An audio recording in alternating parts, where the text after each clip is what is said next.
Yeah, so yeah, we're just having all the adjustments made. Okay, she the man today. Oh, she's got to change the clothes then. Hey, hey, hey, how are you? I'm good. You have a good evening?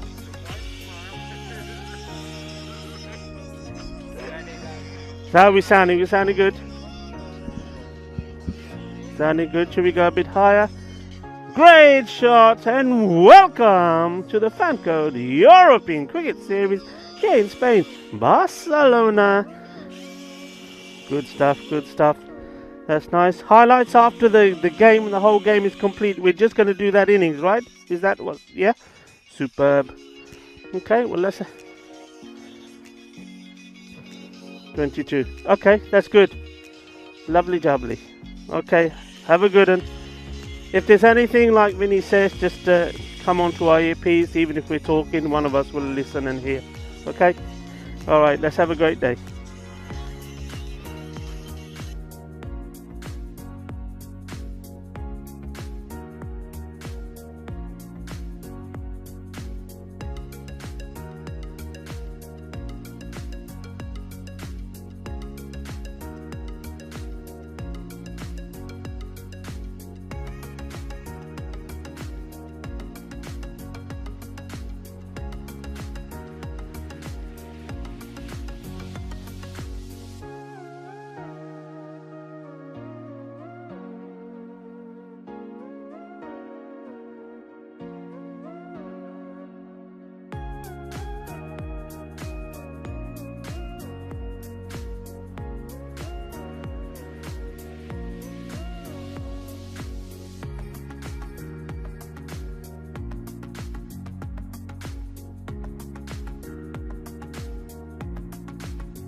Barcelona, Spain, and 6 days into the action, we've seen 18 of the 24 teams so far in the first Fancode European Cricket Series of 2021. We've seen some great cricket. Yesterday, Group C hit the park, and although we didn't have any close games, hopefully that'll change on day 7.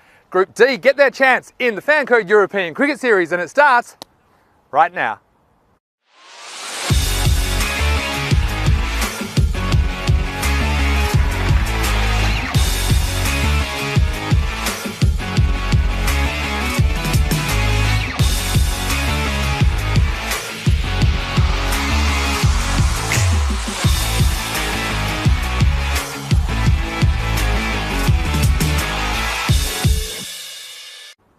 Well, good morning and welcome to the Fancode European Cricket Series. It is day 7 of action here in Barcelona, Spain, the first Fancode European Cricket Series of the year. Today we'll see 5 T10 matches, beginning with match 31 between the Punjab Warriors and Falco.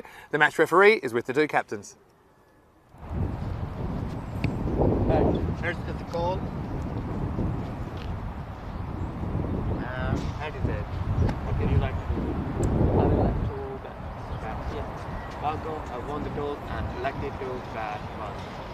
Well, there you go, Falco captain Rahman Rajput. He won the toss, had no hesitation in electing to bat, and we saw that yesterday, and he'll be relying on Adil Sawa, I'm sure, for a few runs at the top of the order. He scored 481 runs, including 49 maximos across all the series he played last year. Also, himself, he's no slouch with the bat, having scored over 250 runs in the ECS. Well, Falco, after becoming runners-up in the first series, they slipped in the second, they came 6th, so they'll be very keen to get up the top of this group and progress to the next stage. Punjab Warriors, it's their first time in the Fancode European Cricket Series, and their captain Gagandeep Singh was telling me he doesn't mind bowling first. In fact, he probably would have bowled first if he had won the toss. He said that their strength is batting, and so he wanted to bat second and try and chase a target set by Falco. And I'm sure he'll be relying on himself to get the job done with the new ball. Also watch out for Tejpal Singh, who'll open the batting and bowl some leg spin for the Warriors. Well, let's talk about the conditions. There was a little bit of rain overnight here in Barcelona, and that means that the bowlers' run-ups and the area around the pitch is a little bit slippery, and it will be earlier in the day. But I would say this pitch has been covered up really well. So sometimes we see some dew on the pitch. There's not too much of it this morning, so I don't mind the decision by the Falco captain to win the toss and bat. And the weather conditions today, well, there's light rain falling at the moment, but there's no rain in the forecast. The forecast is mostly sunny with a top of 14, and currently it's about 12 degrees in Barcelona. So wherever you're watching around the world, it's Mr. Maximo here, Vinny Sandhu for the European Cricket Network. It's going to be a great day's cricket. Let's head over to Rico Full in the commentary box. Gracias, guapo. Buenos días, Vinny. Y vale, buenos días para nosotros también. Esto está familia de cricket. Yes. Good morning to you all. Namaste. Assalamu alaikum. Sasri akal. And welcome to the Fancode European Cricket Series here in Spain, Barcelona. And it's good to have you back with us here, our cricket family. We've had some fantastic cricket. Started with 12 more teams, new teams this week will be making their appearances. You saw some of them yesterday, Group C and Group D. And well, so far already in this European Cricket Series, before the start of this, day 7, we've already had an amazing 5,000 runs scored. And well, yesterday, well, I would say it was a mixed day. We saw some good batting and some good bowling too. 928 runs scored yesterday, and also 50 wickets taken. So I would say that was even Stevens. Some of my highlights with the ball, Gurang Yavanishi, he was fantastic. The spin maestro, and he took 2 wickets in each of his games. 2 for 25, or 4 for 25 I should say in total. We also had Rabi Asif, who made a good debut for his team Skyways. Took 3 wickets for 13. Monsieur Rahman, the captain of the Bangladesh Kings, he was in good form in his second game. 3 for 9. And then there was Zanzib Asghar. I think he bowled brilliantly. We're going to see a lot more from him playing for Korean. He took 3 for 8. It's fantastic to see. And well, on the batting front, we saw good runs scored by Awais Ahmed, formerly a Falco player. team that we're going to see here first up today. More about them in a bit. But Awais Ahmed, yes, playing for Minaj. He made 48 not out of 24 balls. We also saw a good knock from Mohammed Masood, Bangladesh Kings, 56 of 34. But Asjad Butt, he was my player of the day. I thought he was in great nick. We saw him come out for Minaj. He scored a quick fire runs when already the team were well placed. But to help them win 2 out of 2, the team of the day yesterday, Asjad Butt scoring 84 of 32 balls in that game against Bangladesh Kings. So that was fantastic. But today, it's Group D, and Group D with teams that we know. We're going to see again Falco playing this one is one of them, and also Battle on Chain. And I can tell you something, these teams are not just turning up, but they're turning up to party. They're turning up with a mission. Falco, as you heard Mr. Maximo say, did make it all the way to the finals, the very first European Cricket Series. Now, they've got a wealth of experience there, of course. I mean, we know they've got good hitters in that team. They're going to miss, of course, the players like Awais Ahmed that are left, but still, Adil Sawa, he's an excellent batsman. He deals in sixes mainly, and then also the captain himself, Rahman Rajput, I think he's key. He scored over 250 runs in 17 ECS matches as well. And the new guys, Punjabi Warriors, well, welcome to them, making their debut. And I'm sure that their captain, Gagneep Singh, is going to make sure that it's going to be a good one. Going to be a little bit of a blistery start. We are promised sunshine as this day warms up. But it's starting with a little bit of cloud cover, a little bit of drizzle. So I think it's a good toss to win. Falco wanted to have a bat first, and making the Punjabi Warriors having to put up with these early morning conditions. There's probably a slight bit of dampness would have been out there in the outfield, but I think with this wind and with no rain now for the last 45 minutes to an hour, they should be okay though. Bowlers will just have to be careful with their foot marks as they come running in. So we've got a very exciting game in prospect here. I'm looking forward to it. Which way is it going to go? Well, I know that a lot of you like to ask, who do you think? Well, I think if you've got to go with experience, and with that you would probably say perhaps Falco would be the favourites in this game. But Punjabi Warriors, well, maybe there's one or two names that ring a bell out there, but most of them unknown. So I'm really looking forward to seeing some new stars in the making here. And as we get ready to start, talk about stars, Mr. Maximo himself makes his way into the commentary station. Good morning to you, sir. Good morning, Rico, and good morning, viewers. And it's great to have your company. Let's get underway here. Match 31.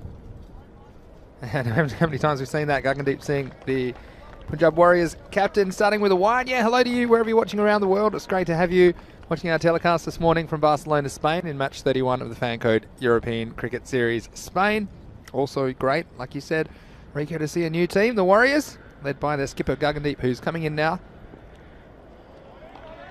And Rico, yeah, we did have a little bit of rain overnight, as we mentioned at the top of the broadcast. And a bit slippery, we're mentioning. Wouldn't fancy being a medium pacer early in the day. There is a fair bit of artificial turf, probably the 4 steps before you reach the bowling crease, but before that's a bit slippery, and also for the keepers not so easy, so let's keep an eye on the conditions out there. Adil Sawa, the batsman. He sort of chipped that up in the air, a little bit fortunate there.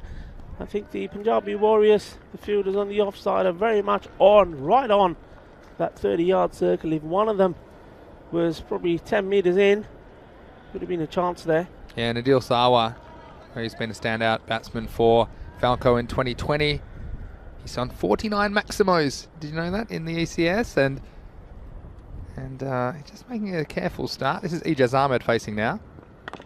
Yeah, I saw those stats, and I think we have to remember, if he does hit another one in this match, well, it'll have to be a special celebration, won't it?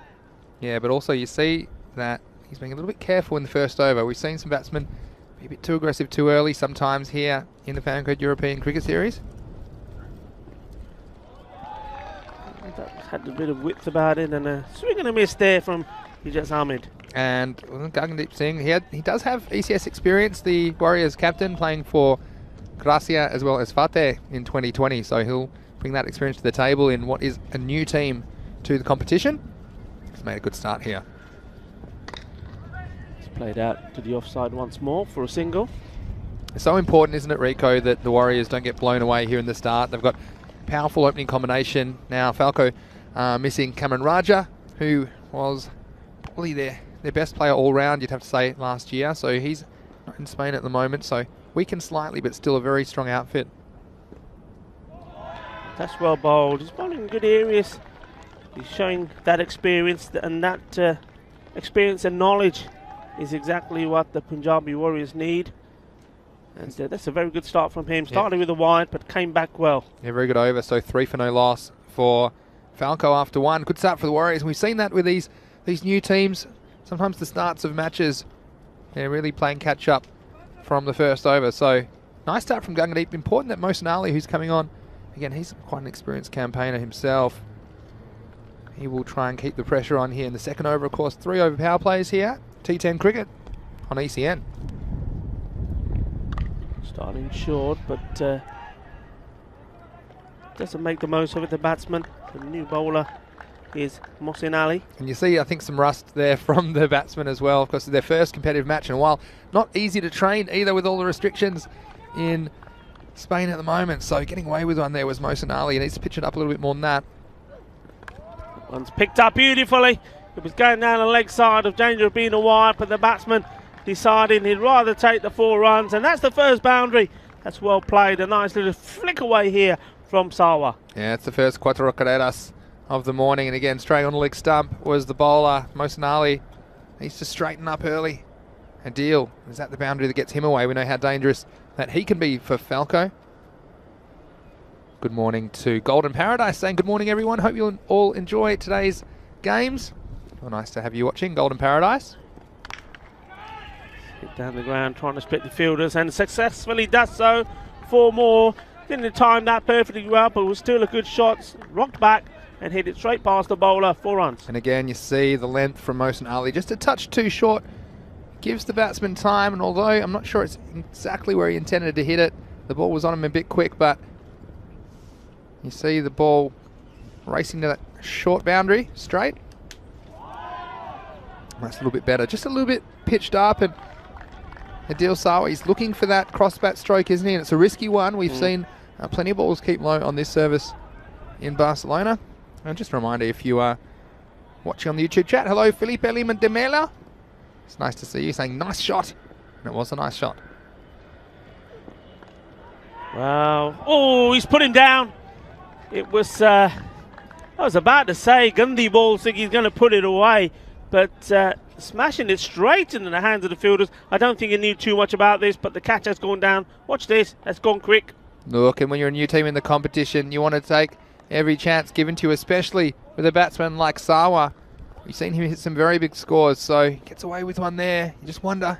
Catch it short of the got a life. He's gone big. This one is going in the air. It's coming our way, but it's going all the way over. And that's That's his 50th 6 in ECS series. Well done, well batted. Still going strong. Well, Rick, I don't know what was in your cornflakes this morning, but of course you're excited because that is his 50th 6 in ECS cricket. So a good effort from him. Tell you what, he was very lucky, wasn't he, to still be there after being put down that over. So again, the Warriors, you can see how quick your luck can change in this format of the game. And the end of another over. So after 2 overs, Falco 18 for no loss. And Mohsin Ali, well. It's in the air. It's a good shot. It's over. All the way over for 6 runs.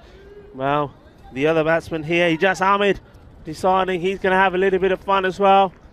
And these guys are shots that batsmen do take on, especially inside the power play. Only the 2 men allowed outside, so this is the time to make the most of it. That's hit hard out on the offside. That's going to be 4 more runs. This is a lovely shot. This is good batting. And this is looking a little bit ominous for the new boys, Punjabi Warriors, because at the moment the Warriors are certainly up against it. And they got a fight on their hands with Falco. Looking good. Yeah, Ijaz Ahmed getting in the action as well. It's a nice shot square of the wicket. And you see how important it is to take those chances. And I know it's not easy catching conditions here. Very hard ball It's only 12 degrees in Barcelona, first thing in the morning. So again, it's one of those times you probably like to field in some mittens and you're not allowed. But yeah, huge chance going down. And Punjabi Warriors, they need to do something about this now. Otherwise, like you say, Rico, this is spiraling out of control very quickly. But can the captain deliver something? Gagandeep Singh. Down the leg side, and once more picked up well this time. No mistake. Making sure that the player there, sort of backward square leg, doesn't have a chances. After that, there's nobody there. That's stirred away for 4 runs. Yeah, and again, it's 2-leg stump, isn't it? And been kind of spraying it all over the place. You see a bit of rust from both the bowling team and the batting team. That one's just giving the batsman a free swing of the arms, and it's very difficult to protect that boundary. They've just got the one man out there on the leg side, a deep forward square leg, so Gagandeep Singh desperately needs a wicket for his team. And yeah, I thought they had a look, thought about it. A little bit slow going, I have to say, Sawa. I think that would have been out, Rico. Yeah, he took a long time going. Should have gone really straight away, as we always say. We'll probably see that again here. Yeah, and see, look, you can see he wants to get down there, and I like that, but the keeper got away from him. It didn't get away that far, though, and might have a look at that again after this ball. That might have been out. Hit hard, once more over the top. Lovely shot inside the power play. That's 4 more runs. And he's, well, he came out a bit scratchy, but now he's flowing. That's well hit indeed. There we go. Got into position nicely. Got that foot in a good position to give him good leverage to hit it over the top. Yeah, just going with the ball again. Offside ball and hitting the offside. And difficult to protect the boundaries on both sides of the wicket. There's a long off back there for the Warriors. Short, hard, and another chance. And, well, you know, folks, I have to say, I mean, these are chances. And as we saw Sawa given his second chance, both of them have not been easy. But those are the sort of chances that if you make a difference. Hey, listen, it's not ideal out there. It's cold. No. You probably can't see, but the floodlights are on because it's dark as well. And when the ball, this Kookaburra ball is flying at you, you know what? It's going to hurt anyway, but it hurts even more when the catch goes down. It hurts inside as well, doesn't it? If the catch goes down, especially with such dangerous batsmen as you can see for Falco at the crease. So Punjab Warriors get through the power play, and look, you know, they had their chances, you have to say. So not easy. And look, Falco did want to bat first. They thought that it's not easy fielding conditions early. They were satisfied the pitch wasn't too wet. Of course, a bit of rain here overnight. You see here already a couple of catches going down. End of the 3rd over. It's 38 for no loss. Oh, that's a good delivery. That's a very good first one. So Moeen Ali starting his 2nd over. Will be his last of this match with a good delivery. A little bit of pace there. And Sawa, he's been lucky so far. 20 of 10. Ali to Sawa, short, and that should be put away. There is a man out there, he's coming in. Yeah, they're going to take him 3rd time. No, and he's committed the, well, double sin there. One, he doesn't get there for the catch, and secondly, really left himself in a, well, horrendous position and not able to even stop the ball going for 4. Watch this again. Well, I think the fielder thought he might be able to pick this one out of the car park for a second because it was short and down the leg side, and he was very surprised. It was actually not hit quite as well. I mean, even we thought when we saw that short pitch ball down the leg side that it was going to disappear, but just deceived. Wasn't he the fielder down there at the deep backward square leg? And as you say, Rico, not only didn't he catch it, but it's cost 4 runs. So, well, things getting a little bit out of hand. Although that is, you'd have to say, the 3rd or 4th clear chance that the Warriors have had for a wicket, and they haven't taken any. So, again, 1 wicket could spark a resurgence, but they need to do something and do something quick. Moeen Ali with the ball. This time take the single. They've been dealing mainly in boundaries, these two at the moment. But hey, look, as we've seen so many times, you take a chance and all of a sudden it makes a difference to the game. One brings more, and we've seen that plenty of times in this European Cricket Series. So it's so important to take that early with that first wicket. Short, hit hard, fielder coming in. Yeah, and we have seen it as well, haven't we, Rico? Sometimes batsmen getting a good power play away, but then losing their way in the middle overs. And this is an opportunity now with 5 outfielders allowed back on the boundary for the Warriors just to settle and try and take the next chance that comes their way if they're lucky enough to get another one.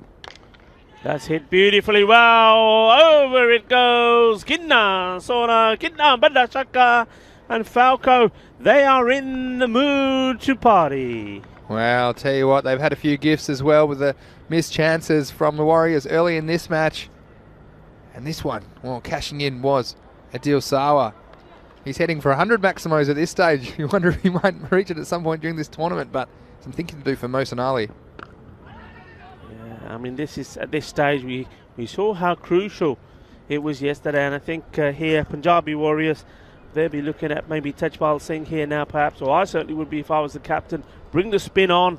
He's their slow bowler option, and it might be what they need to break this up, because these two are liking the pace. They're just helping the ball to the boundaries. Yeah, that's the end of the fourth over. Already past 50. The score for Falco after 4 is 51 for no loss. It'll be interesting what the captain decides to do here. Rajpot.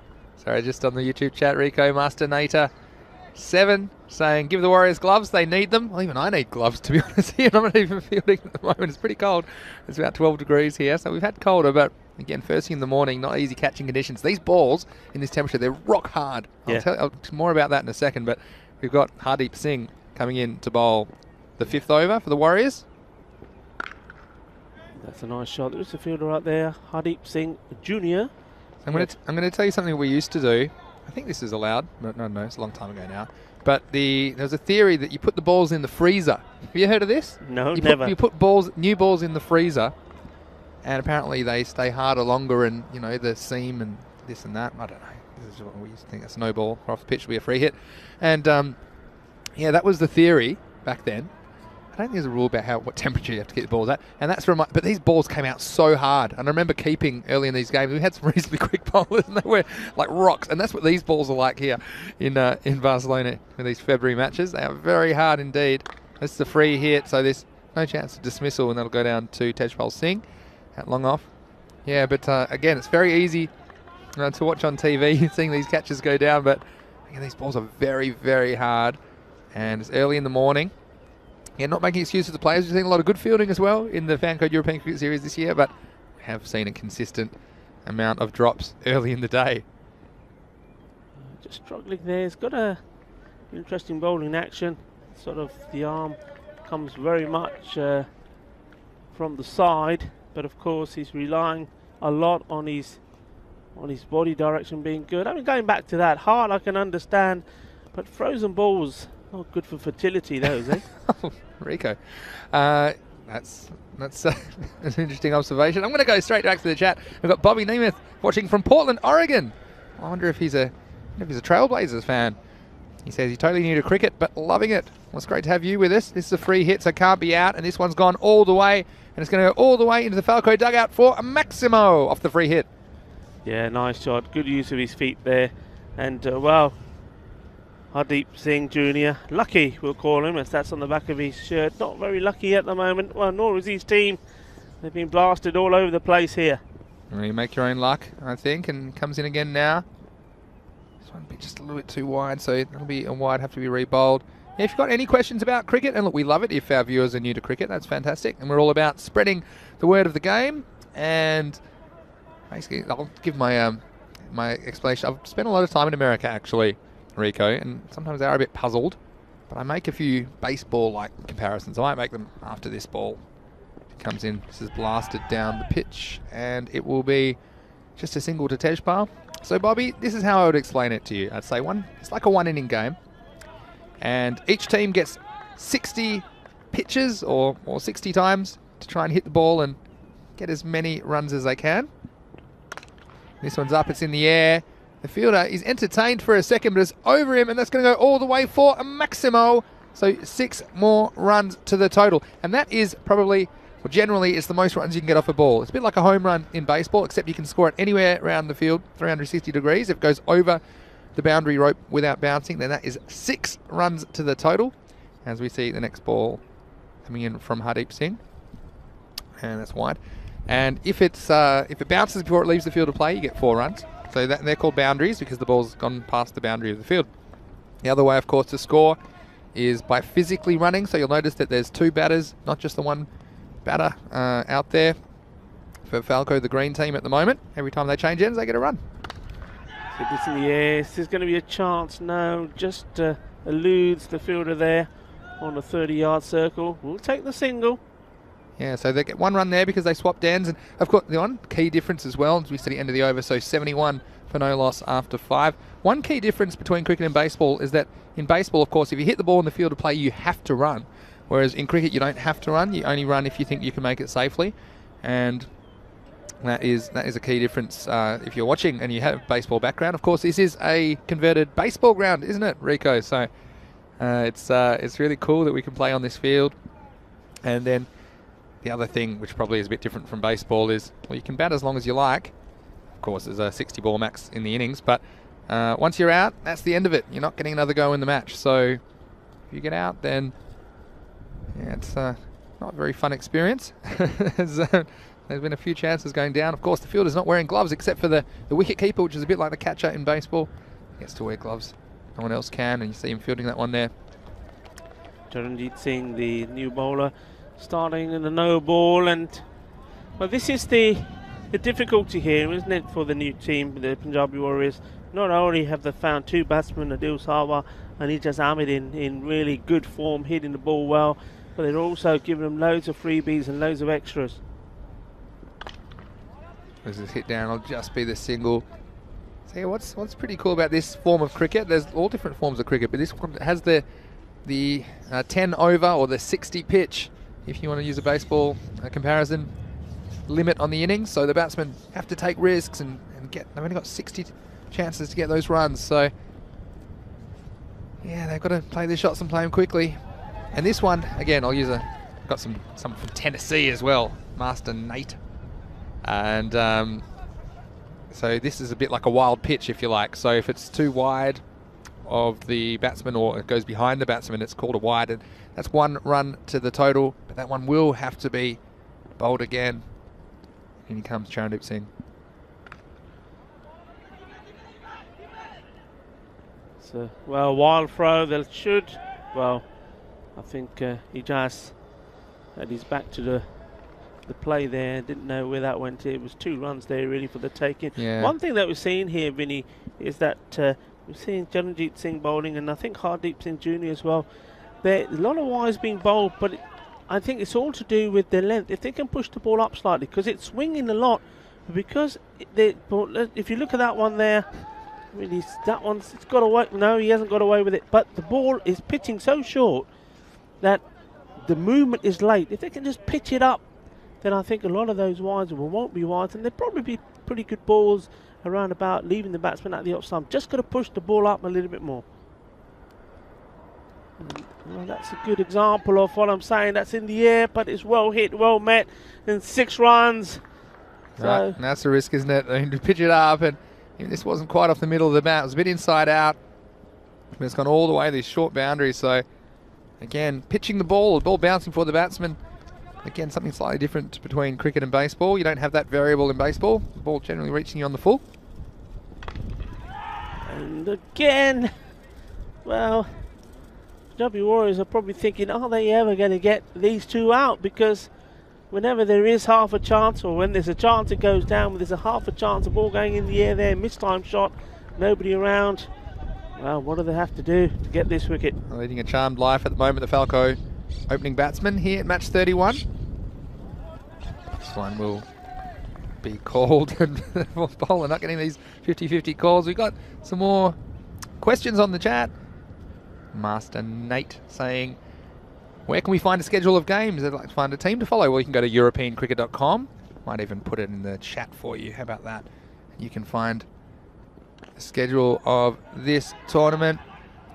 Oh, big trouble. Well, that's how they're going to get their wicket. It's going to be Kamikaze running.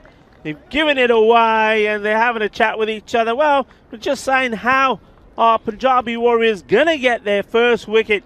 How are they going to break this partnership? Well, it was in the end Ijaz Ahmed who decided to commit, wanted the run, wanted to get down the other end.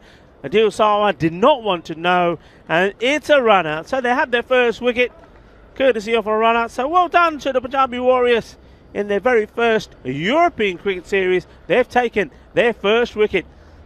Yes, and you know, we've seen some gifts served up by the Warriors this morning, and the first wicket from Falco comes as a gift, doesn't it? As there was miscommunication between the batsmen, and it's an interesting one. It was kind of the side of the wicket, so there's some confusion as to whose call it was, but yeah, no mistake that time. And again, that's one you expect to take as a fielding unit, and they made no mistake. So congratulations to the Warriors. It's been a bit of a shaky start for them, but hopefully they can have a few more highlights in this match and make this a contest. Yasin Mohammed is the non-striker and the new batsman that's come in, and he will make his way down to the other end. Appeal for LBW, but always going down the leg side. Yeah, it was Umer Raza, of course, that threw that one back to the bowler. And again, because you don't have to run, sometimes that causes confusion. See, that brought about the first dismissal of this match. And tell you what, that brings the end of the over. It's 85 for 6. Sorry, 85 for 1, I should say, after 6 overs. And time for my 6-over check-in, which I always like to do. And yeah, so what are we looking at? Probably, I think with Adil Sawa there, I mean, looking at 12 and over, so maybe 50 off the 4 overs, something in the 130s is probably something. It's just something I like to do in these matches. And the 6, if you're new to cricket as well, every over, as we call it, it's a set of 6 balls, because then you have to change the bowler over, and that's why we call them overs. This one's very, very, very high, and it's gone very, very long. In fact, it's gone all the way over for a maximo 6 runs for Falco. Yeah, and well, this one just made it look easy, didn't he? I mean, Rahman is the bowler, and gets welcomed with a massive 6. Yeah, Ubaidul Rahman, welcome to the ECS. Number 100 on his back, and one's gone about 100 metres, I think, the first ball. So he's going to come in and try and make up for this ball. And that one's been launched as well. Lovely shot. I love the way he's picked this one up. It smashes into the protective netting we have there. And that's another 6, so 2 and 2. Lovely pick up this. Excellent, very quick hand speed. That's the top shot. And you see how important it is to not give Adil Sawa any chances. We saw him dropped early in the innings, didn't we? We did indeed, and that 6, of course, 2 6s on the trot. He's gone from the 40s past the 50s, so well done to him. Another batsman making a 50 in this European Cricket Series, and he's still going, he's still there. 53 of 25 balls. That's right, and the half century coming up of 24 with those consecutive 6s. And tell you what, Punjab Warriors, they'll be thinking right now, geez, if only we'd held on to those chances that Sawa gave us early in the innings. He's cashing in now, and it's party time for Falco. No real pressure on them as they try and blast their way to a winning score. Well, I think there was a bit of snick there, you know. Yeah. I'm sure I heard something, and from the batsman's body language and the bowler's body language. We'll see that again if we may. Yeah, you see this, it's a difficult one for the keeper where to stand, because they don't want to be far enough back so they've got time to react, but also a lot of balls coming through low. And let's have a look at this. Yeah, definitely. One is not quite carrying. His next ball's whipped away off the pads, and this will just be a single. That'll take the dangerous Sawa off strike. Yeah. Still a ball to go on this over. Dangerous. We know he came into this match having hit 49 ECS, European Cricket Series 6s, and in his 400s, well, with the knock he's made so far, not only has he passed over 50 sixes being hit, but he's also passed 500 runs, so well done to him. And, well, the sort of form he's in here, it looks like he's going to go on to score a lot more. Yeah, I would definitely agree with you there. That is the end of another over. So it's 99 for 1 after 7 overs. So just, again, sometimes people get the overs confused, especially, nothing against Americans. I've got a lot of good American friends. But near the overs, they're like, well, over what? No, under what? So an over is a set of 6 balls, or 6 pitches, if you like, that after that set of 6, you change the person that is bowling the ball. So when we say 7 overs, that means we've had 7 times 6, which is 42 of the 60 deliveries, which this innings will be comprised of. Here is Charanjit Singh again. In the air, once more eludes the fielder, probably a few metres away from the man who's there in the circle. And I'm just having a look at the player there, Sharma Manish. I'm just wondering if Sharma Manish probably wants to go to his right about 5 metres. So quite a few balls have gone there in the air at catching height. This one's been hit again. There's a fielder there. No mistake this time. And a nice arm there. What a lovely throw. Yeah, Mosinali down there at deep square leg. Just staying composed under that one. And of course now Falco past the 100 mark. They'll be very confident. And again, Warriors, they'll learn from this and they'll know how important it is for them to snap up those early chances. Yeah, I'm still a bit bewildered, Vinny. I mean, we've been told that Tajit Singh, Butter, I think is the name on the back of his shirt, is slow spinner, and at the moment not being used, and well, it's just all been seamers, and they've all been punished, so not quite sure what the reasoning there is, but I'm sure we will find out eventually at some point. But in a game like this, when you've got two batsmen hitting the ball so well, liking the pace on the ball, one way to break it up is to take the pace off it, and Punjabi Warriors haven't done that. Yeah, couldn't agree more, Rico. And a bit of a sameness to the attack. You see Charanjit Singh coming in again. So a ball is in the air now. Is this one going to go to hands? It's not, you know. Once more, going to drop in the middle of 3 fielders who've been conversing on the ball. Adil Sawa, I suggest you go out and buy a lottery ticket tonight, because again, some of these, they could have gone absolutely anywhere. I just want to note the keeper there, Jagdeep Singh, getting a good old-fashioned dead leg. Hit him right on the thigh last ball, and he's walking that one off. Here's Charanjit. Oh, this one's hit hard, and it's hit long. It's all the way. That's 6 more. Yes, and, well, they're certainly enjoying themselves there, the batsmen now. Mohammad Yassin getting in the act, hitting his first 6. That's the 9th 6 that's been hit in the innings so far. And to add to that, there's been 6-4, so they're certainly enjoying their time out there. And, well, there goes another one. Over it goes. Vale, Falco. Qué fuerte este equipo, eh. Vale, cuando empieza el día yo digo que este equipo es muy fuerte. Tiene jugadores muy bien y claro, míralo. Hay otra más, Máximos. Y vale, Máximos es de más puntos que puede en un partido de cricket. Y claro, hay muchos aquí de primera hora de mañana en este European Cricket in Barcelona. 6 puntos más. And you see there, the batsman, I mean the bowler, no real plan. Charanjit Singh just kept running in, putting on the same spot, and it was disappearing at the end of the 8th over. So 116 for 1, 2 overs to go. Let's reassess those expectations. They could nudge 150 here with a couple more of those blows. Here's Ubaid ul Rahman. Going down the leg. Some appeals coming from parts of the ground who would, well, not have any idea where that ball was going. But leg before pitch. Yeah, it's just on the pitch. You can tell the Warriors, well, look, they'll be happy to be out there as well. And I'm sure they've had to wait a long time to get into this series. And they've got a big run chase on their hands here. But it's all good experience. Of course, they've got 10 group games before the end of this tournament. Well hit, and he's going to find the gap, you know. Butter is after it, but Butter isn't going to get there.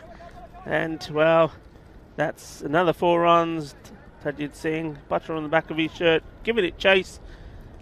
Well, he's been doing a lot of running, but no bowling as yet, which is a question mark. And look, he can bowl some leg spinners now. I know it's difficult to feel your fingers this early in the morning, but I think it would have been nice to see at the crease just to try and break things up. But Ubaid ul Rahman has been trusted with the bowling duties here. Slow delivery, that's well picked up, and that's 4 more. The fielder wasn't that far away from it, but this was a lovely shot, exquisite timing and placement. That's nice from Yassin the Assassin. Yes, Mohammad Yassin. You see this one, he's taken this one and he's gone with it on the offside. That's what I like to see. As I say in baseball, he's hit it the other way. And in cricket, that's a nice, correct way to hit that ball, because there's less risk hitting it well, getting it past the fielder for 4. Yeah, Mohammad Yassin, he's a top campaigner. He's been playing here in Spain for a very long time. Did play for the national team alongside our man Mohammed Hamagan Khan, Tanveer Iqbal. These are guys been long-time campaigners, and Mohammad Yassin, be interesting to see if he keeps wicket as well. Yes, he is down on the sheet to keep wicket, and well, he's going to have to be thinking about the keeping side element of the game now, because he's out and that's well bowled. So finally, what you'd have to say, perhaps an authentic wicket maybe from the bowler, and he's happy about it.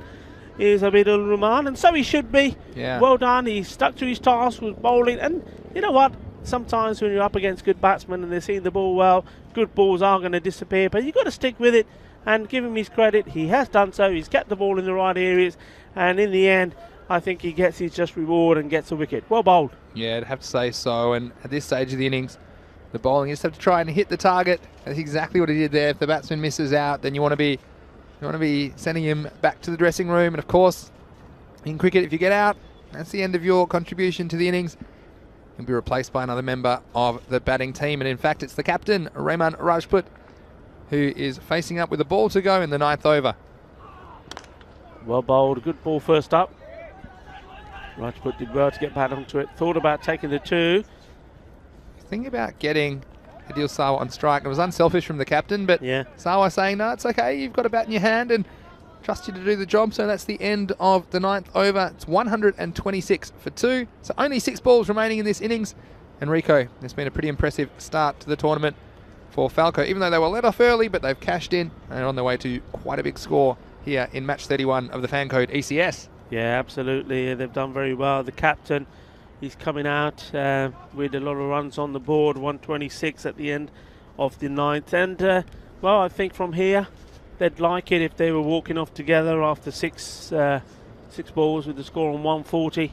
They would feel that they've done a good job, and they'll be feeling enough to maybe have put too many runs on the board for Punjab Warriors to chase. But we're yet to see what the Warriors have in terms of batting.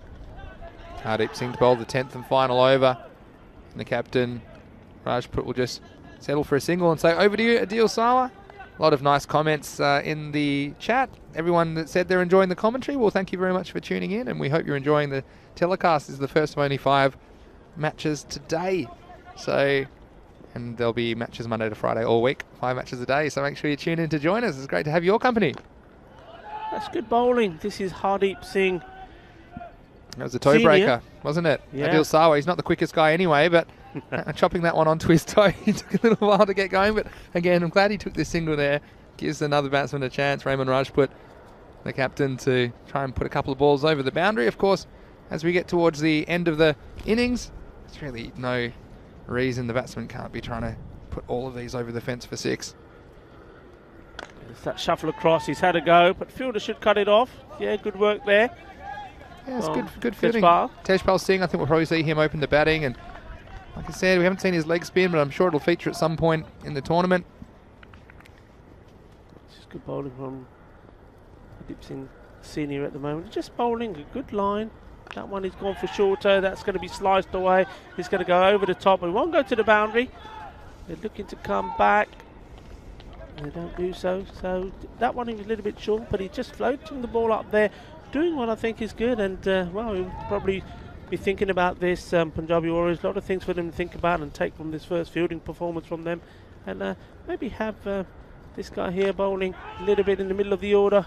And again, unlucky. Everybody back too deep to take the catch, but well, in different circumstances, if you were being a little bit more attacking in the field, that would be a chance as well. So Hardeep Singh Senior, well, certainly mixing it up here. Remember I said 135, that was my 6 over check-in. We're 131 with the ball to go. So let's see if get one right for once.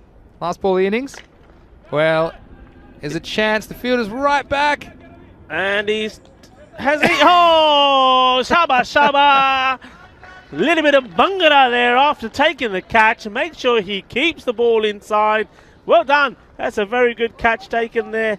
And that was Gangadeep Singh. Good job from him. Yeah, really good job by the captain. And what a highlight for him. It hasn't always been a lot of fun for them in the field after being forced to field first. Falco captain Rahman Rajput winning the toss and electing to bat.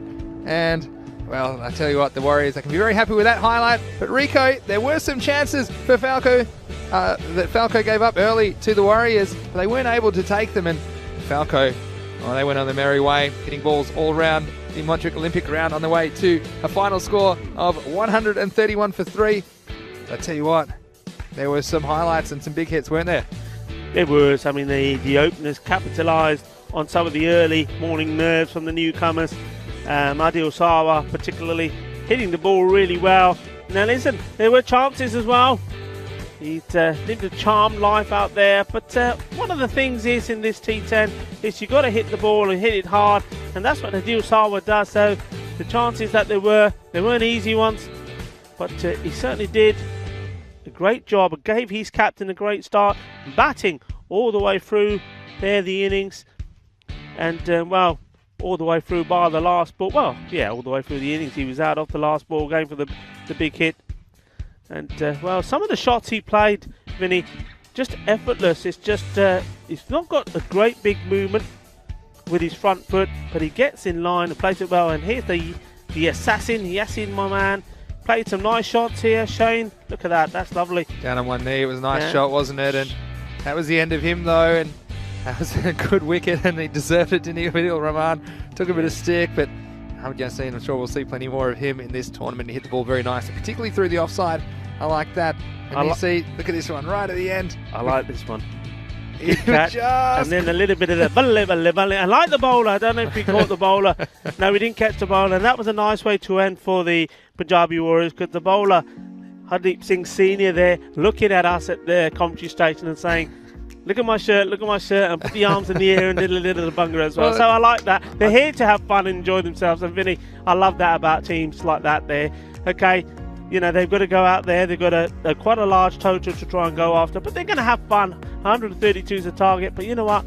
I like teams like them, like Fateh. You know, they could be the underdogs, but they come out fighting, but they bring a lot of fun into this series. And that's what it's all about. The players, they love being able to play cricket in Spain. A lot of them moved to this country thinking that cricket was behind them because they didn't realise that cricket's happening in Spain. So it's great to bring so much of it to you here. It's a great facility we've got. Now, that last catch, you might wonder why he was dancing around. Well, if he touches the rope with his foot, with the ball in his hand, well, it's not out, it's going to be 6. So you can see he was desperate to stay in the field of play, but it was a great effort by Gagandeep Singh. Keep those questions and comments rolling in. We're going to take a quick break. We'll be back in about 10 minutes time for the resumption of play, and it will be the Punjab Warriors in their ECN debut. They'll need 132 for victory. This is Vinny Sandhu here, Mr. Maximo, along with Rico Full for the European Cricket Network, and you are watching the Fan Code European Cricket Series.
welcome back. Nice view there of the town of Barcelona from this, the Montjuïc hill that we're on top of, which is the location of the Olympic village, we should say. We're surrounded by Olympic memorabilia, and of course behind us, towering over us, is the Olympic communication tower. And every time I look at it, I can see what the architecture was thinking when he based it on a Greek Olympian bending down to receive his gold medal. Anyway, this is victory at stake here. The openers, Tejpal Singh on strike. Would have liked perhaps to see him have a bowl, but it wasn't to be. And Usman Tariq is a non-striker. And just to remind you, the Punjabi Warriors making their debut in the European Cricket Series. They're looking to score 132 for victory. And well, we wish them well. It's always nice to welcome new teams. The man who probably disagrees with me a little bit is the bowler Zishan Mohammed. Just discussing with his captain Raman Rajput where he would like his fielders. So it's going to be a good contest, this. We're just getting ready to go here. So it will be Zishan. And he comes, well, just having a warm up there. I was going to say the batsman has an interesting stance. He just sort of sit there casually. I thought, okay, this I've not seen before. I mean, Vinny was doing a lot of talking about baseball. I thought maybe he was gonna bat like a baseball player. But anyway, here we go. We're ready to go, ready to rumble. First ball coming up,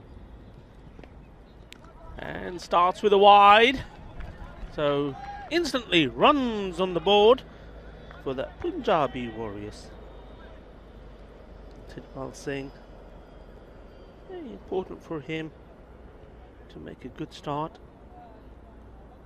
Him and his team, wouldn't he love it if he could get himself in here, play some nice shots. Remember, all these teams have plenty of cricket to come. Ooh, getting that one wrong. Zishan Mohammed doing well. We're just seeing this.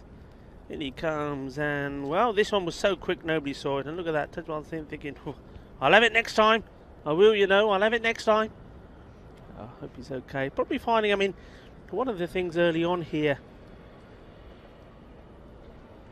especially when we start the day with a little bit of moisture on the ground, of course the bowlers, especially the pace bowlers, as they run from the grass onto the artificial surface, they bring a little bit of dirt on it with them, which can make things a little bit slippery. What you don't see is as soon as an innings is over, the ground staff out there are working away. It's well bowled and well played as well. Pushes that out for a single, got into position nice and early, Tejpal. So gives the strike to Usama Tariq. Yeah, and we see Roberto out there doing a great job.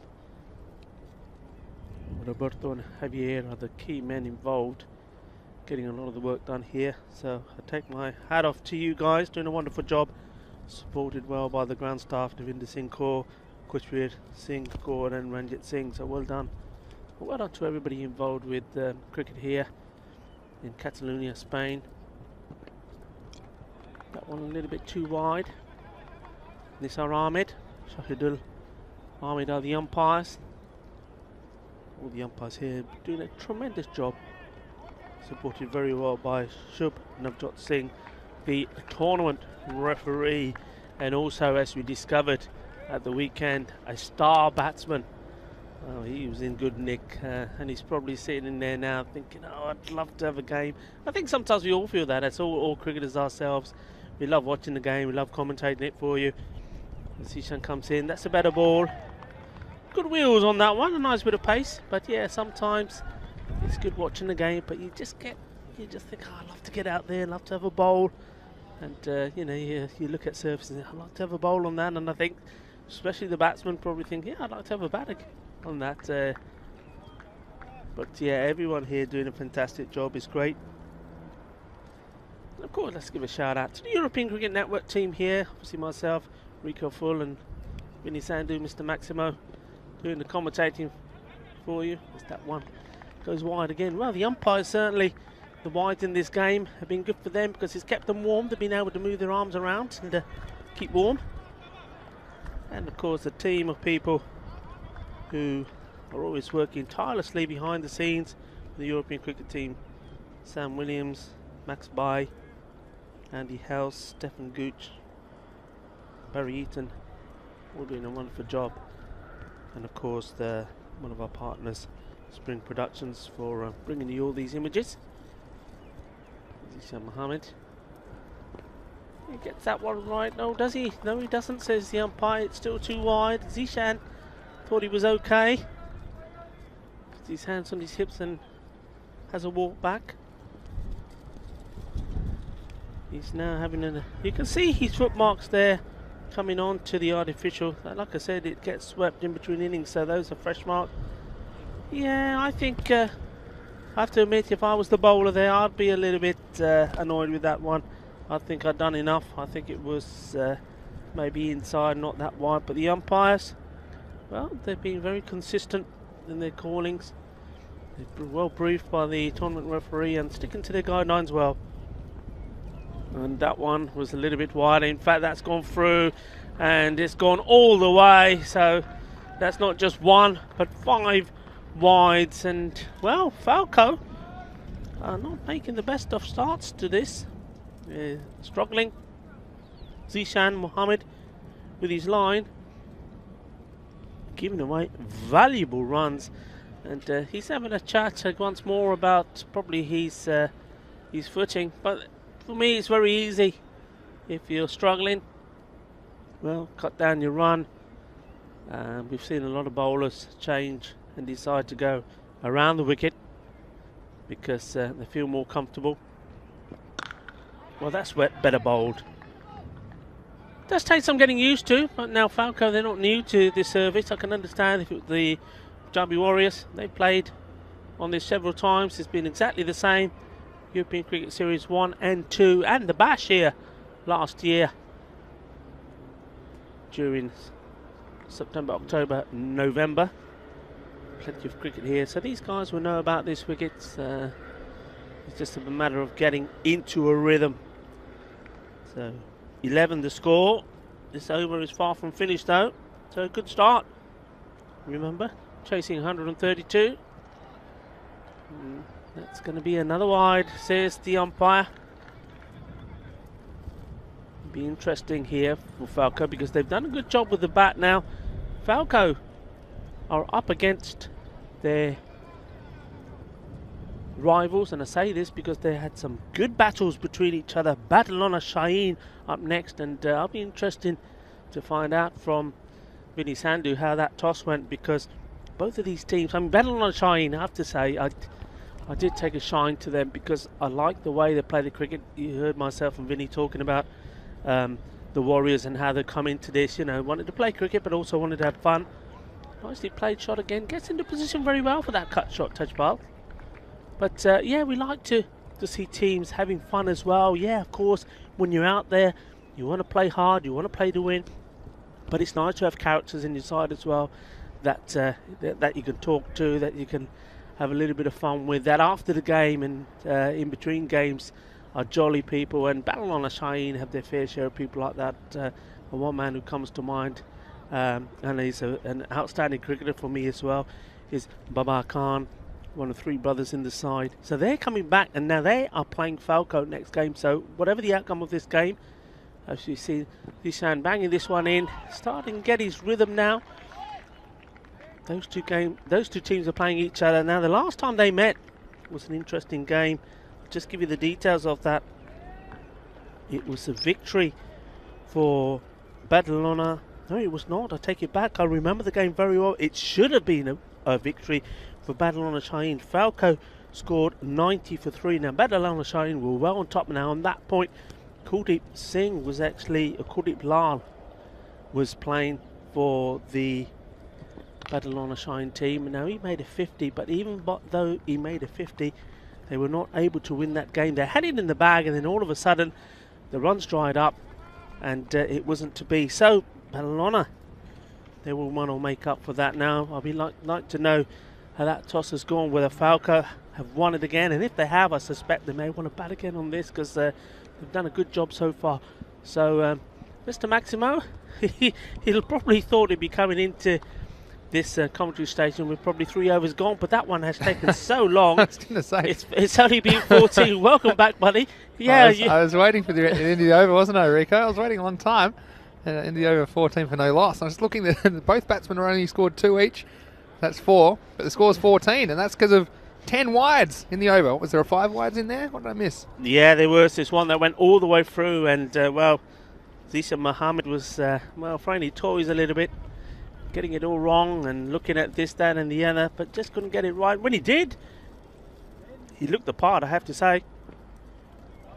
Well, then looks like Mohammed Shiraz coming into the attack for Falco. And yes, you're right, just come from the toss for match 32, which of course is the second of 5 matches today.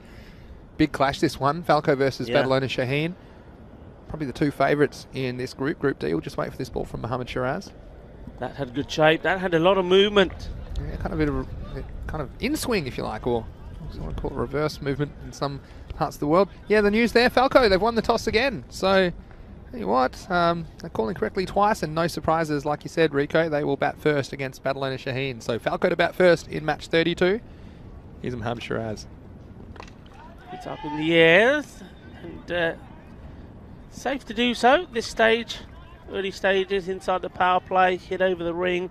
They do have a man back there, but he's well on the boundary there on deep extra cover. That's actually where the 2 men are, both on the offside here. So we've got the extra cover in place. I might ask you a question from the chat after this ball from Mohammed Shiraz. Rico? Hit down for a single in the end. And a lot of people in the chat, and they're asking, who's the favourite next match? And I don't think it's a very easy question, Rico. No, because it's... both those teams are experienced this format of the game. And Falco, of course, already played this morning, so maybe that helps them a little bit. But who do you like in that game? You can tell me after this ball if you like from Mohammed Shiraz. That's a nice shot. I like the way the batsman shaped up for that. That was Tariq there. Yeah. It's almost like he was going to do the old windmill shot. All right, stop stalling, Rico. Who do you like? You've got everyone wanting to find out your tip. Without looking at the squads, I think I'm going to go for Shaheen. We have seen Falco here, very impressive. Batted very, very well. But if Badalona Shaheen have, like I say, got the likes of Babar, Dilwar Khan in their team, Hamza Salim, I think he's an exceptional player as well. I think, and they're also taking into account that, like Falco, unlike some of these other teams, it's been played well. Is it going to go all the way? No, I thought perhaps we're going to see the first boundary for the Punjabi Warriors. And yeah, I like teams like Punjabi Warriors. They have played a fair number of matches in the European Cricket Series last year. They were involved in all of those series that we saw here, the 2 big ones and also the mini bash.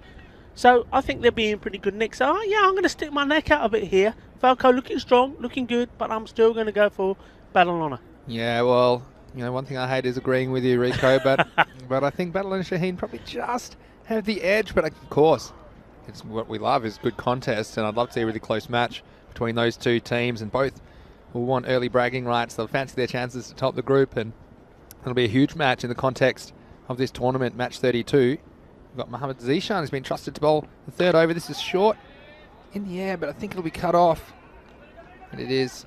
So just the single. And yeah, we've got some comments. We've got Rubayat saying, you guys are fabulous, should go for international commentary. Well, there we go. Well, we are international already, really. So I think we're very, very happy where we are. And where would you rather be than Spain? Of course, wouldn't mind the restrictions being lifted in time, I'm sure they will, and it'll be back to the Barcelona that we know and love. Jamie Bundy in the chat as well. It's great to have you with us, Jamie, again. That's hit straight and hard. That's a lovely shot. Wow, we loaded it and fired it straight back. 4 runs. Wow, bang, bang, he said. He got ready for us a little bit short. A little bit of mosey outside off stump. And the Turbinator getting it done straight down the ground. Tejpal, he's waited a little bit of time to get into this match, but that was right out of the middle of the bat. Certainly worse, and I like the aggression he showed in that shot. Well, what's the reply going to be from the bowler? Short. And, well, they all count. And that's 4 very valuable runs. The bowler won't like it. He just knew it was coming, the short ball. And probably Tejpal Singh did as well. And, look at this. This is the full grip. You'll never see 2 shots that are more different than that. There was 180 degrees between the last 2 balls, but they're both the same result, 4 runs. And I've crowned him now the Turbinator, and he's absolutely getting it done. They need to get these runs. 13 and over required, so they need to be kind of in the high 30s at the end of this over. Can he keep up with the rate here? Oh, he's buttered that away. He's got not battered, buttered as is on the back of his shirt. 6 carreras, and you know what? That's their first 6, and that's a lovely shot. And, well, the Punjabi Warriors, it's nice to hear them being vocal in their dugout as well. Yeah, they like that shot too. Yeah, and you wonder about their batting depth as well, the Warriors, don't you? And so it's so important the guys at the top of the order get them off to a good start, and that's exactly what's happened here, aided by some wayward bowling by Falco, you'd have to say. Here's Mohammad Zishan.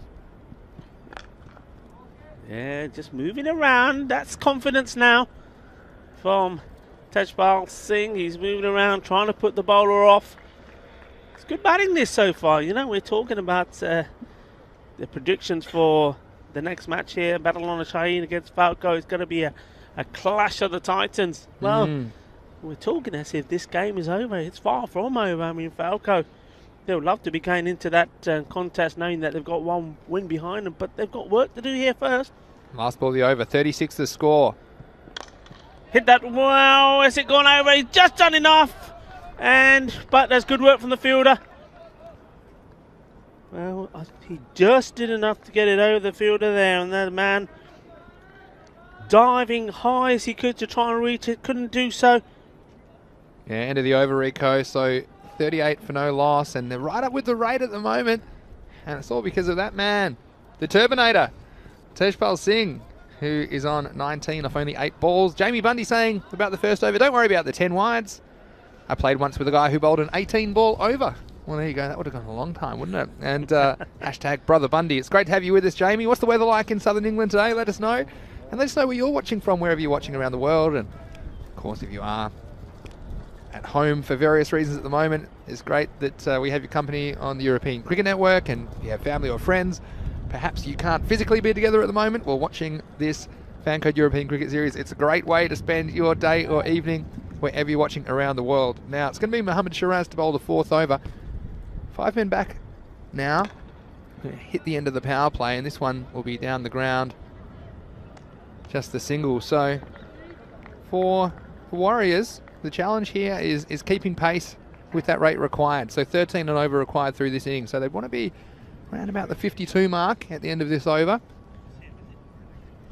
Summon Tariq to face up. And he's bowled. So Mohammad Shiraz came back to bowl his 2nd over.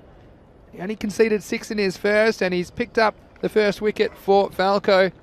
And this one was straight. Tariq, well, he's hitting slightly across the line. And the first one goes down. So Punjab Warriors in the 4th over. They're 39 for 1. And Rico, the first one goes down for the Warriors. Yeah, I mean, they've battled well. I mean, they've been assisted by a lot of extras, has to be said. First wicket goes down. They won't be too worried. I mean, they've still got Tejpal, who's batting very well. He scored 20 of 9. Now, they need the same thing again, though, don't they, Vinny? I mean, okay, they've put a partnership together there of 39, almost 40. New batsman coming in.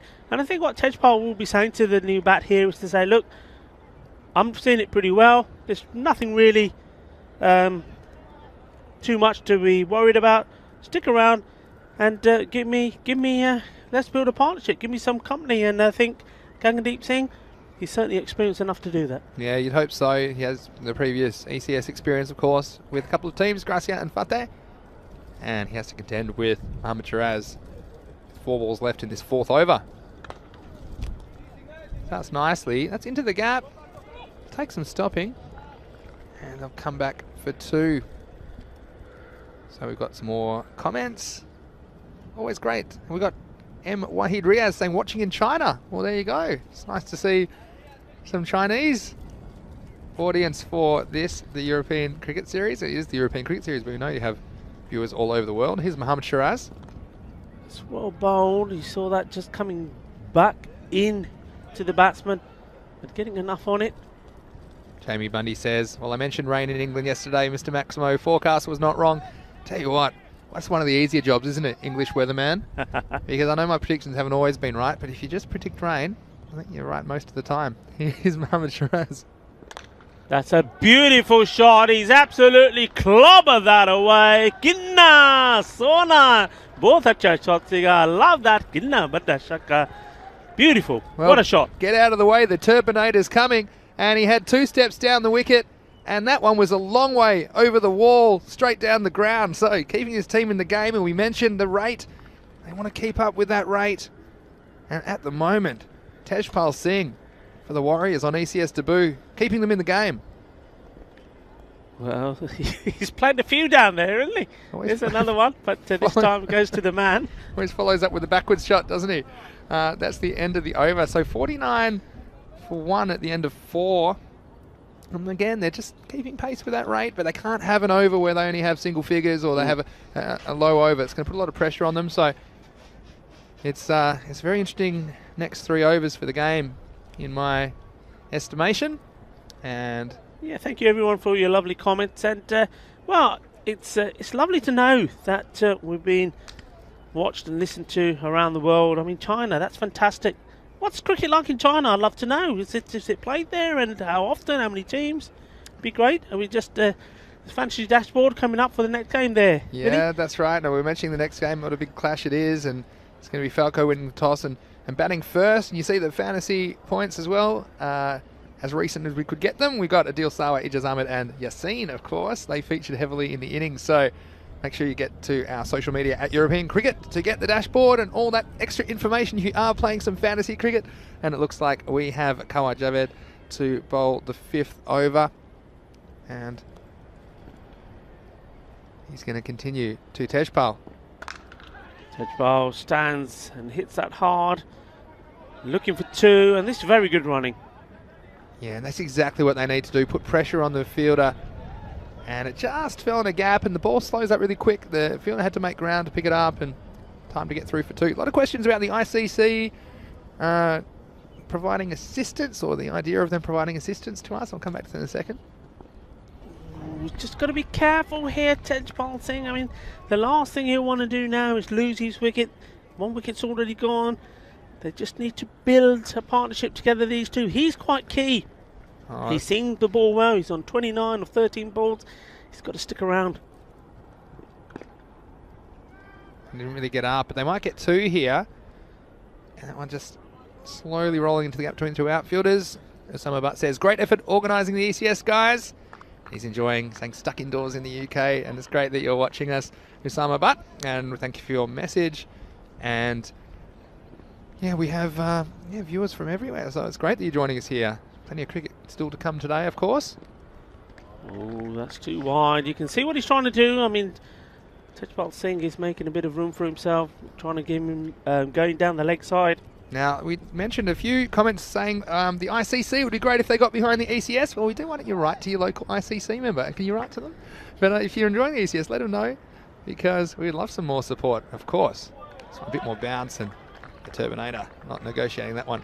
But yeah, look, it is a obviously it's a sanctioned cricket tournament, but don't get particular assistance at the moment from the ICC. But of course, if enough people are watching and we can show that we are playing cricket in the right spirit, in the right manner, then of course we would love extra assistance from the ICC to make it even better.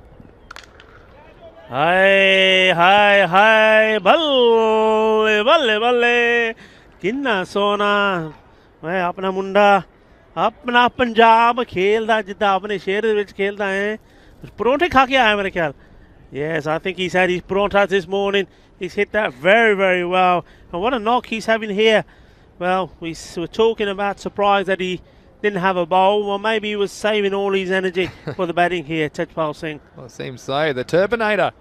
When he hits them, they stay hit. He's in again now. Slower ball. Gets bat onto it. And shares a little look and a word with the bowler there, the two of them.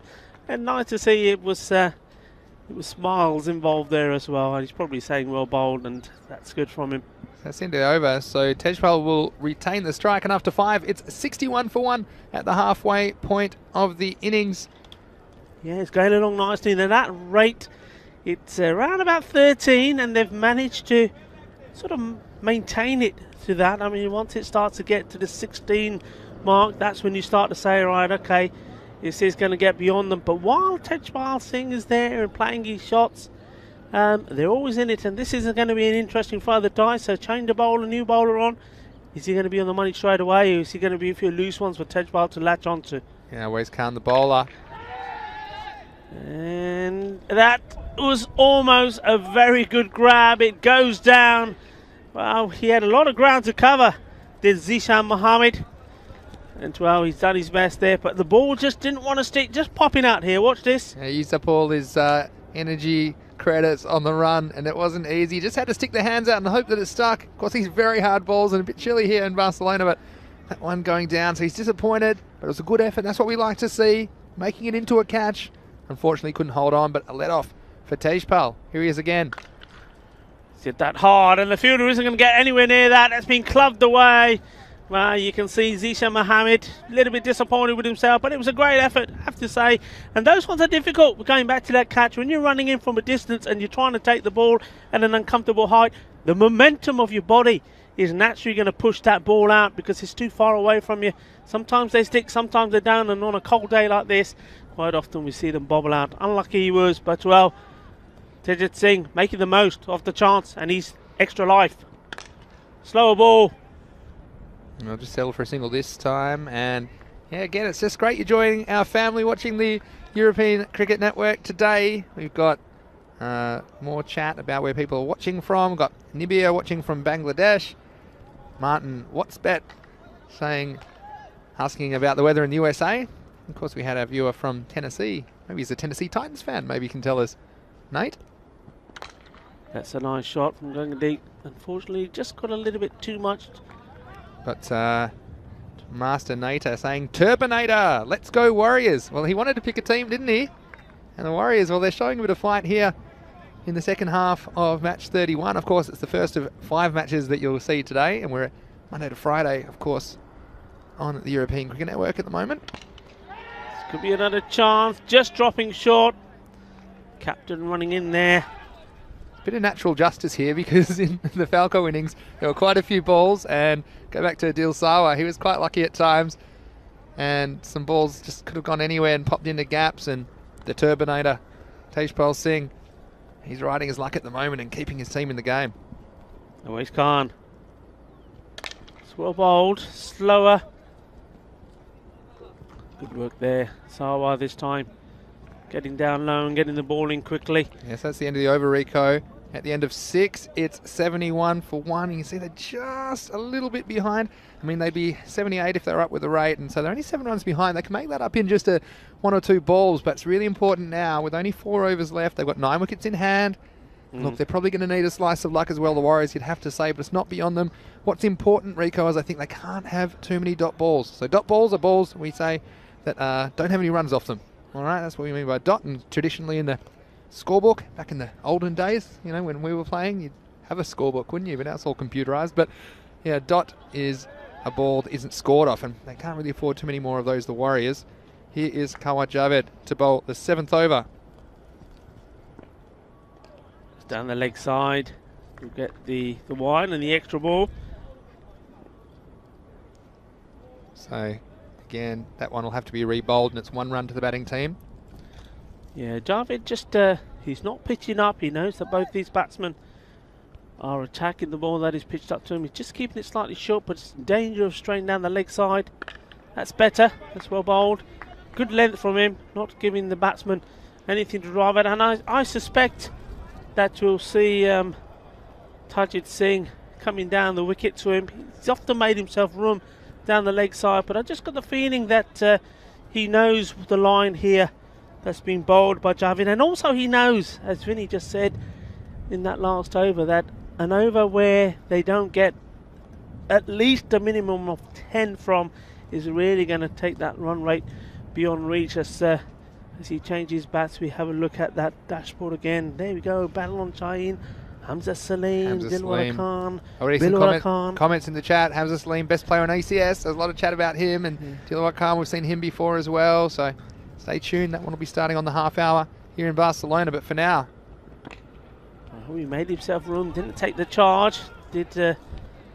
Well, yeah, this is good running. A good throw here still could have him in trouble. But I think worth a gamble, wasn't it? Worth a gamble, and Gangandeep, very good from him. He knew he'd be running at the danger end. He took off straight away.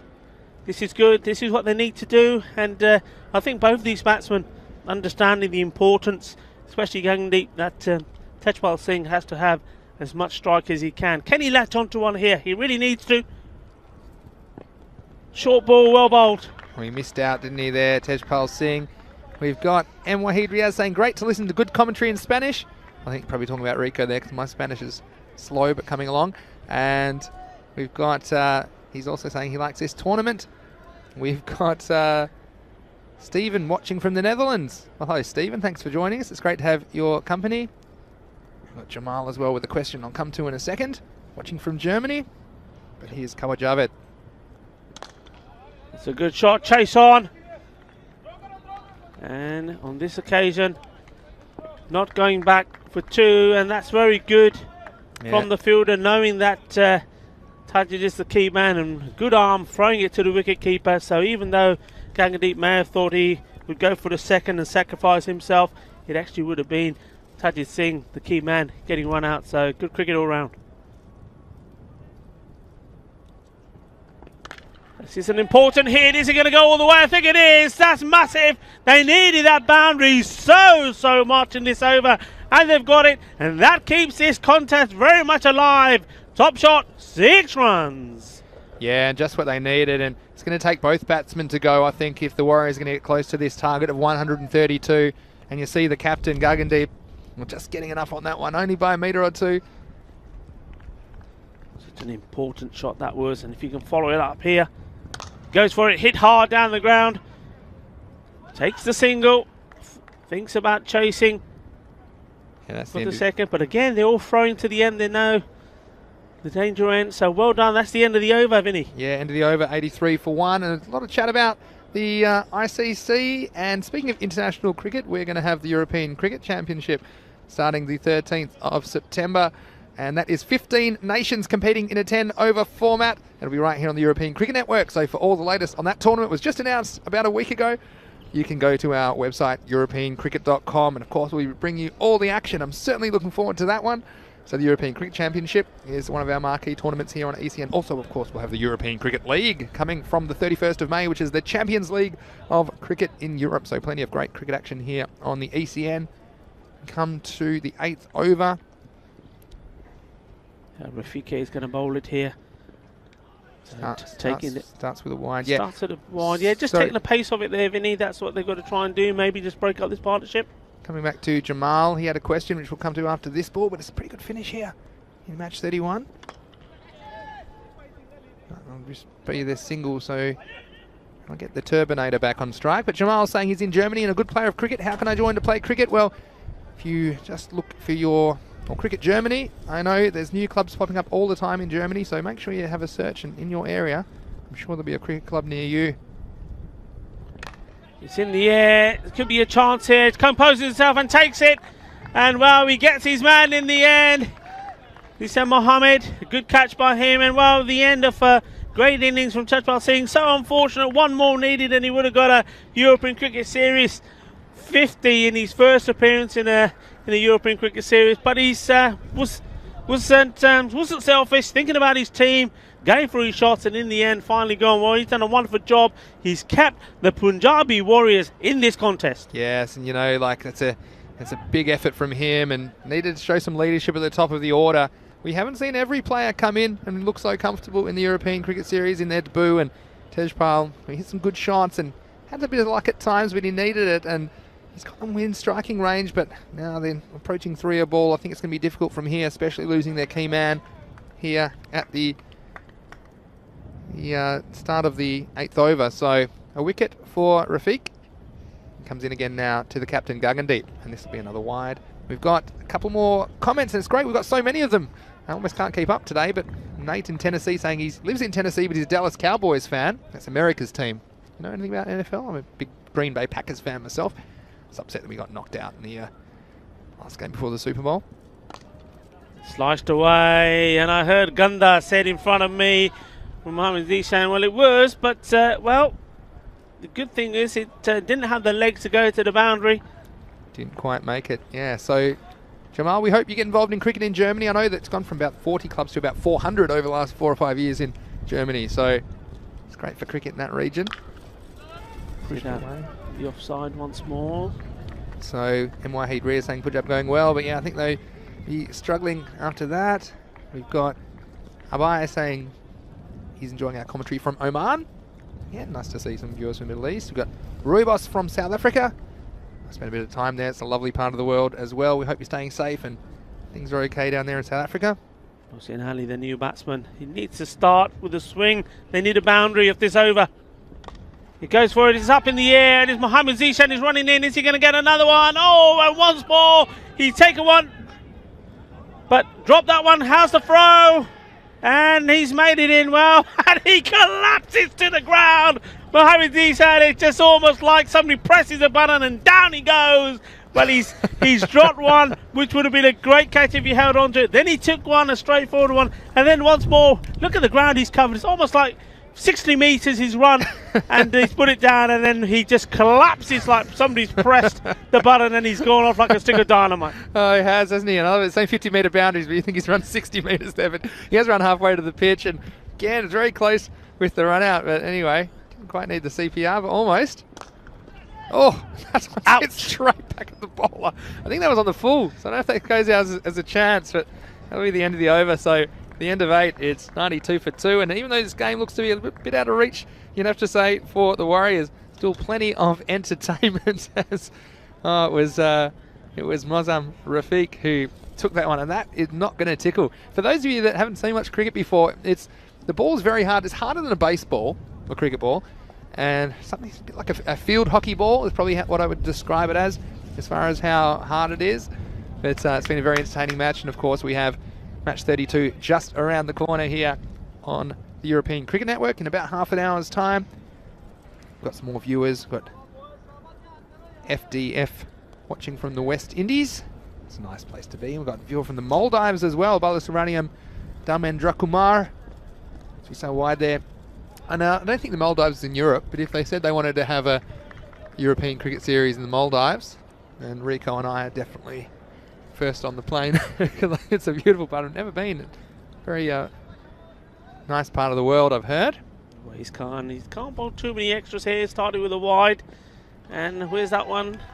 No, he's got that inside line. That's good. Quite deceiving sometimes from here when you see the batsman also going down the leg to try and make room for themselves. But that's okay. So he's made up for the wide ball. Gets a dot ball in there. Yeah, and look, I think the Warriors will probably rue a few runs they conceded. We'll come back to that in a second. Here's always Khan. Again on the legs, been hit out there. 2 fielders descending on it. And, well, he scored a goal with that one. He's put it in the corner of the net. The goalkeeper had no chance. It's a goal, and it's also 4 runs. Well, it's an own goal, Rico, isn't it? Because he put it back over his own line. You watch this down on the boundary. Again, God gave you hands for a reason. I've said it before. You got to get down and just toe poking it, wasn't he? Down there, Abid Shahzad, and wasn't able to get enough of a boot to stop it going over for 4. So a valuable boundary, and just wonder if they can get this down to 20 or something in the last over. Could they chase it? Not going to be much luck here. I'll be out if he hits, and not going to hit, just be a single. But yeah, it's been been great to have so many viewers chiming in on the YouTube chat this morning. Would encourage you, if you like cricket or if you like sports, perhaps if you're in America, you could tell your friends. It's a great chance to watch some entertaining sport, and of course it's coming every day. We've got Martin Hayter saying goal for that one. He's always gone. This one could be a bit too short. It's going to be called a no ball because it can't be above the batsman's head. And well, I'm just wondering if we've missed one already in the over. I don't think so. So they're just checking. I mean, this is the beauty here. Somebody asked a question yesterday about do we have a third umpire? Well, yes, we do. So the two umpires on the walkie-talkie, and the three of them, including the third umpire, are going to have a discussion, and we'll know. Ah, there we go. It's been retracted. So the only way it could have been a no ball if there's been. Yeah. There was one earlier and another one. Obviously, there's only one allowed, one short ball allowed, which is over shoulder height. So yeah, being retracted. So it would be called a wide then, because it was very high. Yeah, it's going to call it a wide. So that's a correct decision, and good umpiring, good sensible umpiring. So just a little bit of confusion. Look, the only difference, to be honest, is that a wide, if it's a no ball, it would be a free hit next ball. A wide, it is not a free hit. So good umpiring in the end. The right decision was made. And, well... maybe the batsman didn't get the memo. It wasn't a free hit, but Gargan, well, he had to go anyway at this stage, you'd have to say. And it was well bowled and made all the difference, didn't it, in the end? Because if that was a no ball ball before, well, this wouldn't be out. But the batsman, well, at this stage of the game, requiring 33 off 9 balls. No surprises. It's going for the big shot, but another wicket for the Warriors. And they'll be disappointed to come up a few short in their first appearance, but I think they've applied themselves well, especially with the bat. Yeah. What I was going to say earlier, Rico, was they'll probably rue the chances dropped at the start of this game. If they could have got Sawa early, it just shows you how close this game could have been. Also, I would probably think of the types of bowling they bowled. They never really took the pace off. They had a couple of spin options, but they didn't want to gamble on the spin options. And I think that if they could have just got a couple of spinners keeping things tight, they could have kept this score down to about 100 or 110, and it looks like that would have been within their grasp. Yeah, no, I have to agree with you there. And this is all things that they will learn as they play more games. It's a nice start. Let's get something on it, so they will take 2. Should come back for 2, and they do. And this is Hardeep Singh, who's getting off the mark immediately. It's great. We're going to see the final teams we haven't seen so far today. We're going to see the Hawks. We're going to see Badalona Shaheen, of course, coming up next game. Also Trinidad Royal Stars, as well as the Black Panthers. Look forward to seeing them. These are all Group D teams who are playing their first day of action today. Here's Awais Khan. It's well bowled, but even better was the shot that followed. He picked that up beautifully. It was a good delivery right up there. It was the case of you miss, I hit. It's good bowling here at the death, but when you've got a batsman that picks that up so well, this was a lovely shot from the new man in. He's hit this really, really well. He's absolutely smashed this. They say in baseball, he tattooed that one. That was right off the middle of the bat, and it went very quickly to the boundary for 4 runs. So that's the end of the 9th over. The Warriors, they passed the 100 mark there, 105 for 3. But you look at the final margin of this game, it could be something like 15 to 20 runs, the final margin, and you do think that those that the Warriors have left 15 to 20 runs out there in the field, just conceding, and that's maybe the inexperience. But again, we've said it's not that easy to field first thing in the morning, is it? With the cold conditions and the slippery ball. But we've seen a few go down for both teams, to be fair. But still an entertaining game here. Just a couple of questions. A few questions about the third umpire not being used in ECN. Well, we don't quite have all the angles required to do it properly, and that's the reason. But of course, there is a third umpire who is able to advise on certain things, like that wide no ball call last over. Here's the last over of the match, and it is Abid Shahzad, fresh off his own goal down on the boundary. He's going to bowl the 10th over, and yeah, Rico, well, we're shaping up for an interesting day. Group D, they've been desperate to get out there, haven't they? Been waiting 6 days patiently to get on the field. Here they are in day 7. That one will be a wide ball. But yeah, don't go anywhere, because in about 20 minutes time, we'll bring into match 32. It's Falco versus Badalona Shaheen. That one could have a big bearing on the top of this group if Falco and Badalona Shaheen are as strong as we're expecting. Of course, only one of each group will go through to the next phase of this tournament. We have 124 games, 25 days of cricket, so 5 weeks Monday to Friday from Barcelona, Spain, the first Falco European Cricket Series of the year. Yeah, so Falco look like they've started well, getting the first win under their belt. But like we said, they're going right back out there against Badalona Shaheen in what proves to be, well, for me, looks like it's going to be one of the matches of the day. Well, certainly the match of the morning. But you know what? It's been a real pleasure and joy to watch the Punjabi Warriors. You see this ball, I've liked their style, I've liked their attitude. Yeah.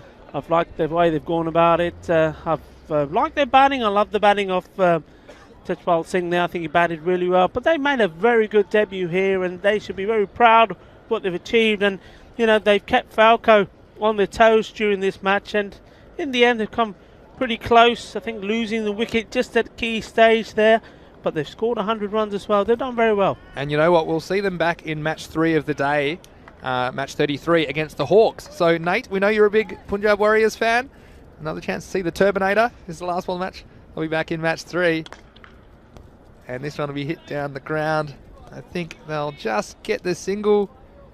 So, look, in a very entertaining start for the day, the Warriors end up making 110 in their innings. So, Falco, after winning the toss and electing to bat, they scored 131 and they defeat the Warriors 110 by 21 runs. Rico, it turned out to be quite an entertaining game. The Warriors, they made a good start, but they just couldn't hold on, could they? Falling 20 runs short in the chase. Yeah, this man, loved the way he batted, loved some of the shots he played. It was unfortunate that he couldn't muster up that one more run he needed to get a 50. But he'll look back on a fine performance from him. And you're quite right, Vinny. One of the things that the Punjabi Warriors will look at is the way they went about their work in the field. I think they do have the bowlers there. Some of them took time to adjust to this surface. And they also needed just to see the wicket there of Usman Tariq going for the big shot there of Mohammed Paris doing the bowling. One of the things they need to do is just change that bowling around a little bit. They did, certainly for me, miss the slow bowler. I think they have got the slow bowlers in there. They need to introduce them in matches like that. And in the end, as we see that, the first catch go down from Zishan Mohammed. Now, we'll see some more from him at the moment. And I just wonder if we've got on camera when he collapses in a heap after dropping his second. But he did take one as well. Yeah, we are playing at altitude here, aren't we, Rico? I think 185 metres above sea level. And I tell you what, I'm going to see it in a second, I'm sure. Mohammed Zishan sucking in the big ones as he made a lot of ground. He did a couple of times as well. This one teased him. This is the one he held on to. And that was a very important wicket. The Turbinator, Tejpal Singh. And this is the one where he ran a long way. He ran a half marathon, according to Rico Full. And then he had a chance to run out. He's used up all his energy. And we don't see him there gasping for air after he put in the big ones here. You see him again. 60 metres. Rico, he said that he's got. I like a bit of exaggeration. So there you go. And he's just looking up at the sky. And where would you rather be? This is the captain, Gagandeep Singh. And well, you can't blame his effort either. He applied himself well, scoring 17 off 11, including a Maximo. You see there the beautiful skyline of Barcelona as we hit the end of match 31. But just around the corner, in about 15 minutes' time, we will be bringing you into match 32. And the news from there is that the Falco team, once again, they've won the toss and they have elected to bat. And we've got 4 more matches today. There's my fantasy dashboard for match 32, Falco versus Badalona Shaheen. Well, we haven't seen Badalona Shaheen yet so this tournament, so let's talk a bit about them. I think Hamza Salim, top of the order, is one of their key players. Also see him with the ball, Dilawar Khan as well. Bilawal Khan, it's a strong 4 or 5 really for Badalona Shaheen. And they'll be very keen to make a winning start to the tournament, except they'll be in the field first, of course, against Falco. And perhaps Falco, with a game under their belt, hasn't always worked out, but I think that's just being adjusted to the conditions could give Falco a little bit of an advantage. But both of us, we're leaning towards battle owner Shaheen. So we hope that you find that dashboard useful. You'll find it on our social media at European Cricket, and you also find reviews and previews, I should say, for every match at our website, europeancricket.com. Well, Yeah. Rico, that's the first of 5 matches down, still 4 to go. And of course, we've got cricket Monday to Friday, 5 matches every day from Barcelona for this first Fancode European Cricket Series of the year. It's not the last though. After Spain, we'll be going to various other locations, so it's great that you're part of our family here at European Cricket. It's great to have your company wherever you're watching around the world, and keep those comments and questions coming in the YouTube chat. Yeah, I mean, it's going to be a great game. The other player I'm looking forward to, I like to see youngsters playing, of course. I've got to, really do like to see them progress and do well. I think we have some exciting ones. And looking at that, Malik Sami-ur-Rahman, he's a great young bowler. Can do a bit of batting as well. His brother sometimes also shows up as well. Yep, that's his brother as well, Malik Mati. So Mati's the slightly older one. Yeah. Very good bowler. Both 2 very good, promising youngsters. And I like to see that. I like to see these teams introducing a youngster or 2 in their squad. So join us just before the half hour. In about 12 minutes time, we'll be back to bring you into match 32. Match 32 of 124 games here in Barcelona. This is Vinny Sandu, Mr. Maximo, along with Rico Fool, and you are watching the Fancode European Cricket Series.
Hello and welcome back to the Fancode European Cricket Series. It's Mr. Maximo here, Vinny Sandhu. We're almost ready for match 32, Falco versus Badalona Shaheen. And the news from the toss was that Falco have won the toss and elected to bat. And I just thought I'd take this opportunity to show you a little bit about the conditions out here. And you can see the bowlers' run-ups. They're a little bit muddy from the rain overnight.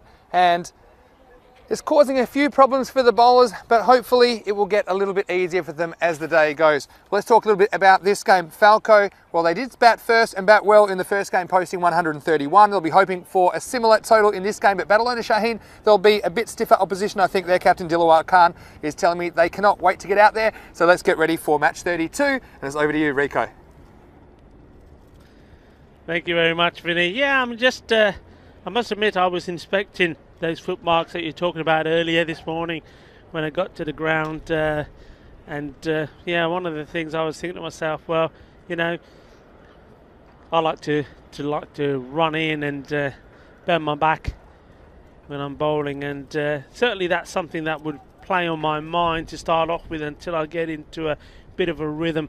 And it's one of those which, if early on you do feel that you're slipping slightly, remember there would have been a bit of moisture in that earlier game. Then the likes of, Mohammad Zishan there, you could see that that's what he struggled with. His first few deliveries, that very first one was very wide, and after that, it was always in his mind about that surface. But once he bowled a couple of decent balls and he got used to it and stopped looking down at his feet, it was all right. So it's one of those, it plays on your mind.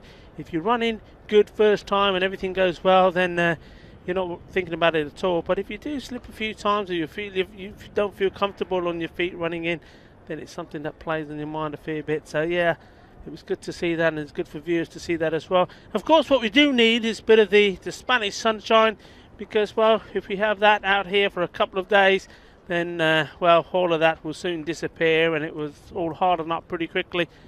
We've got Roberto, our trusted groundsman, out there at the moment. He's practicing his sweep shot.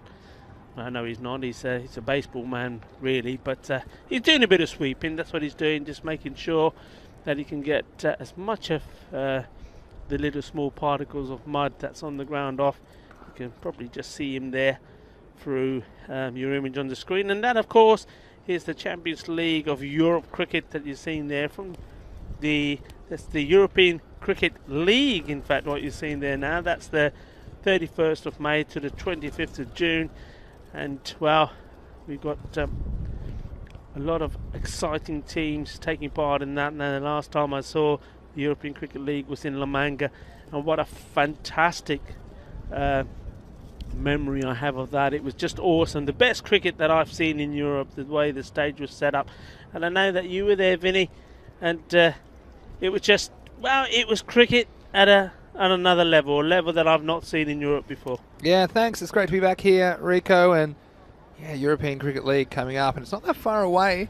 Also, we've got the European Cricket Championship, you see that on your screen as well, in September and October. So those two tournaments, they are marquee tournaments in European cricket this year. Of course, they're slightly different. The European Cricket League is the Champions League for club teams. The European Cricket Championship is for nations, for countries in Europe, and we'll have 15 countries taking part in that.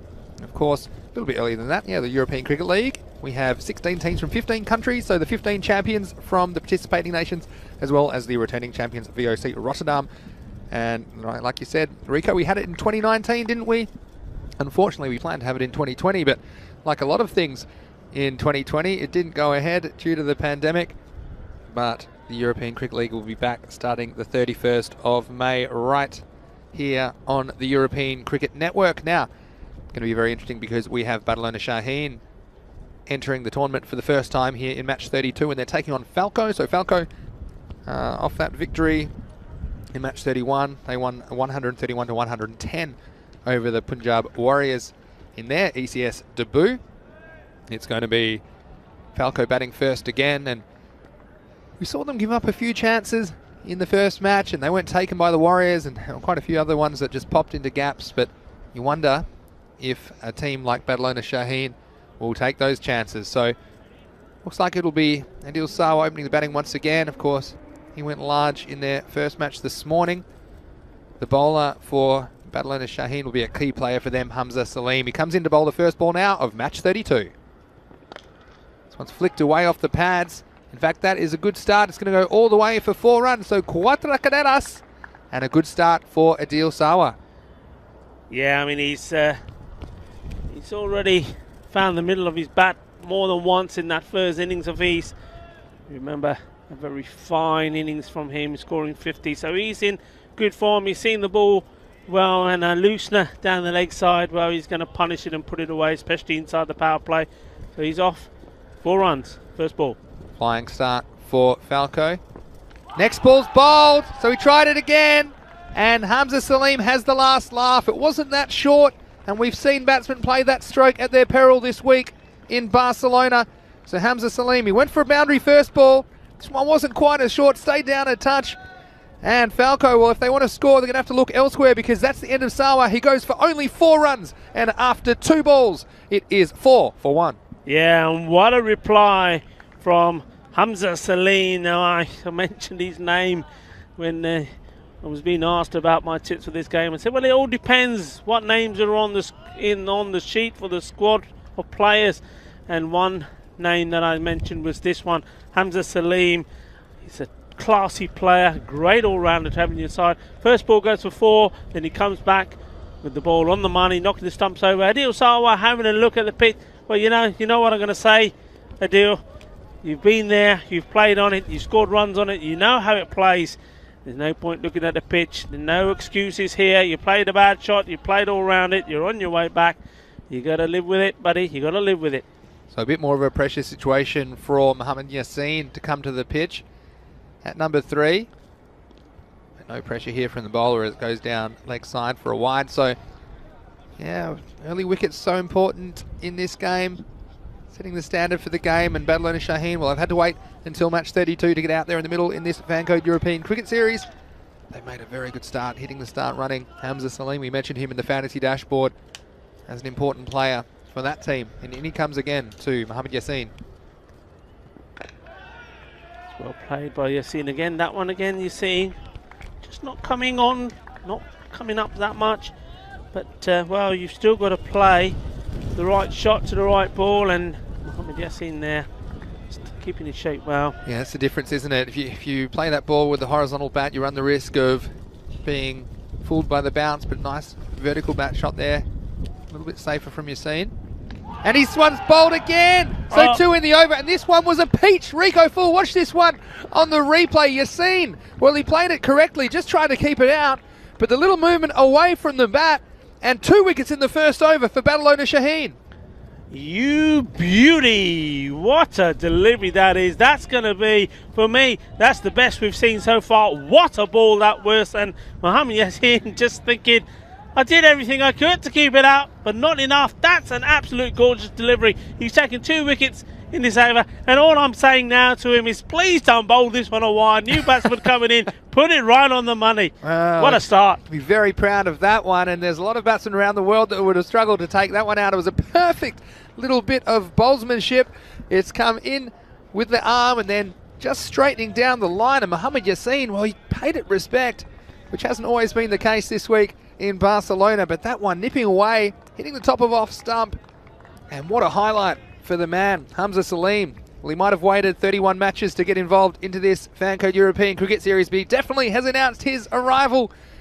And what a situation for the number 4 batsman to come out to the crease. There's been a scramble of pads in the Falco dressing room, and Badalona Shaheen, well, we both favoured them.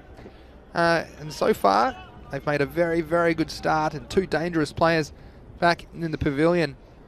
Still 2 balls to go this over. This one down the leg side slightly. So high drama here in the first over of match 32. What do you think of that ball at home? It was not an easy delivery to keep out, to say the least. And well, now Falco needs to be a rescue job, and it's their captain coming into the crease, Raymond Rajput.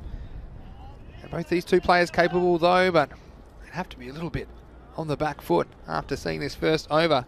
With a ball to go then. Oh, almost a third, wasn't it? So what a good over that is for Badalona Shaheen. they haven't wasted any time getting into this tournament. It's the end of the first over and it's 6 for 2. Yeah, top over. The only disappointing thing is that he strayed a little bit with the wide balls. But when he's got it right, well, we saw, especially with that second wicket, absolutely unplayable. Well, we know that he's a big man and he shines on the big occasion. Well, what a comeback he's made. Well, what an entrance he's made to another European Cricket Series here. Fantastic. And yeah, man who's got the ball here is the youngster I was talking about. This is one of the brothers in the side, Mati Malik. Yeah, so he'll be hoping to keep the pressure on. We've seen still plenty of balls left though, so plenty of time for Falco to rescue this innings, but early jitters for them. Yeah, Malik Mati Uraman to bowl the second over. Leans on this one, straight to the field, although so no run. And yeah, so important, isn't it, when you have one bowler do the job, taking early wickets and putting pressure on the opposition. You need pressure from the bowlers around him. So Malik Mati Uraman, he'll be hoping for something similar in this 3-over power play. Well, the Falco batsmen were powerless in the first over to come up with that. Stephen Kelt saying, lovely straightening ball. He's watching from the Netherlands. Again, good bowling, and we've seen so far some pretty accurate bowling with a couple of exceptions, but so often in this tournament, Rico, we've seen bowlers straying early and struggling to control the movement and giving free runs to the batsmen. It just develops confidence for the batting team, but right now all the pressure is on Falco. Yeah, I mean, it's they come into this game with a positive and comfortable win, you would say. But here, different ball game. Well, this one's fumbled at mid-off, but I don't think it'll go all the way to the boundary. Batsman will jog through for a single in the end. It was Samad Ali there. Big man. That one just sneaking between the pins, but just a single to Rajput. That would bring Ijaz Ahmed back on strike. Now they push the mid-off back. That same man, Samad Ali. They've also got a deep wicket, so only 2 men allowed out in the first 3 overs of the match. Malik Mati Uraman will have a 3rd wicket for Badalona Shaheen. Almost gets it. Ijaz Ahmed, well, you have to wonder about how he'll approach this innings now. The natural thing would be to express some caution and to not want to lose a 3rd wicket, but still, Badalona Shaheen, they've got a powerful batting lineup, they've got some good players. You still need to put a score on the board, so these two have a big job to do for me, for Falco, to rescue them from this start.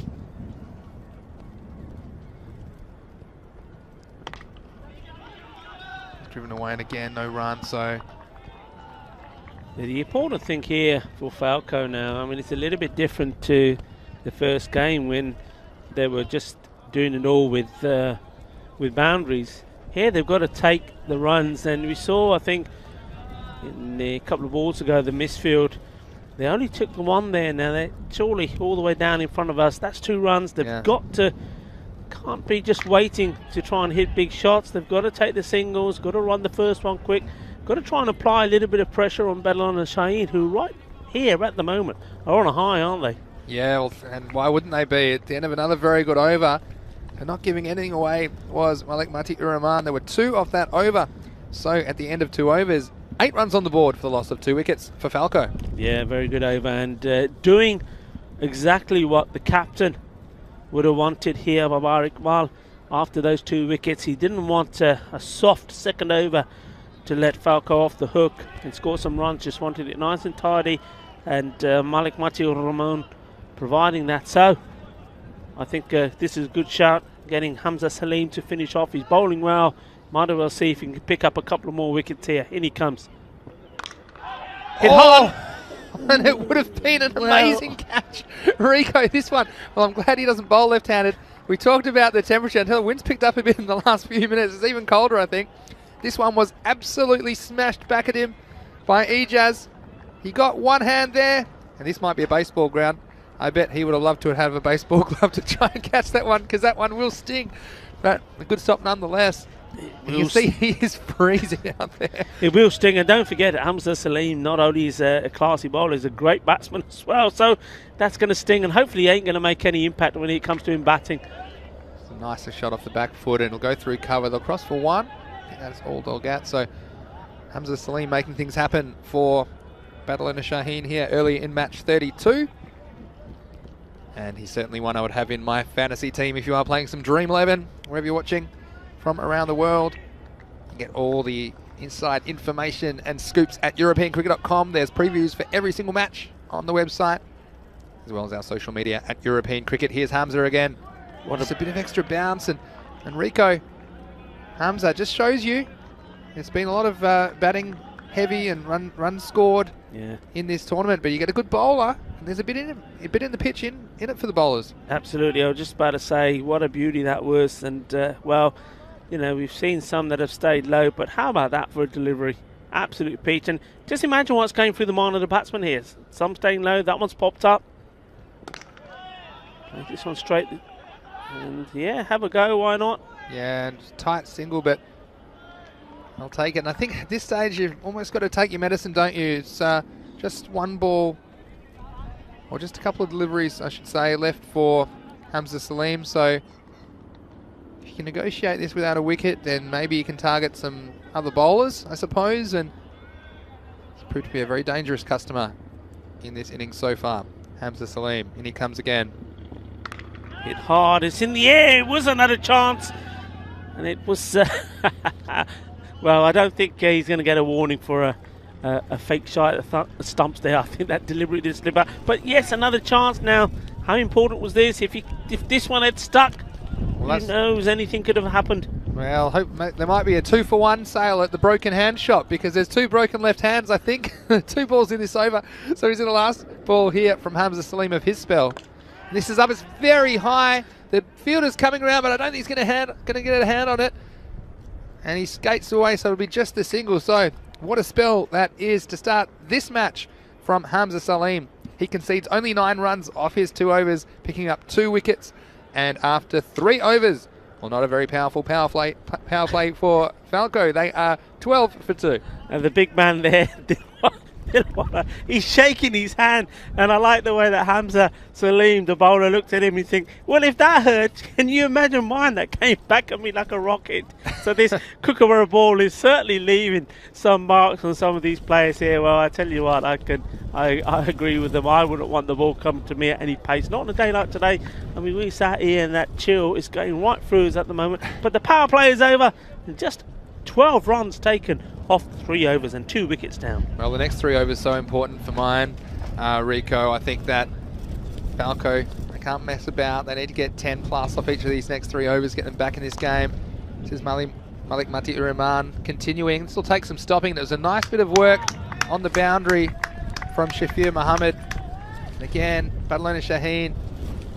Those 2 catches went down, but they were very difficult catches in these conditions. But again, saving 3 runs there. So difficult as a batsman in this situation, because if you take too long to get into your innings, well, the balls remaining is going to dry up pretty quickly. Here's Malik Mati-Rahman. He's been knocked down for a single, but we've got Stephen saying he likes the look of Hamza Salim, saying good vertical action, releasing the ball from a high point, and you saw some extra bounce he got out of this surface, didn't you, Rico? A couple of times. And yeah. And Mohammed Ismail saying struggling at 12 for 2. Well, absolutely, that's an understatement. Hit hard, is it going to carry? No, just one bounce to the fielder here in front of us. It's very good work going on here from Badalona. That was Samuel Ali in the action. Yeah, you see the batsman what they're trying to do here, but of course now we're out of the power play. There are 5 outfielders allowed, and not so easy. They haven't quite shown the timing to get it all the way out of the ballpark at the moment. So great work by the first 2 bowlers for Badalona Shaheen. Here's Malik Mati-Ur-Rahman. It's in the air. It was in the area of 3rd man, but again just reaching him with a couple of bounces. And Mati bowling very well here. Yeah. Just think if he could just push in a little slower ball. A lot of seagulls have appeared from nowhere here. I don't know if something to be worried about. If the production team here, Spring Productions, our partner here, production partner, can have a look there. Well, this one's gone in the air, and it could have hit one of those seagulls. It's gone all the way. 6 runs. That's a big hit, and that's the first one of the innings, and they need a few more of those. That's well hit. Yeah, and this was an attempted slower ball from the bowler, just rolling his fingers on it, and that one disappeared, and it almost took a couple of seagulls with it, Rico, didn't it? So the first Maximo of the innings, and sorely required for Falco as they attempt to pull a rescue job on this innings. And Mohamed Ismail saying 7 overs left, at least 10 over to get them to 82 plus, something to bowl at. Not going to get any runs off this one. Fumbled by the keeper, but they won't get a run there. And I believe that is the end of the over. So at the end of 4 overs, Falco are 22 for 2. Yeah, it's time to rebuild for these two, Ramanullah and Ijaz Ahmed, having a little talk to each other there. I mean, the captain would know who else he's got to come in. I mean, there's still batters there, but I think for me, the next 3 overs, these two until the end of the 7th, have to stick together, take the singles, run them hard, and well, with new bowlers coming on now as well, with both the openers having been bowled out, maybe they're going to get a little bit of freedom to play their shots here. 5th over begins, and it begins with a dot as there's no run scored, and it's his brother Malik Sami Uriman to bowl the 5th. And we've got Mark Lovell in the chat saying for more on Hamza Salim and other ECS superstars, just click that link there. And you can, of course, go to that website, EuropeanCricket.com, for a host of articles and information about the European Cricket Series. This one gets through the keeper, and this time they will take a bye. Don't think it'll be called a wide. We'll have to wait the umpire's decision.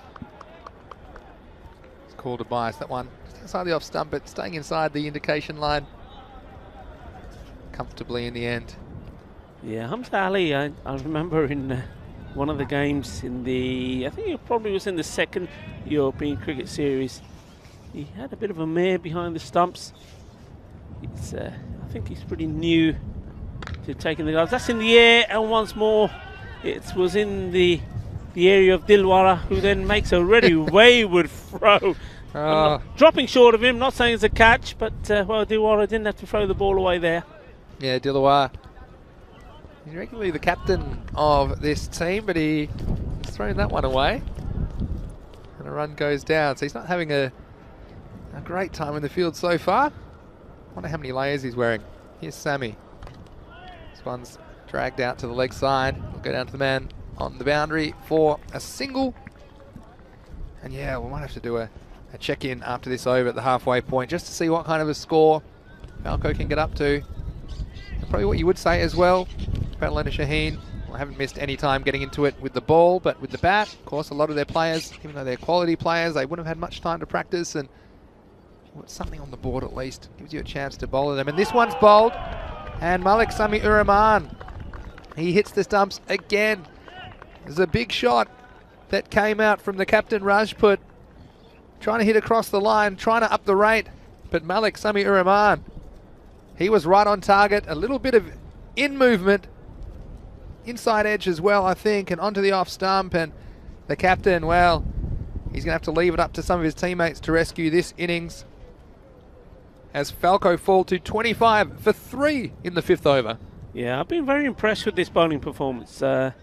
All the bowlers that have come on, okay, I think Hamza early on, though he took those 2 wickets, he did bowl a few wide balls, but we've seen the 2 brothers here, Matik and also Sami, bowling a very good line, wicket-to-wicket bowling, varying their length a little bit. We saw one from Mati where he just bowled a slower one that a batsman did latch onto, but other than that, been really good bowling. They haven't given any free hits to the batsman, made them work hard and play and earn every run they've scored, and therefore every time they try to take advantage of it, they're getting in trouble and the wicket goes down. Baba Khan in, and he's gone, and 2 in a row. What a delivery. 2 in a row, Baba Khan. He came, he went, and we had Mark Lovell on the chat saying prodigious in-swing. Is this Wasim Akram? Well, it could be a right-handed version. Baba, that went a long way from outside the off stump, curving left to right on your screen. And not an easy ball to get first up. He had a go at it, but wasn't able to make any contact.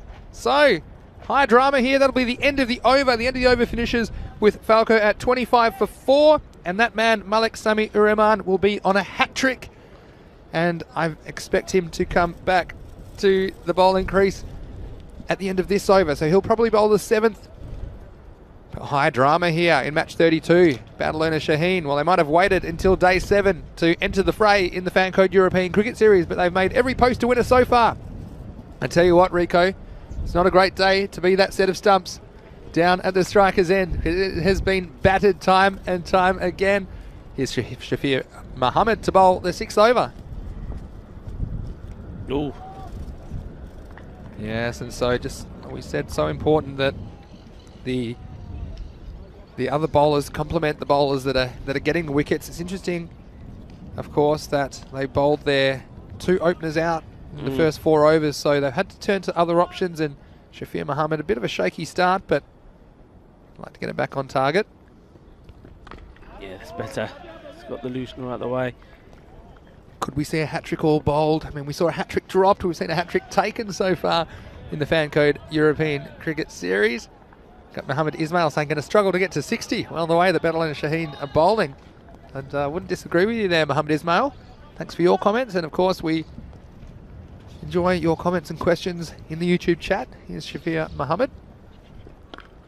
This one played a bit more respectfully away on the offside. New batsman is Abid Shazad for Falco. And, wow, we've seen some batting friendly conditions and batting lopsided games, if you like, so far in the series, but Badalona Shaheen really making the ball talk here in match 32. Here's Shafir Muhammad. Yeah, a little bit too wide there, but it just goes to show up until now what a fantastic performance this has been, because you know what, if we hadn't seen Falco until this match, a lot of people watching would probably be thinking, oh, this Falco team, you know, but we've seen them already. We know their strength. We know they can score big runs, which makes you understand just what a good performance this is from Badalona Shaheen so far. So playing a miss, and a big swing from the batsman, and just need to try and reconstruct this innings, and the way to do it is to not have too many dots as well, 1 minimum, especially if you're new to the crease. You've got Ijaz Ahmed down there at the other end. Well, he's 7 off 14, so he hasn't had the easiest time, but he has had a look at the bowling. Yeah. And he's the man you'd be wanting to try and get in strike, I think. Shafir Muhammad. Well, this one's short and has popped away and is well timed. It's gone all the way over backward square leg. That is a Maximo, and sorely needed 6 runs to Falco.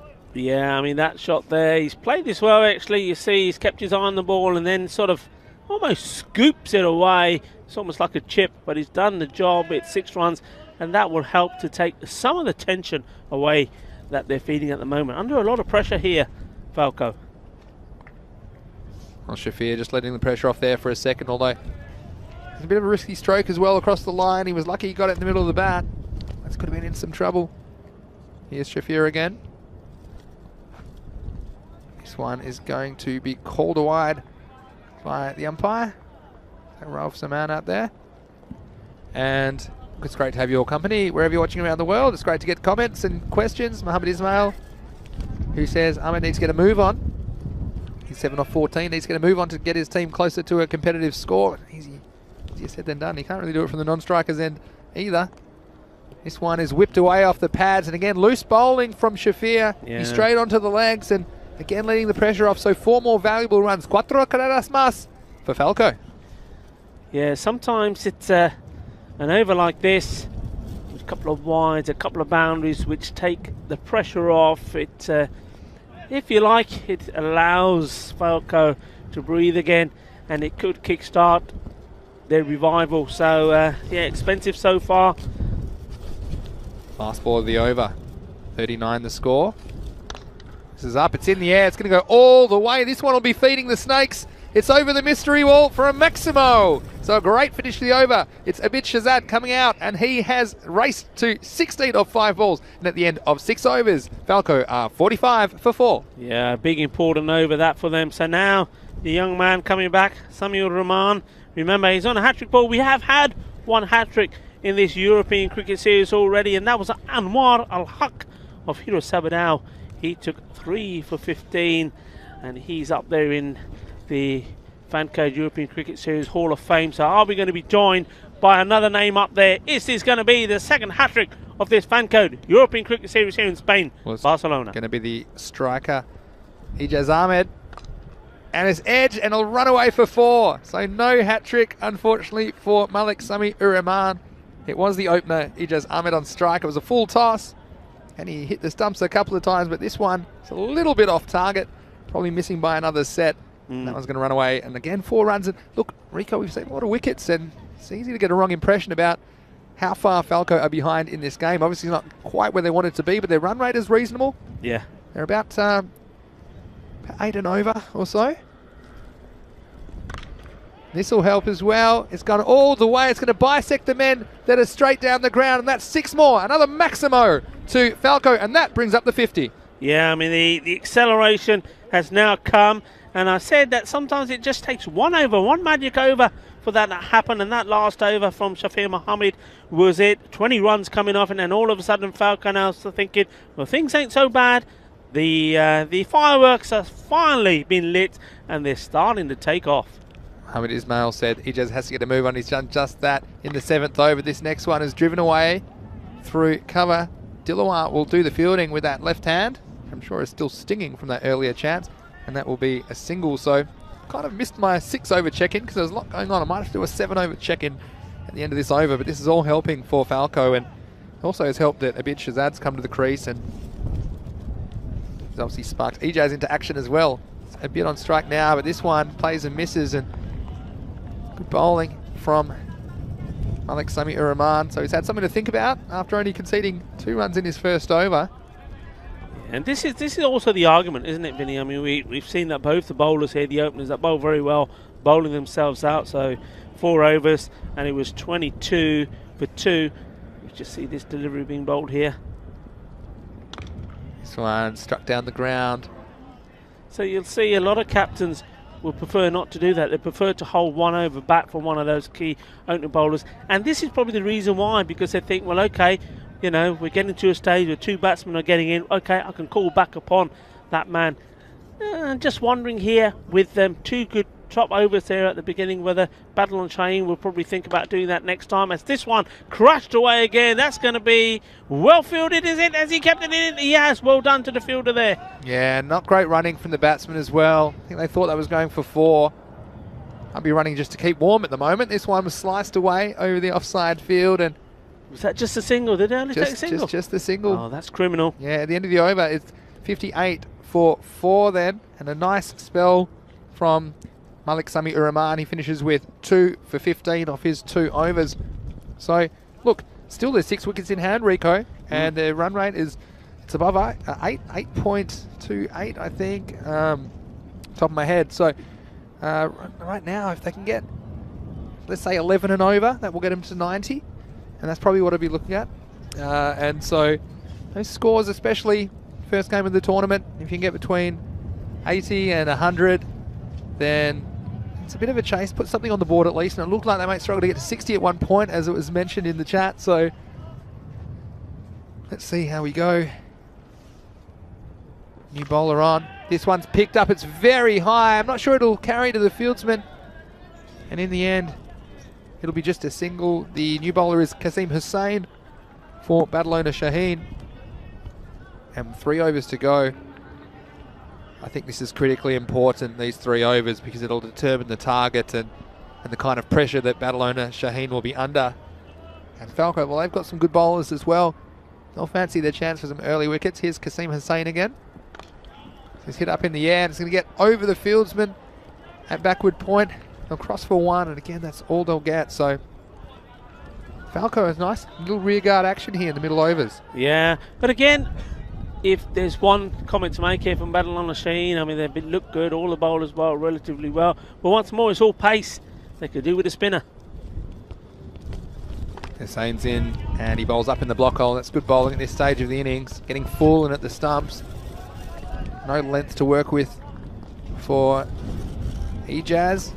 Hits down the ground for a single, but Ijaz, well, he's weathered the storm early, and he's come back and hit a couple of boundaries in the last couple of overs. It's interesting how Abid Shahzad's come out and hit the ball very well straight away. So one thing about losing those wickets really quickly, those batsmen didn't really chew up a lot of balls. And so if you go first ball, sometimes it's better than getting out after 6 or 7 balls. Here's the next one. Well, this is short and it's gone high in the air. And it's just going to fall in no man's land. The keeper, Hamza Ali, coming around, but he couldn't get there in time.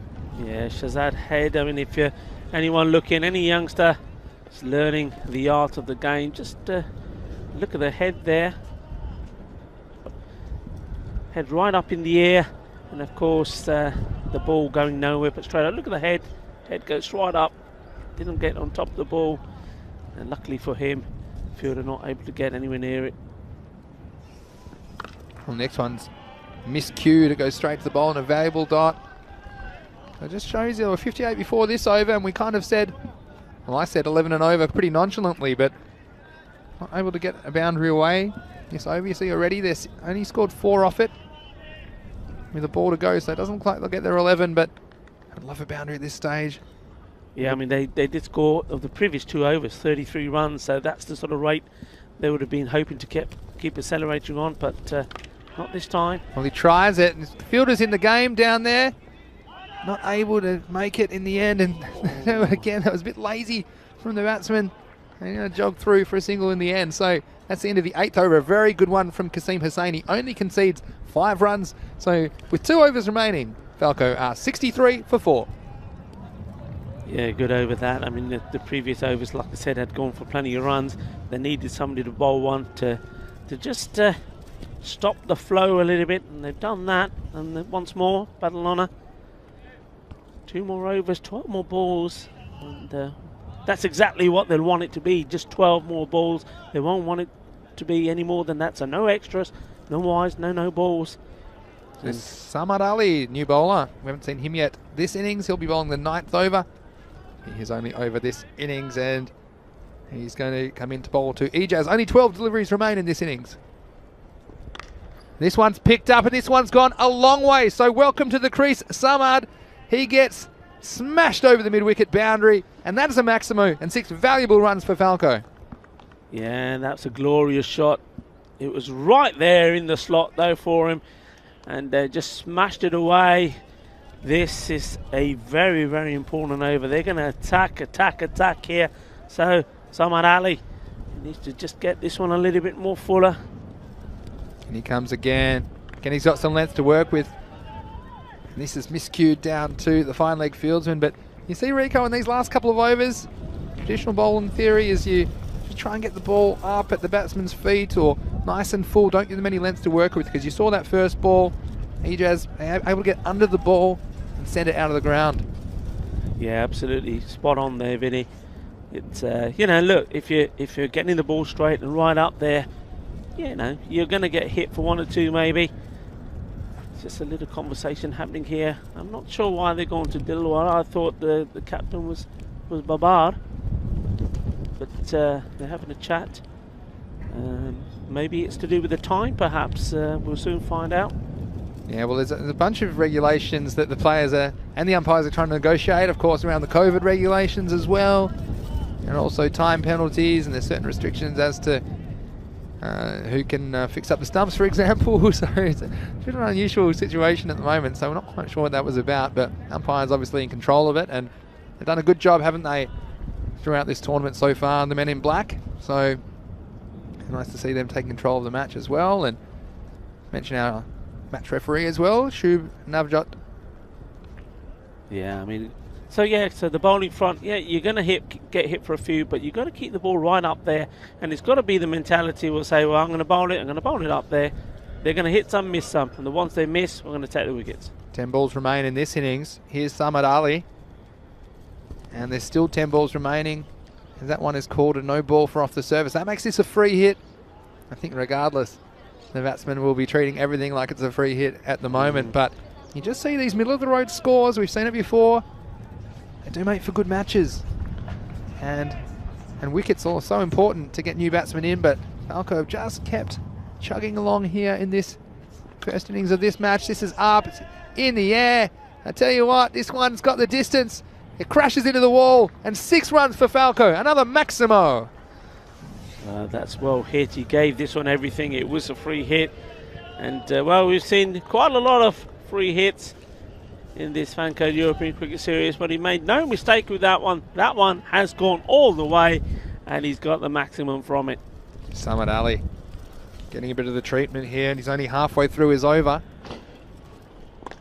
This one he goes again. He might have picked out the fielder down there. Oh, he's made a meal of it, and he's going to have to turn around and watch it trickle into the rope. So, oh, the fielder down there, Shafir Muhammad. You can see he was eyeing the catch, and I don't mind that because he had the catch on his mind. He thought he might be able to make a dismissal, but this one just dying on him. And you see that once he went down, oh, he was picking the grass out of his back teeth. Yeah, that's poor cricket, and he'll know it. He fielded well in front of us here, but then over there, first of all, he saw it very late. You could see that.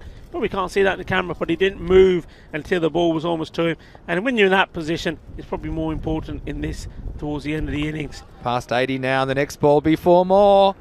So, a big over. It's a magical over, as you would call it, Rico, in the 9th for Falco. Yeah. They have raced to 85 with a ball to go in the 9th over. Yeah, this is a good recovery. I mean, yeah, fielder there committing, but really he was never near it. 4 runs, and then, well, that's been backed up with another good shot here, 4 more. And perhaps something for Babylon to think about. They do need to keep out one of those bowlers at the top order because they're not backing up. There's a good start they had with the bowling they've got left. Well, Samad, he just wants this to be over, but he'll have to bowl another one. There's already 23 runs off this over with a ball to go.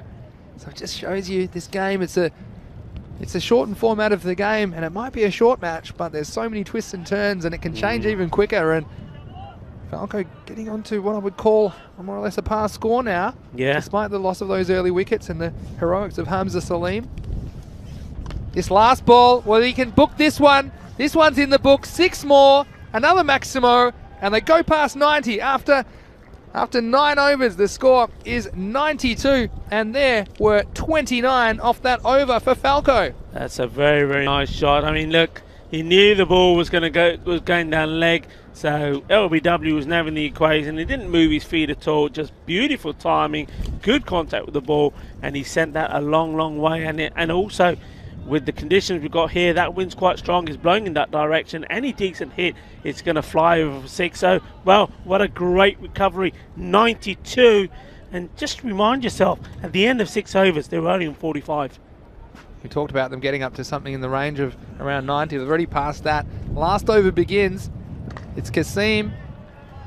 And he was pretty good in his first over. This will only be a single, so the last 2 overs, well, it's a bit of a different story. Kasim conceded 5, then Samad Ali conceded 29 in the 8th and 9th overs respectively, and so a good recovery from these two and a good partnership.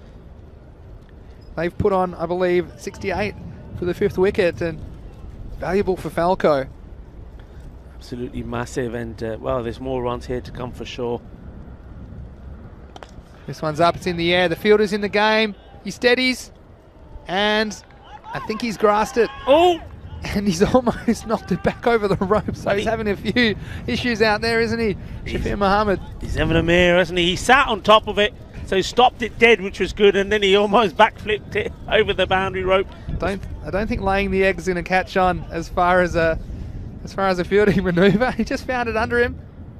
Here we go. 4 to come now. Oh, this one's short, and it's going to be punished. Yeah, it's gone all the way over fine legs, so 6 more. And Falco, after a very, very shaky start, they've passed the century. Wow, this is carnage here at the end. These last few overs have been so costly for Babylon and Shaheen. Now, I mentioned the last time these two teams met, and Babylon and Shaheen almost, well, they did. They gave it away. They gave the victory to Falco. Well, have they done the same thing here again? I know we're only at the halfway stage. Well, they had him, didn't they? And now they let him off the hook. And he's bowled. I was just going to mention he was close to his half century, Abid Shazad, but he'll fall for 47 off only 17 balls. So what a knock and what a counter-attack from that gentleman as he came in at a perilous stage, coming in at number 6. And you can't blame him here. Unselfish batting from him. Going again, and this time the stumps go down, but the damage is done, you'd have to say. And what I would say with this kind of a total now in the low hundreds, I think it's going to set up for a very, very interesting run chase in the second half of this match. There's a lot of hype about this match, match 32. Both these teams fancying their chances in Group D, and it certainly has proved to be a very interesting match so far. Yeah, but look, Vinny, you know, if at the toss you'd said to Baba Iqbal, right, okay, you know, how much you want to restrict them to, what are you happy chasing? If you said to him 110, he'd be more than happy with that because he knows the strength of Falco. So they can't let the heads go down too much. Yeah, they had them where they wanted them, they let them off the hook, but really, it's still a score that they could quite easily muster. Well, 2 balls remain, and it's Mohamed Zishan. Crazy running here. Well, he's got to get it down the other end. He does in the end. But that was, well, they had to go for it. But one of the batsmen had read the plot, the other hadn't. Yeah, well, that's interesting, actually, because Ijaz, the opener, and I think that was unselfish from Mohamed Zishan, because he was happy just to take the single, because that would have kept the opener, Ijaz Ahmed, on strike.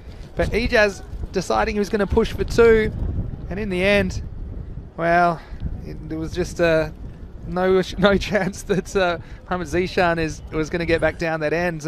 I think it was smart, and it's actually going to be 1 short, so it will be no runs scored off that delivery in the end. Well, yeah, I mean... Well, that's a duck. He's just been run out for a duck, and he's run for almost 40 metres. So, yeah, you very, very rarely see that, but because he didn't touch his bat correctly the first time round, yeah. Yeah, then it was adjudged as no score, and to make it even worse, the man who's batted through the Ijaz Ahmed will not be on strike. So we'll come to the last ball of the innings, and it's 102. It's happened all so fast, hasn't it? But still, Falco, well, they missed out on a run there. Have one more chance to score. 102 with the ball to go. So it's hit down the ground, and they'll have to go for 2 this time, you'd think so. Oh, and that's poor cricket from Ijaz, I'd have to say.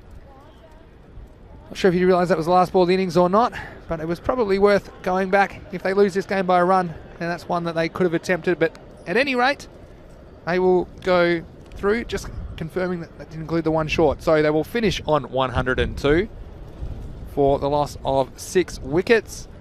103 to win for Badalona Shaheen, and it seems so long ago, but this game started in a blaze of glory, and it was Hamza Salim early on that did the damage for Badalona Shaheen. Yeah, we saw Adil Sawa starting with a great shot in the form he was in, but then he was pegged back here by Hamza Salim. I don't think it was the greatest choice of shots, but what a beautiful delivery, wicket to wicket bowling, knocked over the stumps.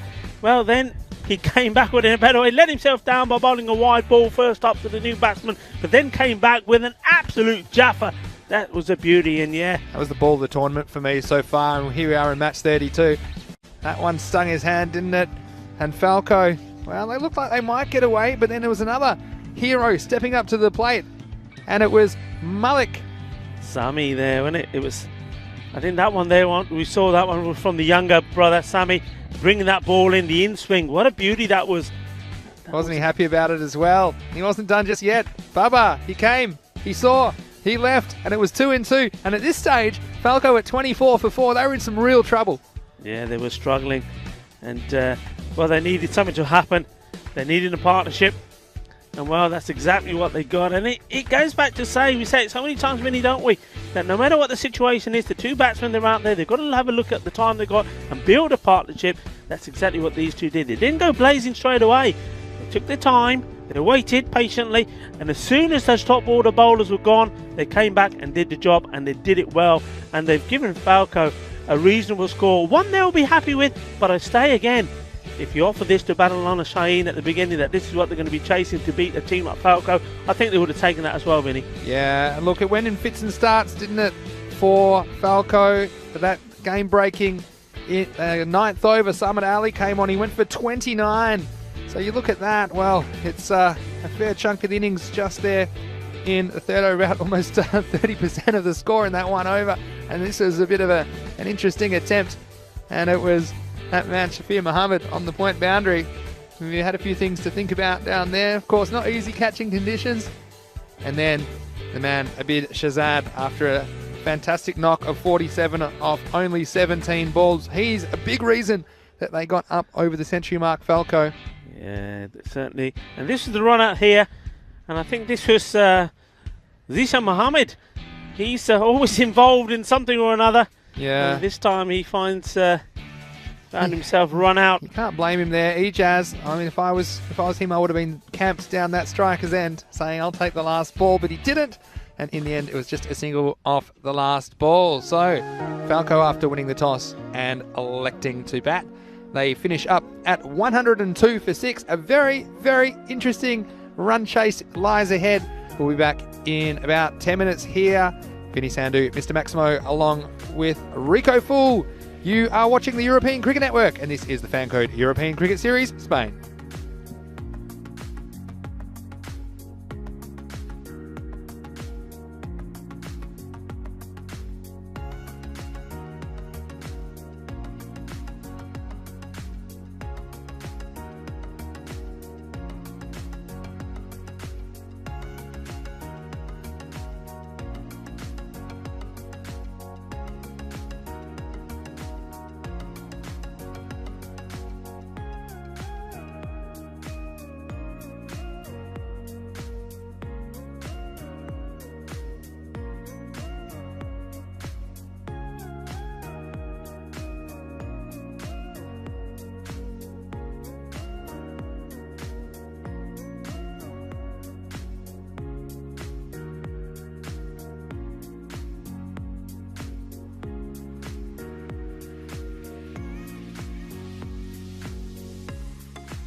Well, welcome back to quite a wintry Barcelona.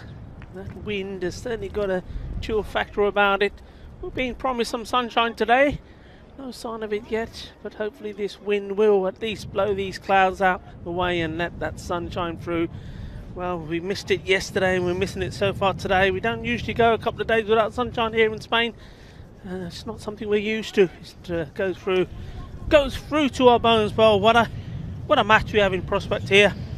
So just to remind you, thanks to a 76-run partnership rescuing Falco when they were 26 for 4 at the halfway stage, they managed to put a good target together. So 103 is required by Badalona Shahid and that partnership. Abid Shazad, 47 of 17 balls, amazing hitting from him. And Anis Ahmed made 30 of 26. Partnership that they needed. They've given Falco a good score. Badalona Shahid will want a good start. Well, Hamza Salim certainly gave them a great start with the ball. Bowled brilliantly, taking those early wickets. Now he's got to do the same with the bat. He's a left-handed batsman, bowls right hand, bowls left. Very talented player. Well, if he's in the same sort of form with the bat that he was with the ball, this will be interesting. Here we go. First ball. It's a full toss, but played it well. Gets the single, and well, we'll be hearing back from Vinny pretty soon. Remember, he's done the coin toss for the next match, but I'll let him tell us all about that when he makes his way back. He's probably getting himself a coffee first because it is very, very, very cold here. And well, sometimes, I mean, you got to feel for people like the umpires and our sport commentators, because as we see this delivery first, it's well played. Oh, well, is he going to get back? He does. I think he would have just made it even if there was the direct hit. A good early call though. The non-striker Hamza wanted it, but batsman at the other end, Salman Ali, deciding no, he did not want it. Yeah, so, I mean, if you're moving around in the field, you can at least keep yourself warm, but the umpire's having to stand there perfectly still. That's well bowled. Right up there. This time they do take the single. So Mr. Maximo is about to come back to his position here in the commentary station. And he's just getting ready. He's shivering a little bit. He's putting his jacket back on. Vinny, a bit blistery out there. To say the least. But sometimes I wonder why I left Australia for this. But anyway, wouldn't rather be anywhere else in the world at the moment. This one's bowled. He's gone straight through him. So, would you believe it? An early wicket for Falco. And much like Badalona Shaheen, they have been deadly accurate early in this innings. And so, they've got Badalona Shaheen on the ropes. This is a nice ball. Watch this one just come in. The batsman playing all around it. Yeah, that's a beautiful ball from Hamish Shiraz, and it's to the danger man as well, Hamza Salim, the left-hander, playing all round that one. Yeah, it was a taste of his own medicine, wasn't it? Because he was the man who did the damage for Badalona Shaheen as he opened the bowling, but he was on the other end of the stick on this occasion as that one crashed into the stumps. And so Falco is there. Another twist in this game. We've seen the momentum shift multiple times already in the 10 overs. And then already as we head into the 11th over of the game, we have it swing towards Falco, trying to defend this score of 102. And it's the regular captain for Badalona Shaheen, Dilawar Khan, who will come to the crease. And Hamza, where we mentioned what an important player he was. And a bit like Adil Sawa for Falco, going early. And so it's going to be up to some other players to get these runs if Badalona Shaheen are going to start their campaign with the win. Here's Mohammad Shiraz again. Around the wicket to the new batsman. This one's kept down. Dilawar will trot through for a single. Yeah, we do have some news for the next game, which I think will be a very fascinating game. We've got Punjab Warriors, who were pretty competitive against Falco in their first game. I think they probably conceded too many runs to chase, but they applied themselves very well. And they are playing Hawks, who have played before, but it's their first game this tournament. It's going to be wide down the leg side. Yeah, so the Hawks, they will enter the tournament at match 33, and the news is that the Punjab Warriors have won the toss and elected to field. So they want to chase again. And they told me, yeah, we think that our strength is our batting, so we would like to bat second when the pressure is on. And yeah, obviously that's the philosophy they have, that they're going to chase down whatever the Hawks set them. So we'll have some more information about those teams coming up, I'm sure, on the dashboard when we have it ready, as well as Hawks, of course. I think their first match of the tournament. Well, this one is pitched up and is hit straight back down the ground. Beautiful shot by Samad Ali. That's 4 runs. Yeah, nice shot that. Nice confident shot, and good way for Badalona Shaheen to end first over. Now Dilwara Khan is batting where he would normally see his brother Babar. Now Babar Khan not playing this game. Now he's you heard me talk about him. He's a great character, a great batsman. I hope he's around. I hope he's not one of many players who are stuck somewhere other parts of the globe, because it'd be great to see him playing in this team. But well, Dilwara Khan, he's made some big innings himself in these T10 games, and he needs to perform big here now, especially with Hamza Salim already back in the dugout. That's right, it's going to be Kawar Javed to bowl the second over, and that wicket of Salim will hurt Badalona Shaheen, but they do have a couple of other players who can get them towards this target. We have some more viewers tuning in the YouTube chat. It's always great to get you letting us know where you're watching from around the world. We've got a viewer from Nepal, which is great. A lot of good things happening in Nepalese cricket. Well, this one's edged and it's going to go down to third man. I don't think it'll go all the way. The fielder trying his hardest, and he is able to stop it in the end. It's Ijaz Ahmed down there running down to the third man boundary, and the batsman will come back for 2. So yeah, let us know in the YouTube chat any questions or comments you have. It would be great. And Mark Lovell just saying previews are all on the website. He's saying in all caps because people are always asking who's the favourite or who should we watch. I can tell you what, you can save yourself a lot of time. Go to the website europeancricket.com. You can even go to ecn.cricket. They go to the same place. And the previews are up for tomorrow already for day 8, according to Mark Lovell. So that's great work by the team. This one's touched short and it's going to be hit across the line. The chase is on. It's not going to be caught. Yawis Khan not able to do anything about that. So again, important boundary, chasing this total, which is a tick over 10 and over. They want to keep pace. They want to be around the 20 mark at the end of this over, and they're going to need boundaries. And the power play, Rico, so important. Only 2 outfielders back, and Dilawar getting one away there. Yeah, when he'd hit that in an area where there is a man out, and not surprisingly to him, but he's hit it so well, there was no chance of stopping that. Next one's going to be wide down the leg side, and well, both of us tipped Badalona Shaheen, didn't we, at the start of the match, and we were sitting there patting ourselves on the back and how smart we were at the 3 or 4 over mark, or even the 5 over mark, as they were 24 for 4, Falco, halfway through their innings. But again, we might have put the curse on them, Badalona Shaheen, although this game is very much in the balance at the moment, as we see Kawar Javed in again. Well, this is very, very high. The fielder's got a chance. He's coming around to his left. Oh, well, you see the fielder in front of us. He makes a habit of this. Mohamed Zishan collapses to the floor because he thinks, as we probably do, that he had to really try and make an effort to catch that. Well, again, wickets all important. You have to take every chance. And Awais Khan, well, I'm not sure, we didn't think he was going to get there, but these balls are very hard. And I know he's got some bowling to do later in the innings, but in the end, it'll just be the 1 run. This one, again, doesn't get up. And you can see what the batsman's thinking there, Samad Ali. He sees it short and launches into that back foot pull stroke, but that ball not always getting up. And we've said this before, we've got the field up on the offside, and so if you play that shot on the offside and you don't have to get too much on it to get it over the infield, and the easy boundaries on offer there, but swinging wildly across the line, and very interesting point this match at the moment. This time he'll turn around the corner, gets a little bit better on it this time, so I'll get a single. Yeah, there's obviously been some changes, or some changes in thought here from Falco.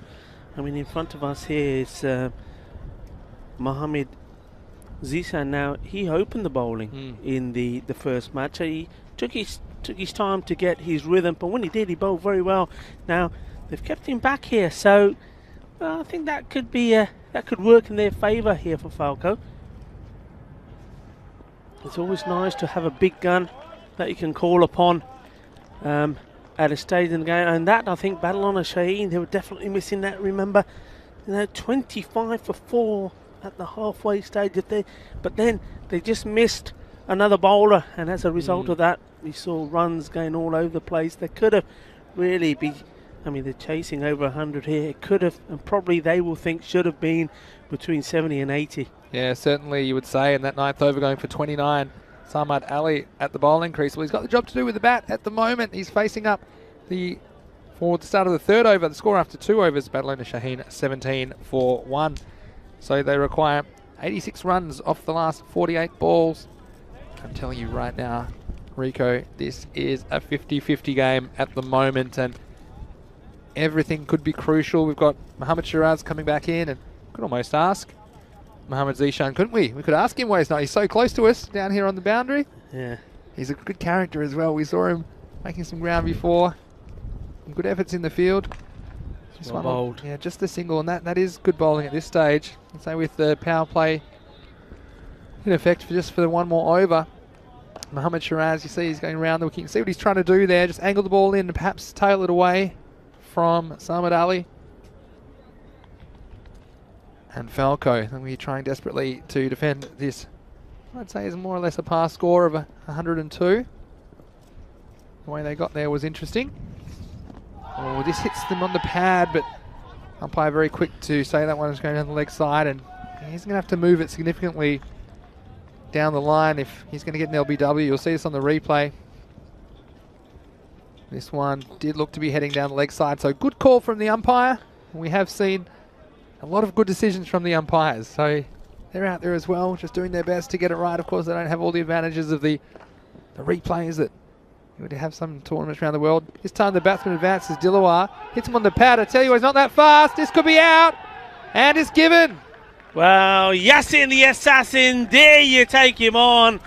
That's fabulous work from him. I mean, he was out to an absolute gem of a delivery, but he's making up for it behind the stumps. Excellent work there, Vinny. Well, I might have thought that Dilawar wasn't sure about his capabilities, but it might have actually been the non-striker Samad Ali who called him through for that run. It never was that far from the stumps. And you said it, Yasin the assassin. Well, he's hit the stumps and taken that chance. And again, look, that's one which you'd hope to get from that distance away from the stumps. But we've seen them miss before. And a crucial direct hit. Another wicket goes down for Badalona Shaheen. And really an unnecessary wicket, you'd have to say, at this point of the match. And he'd looked good so far. Samad Ali just cruising along at a bit overrun of ball, but it means a new batsman's there. Might take him time to get into the match. It looks like Malik Mati Uraman, who has come out to replace him. But good fielding there. We've seen some indifferent fielding today, but that was a nice piece of work from the keeper. Yeah, but like you said, Vinny, there was no need for that. No need to take such a risk. And that's going to put them under a bit of pressure also. Well, Dilwara, I thought he was the one who was going to struggle. I thought the throw was going to come and go to the bowler's end because he was very late going. It was it was cool. It was Dilawar I was worried about. Yeah, it was called by Ali, so Ali was confident he was going to get there. In the end, fall short. Yeah, and it was a shorter throw, but did not make any mistake. And new batsman comes out. We said Malik Mati Uraman facing up left-hander to left-hander. Oh, I tell you what, there could have been big trouble there if that was picked up. Dilawar, I mean, suddenly he thinks he's Usain Bolt, Dilawar. He's taken off for 2 of the quickest singles you've ever seen, and no offence to the gentleman, Dilawar Khan, he's a very accomplished player, but I would say running quickly is not one of his strong suits. And again, forcing the error from the fieldsman, but again, that could have been disaster for Badalona Shaheen. Thanks again for your company. Bishol Biswa saying, Balle, Balle. Obviously a fan of Rico. And wouldn't Badalona Shaheen like to see some Balle, Balle in the next couple of overs as they try and approach this target. Well, this one's not quite all the way, but it's almost as good. That's going to take a couple of bounces and roll past the square leg boundary for 4 runs for Badalona Shaheen. Yeah, good shot advancing. He's tried this earlier, and the batsmen have seen him doing it and banged it into his body. But on this occasion, just smashing it away. That's a nice shot. And there's nobody there on the boundary there in the square leg area or deep mid wicket. We got this comment in the chat. First bat win, 200%. That's very confident. I'm never that confident with my predictions. I could say 200%. I could say 500%, and I'd still be wrong. The way I'm going so far in Spain, but pretty good form last year. But you see here, Dilawar, he's an important player for Badalona Shaheen.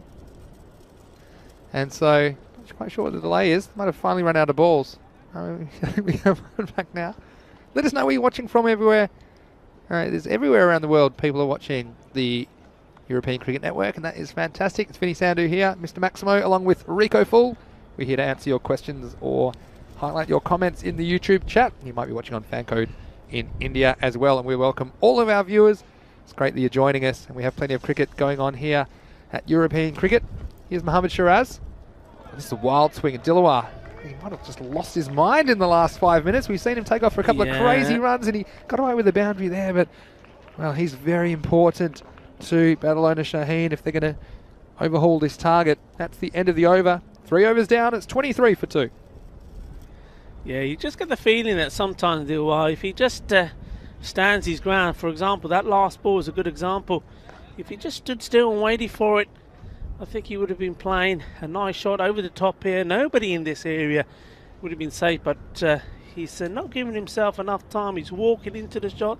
I mean, okay, he does have to get going. He needs to play some shots, and he's probably playing his natural game, to be honest. So he's comfortable doing it. But losing his wicket now, or then, if you like, inside that power play and being 3 down, that would have been disastrous for him. He's got to hang around. He's got to do what Falco did. The partnership is needed between these two. And look who it is, it's Mohammad Zishan. He mentioned didn't open the bowling today. They went with Kawajava to bowl the 2nd over.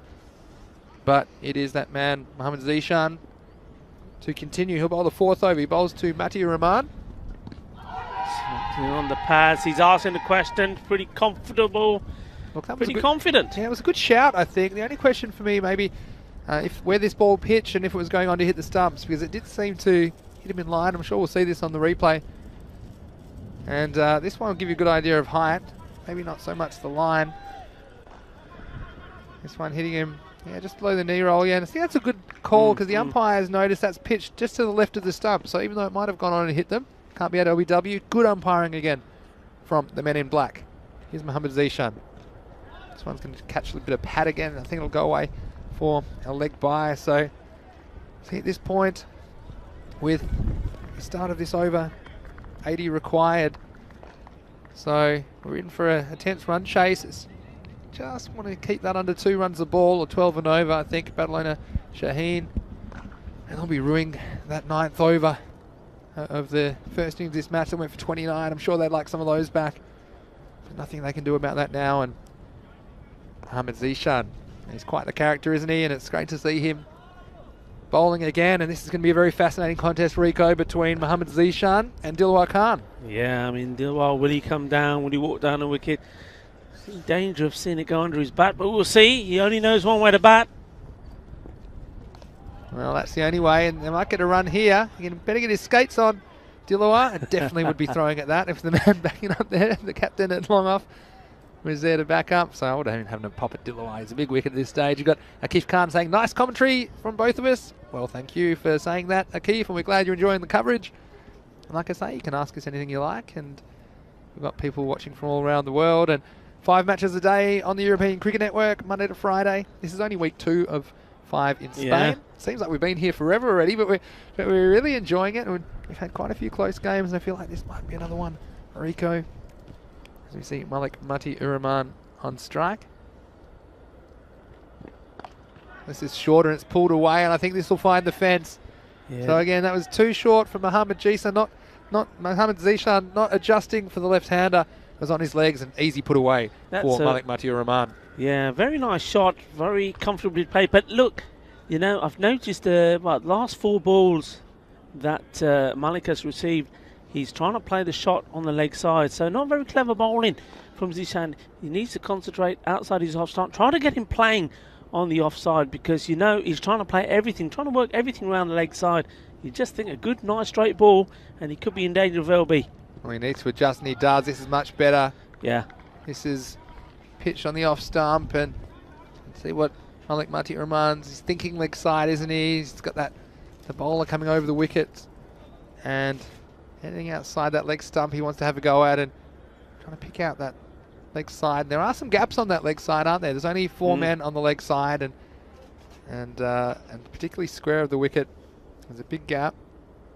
He's eyeing that one off, but it does take a risk to hit across the line. So key moments in this game now. It's Mohammad Zishan to continue. Yeah, once more down the leg. Yeah, anything that goes behind the batsman down leg side always called a wide, and yeah, it's a very, very interesting point of this game. 12 and over required. Dilawar, well, I think, you know, he's key for Badalona Shaheen. Came out number 3 and trying to engineer them to a winning total, but they just need to start with that rate, don't they? They'd want to be about 40 after 4 currently. Not quite 30 with a ball to go in the 4th over. Well, that's going to be another wide. Yeah. So yeah, of course, after this we'll see the Punjab Warriors return, and they'll be taking on the Hawks, and the game's happening every 2 hours here in Barcelona. So that one will start in about 45 minutes time, and of course we'll be here to bring you all the action. And our first chance to look at Hawks. They didn't have the best time in the European Cricket Series late last year, but I'm sure they've gone away and thought about it, and they'll be very keen to get out and show what they can do. Meanwhile, the Warriors, they had a couple of characters of their own, didn't they? They put up a good fight against Falco. As we see Zishan trying to close out his overs around the wicket now. This will be worked away. It'll just be the single. So he will retain the strike, and after 4 overs, Badalona Shaheen are 32 for 2. And yeah, just speaking of that game, we have the Turbinator. He'll be returning to the fray as well. Tejpal Singh. And the Warriors, well, they won the toss and elected to field in that game, so obviously deciding that they prefer to chase, and they back their batsmen to get it to get them over the line. But just it depends how many they concede in that match. That'll be match 33 on the calendar. So, of course, if you go on our social media at European Cricket, I'm sure the Fantasy Dashboard will be there waiting for you. And that's great work by the team at European Cricket to bring you all that information, just giving you all the information about the players and the teams that are playing here in the ECS. Okay, start of a new over then. And it's going to be Abid Shahzad to bowl for Falco. Now with 71 required off the last 6 overs. So it's a tick under to a ball. And they'll want to keep it there. Badalona Shaheen. Just speared into the pads. Yeah, once again, you see the left-hander actually trying to work the ball there out on the leg side. And that's something that Falco needs to have a close look at, and maybe have somebody just a little bit closer there to not allow him to take those singles, and well, try and get him to do something different. Yeah, we see the Fantasy Dashboard now, just what we were talking about. Jagdeep Singh, the Turbinator, Tejpal Singh, the Turbinator. Look forward to seeing him. Might roll out some of his leg spinners as well, so he's a good performer. The first game, also watch out for Gagandeep Singh, who'll open the bowling, and most likely bat number 3 for the Warriors. Hawks, of course, have some players of their own. And of course, you get the match report, the match preview at EuropeanCricket.com. Okay, over the wicket now is Abid Shahzad.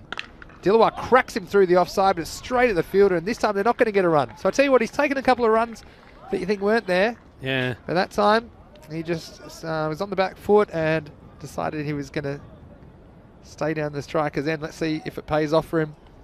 Yeah. Dilawar Khan. He's trying to deliver some big blows for his team, some big hits, but, well, you're going to take whatever's there. This is in the air, could be a chance, and it's taken. And he stayed down there, but he couldn't get the contact next delivery, and it is the captain for Falco taking the catch, Raymond Rajput at cover. And you see this, he just needed a bit more elevation because there's no one back there on the offside boundary. And a critical blow struck by Falco. in this. At this point of the match, it's Badalona Shaheen. They are 33 for 3 in the 5th over. Yeah, I mean, there you go. You've got to take the single. You should have taken the single, would have rotated a strike.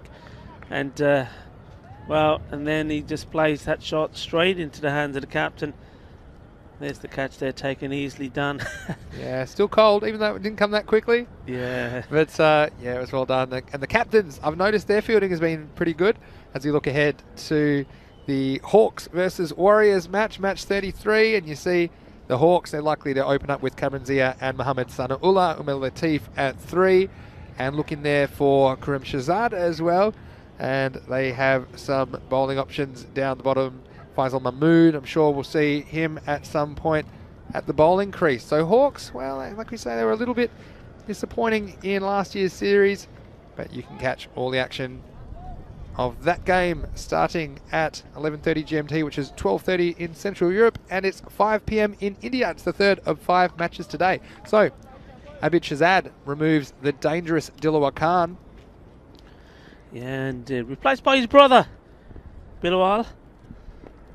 And he bats very much the same way. In fact, it's fair to say that even the absent player from the team, Babar Khan, bats these guys bat very much the same way. Dilwala 12 or 12, that's very low par for him. You can see why he was trying to get hold of the bowling, wasn't able to, getting himself out.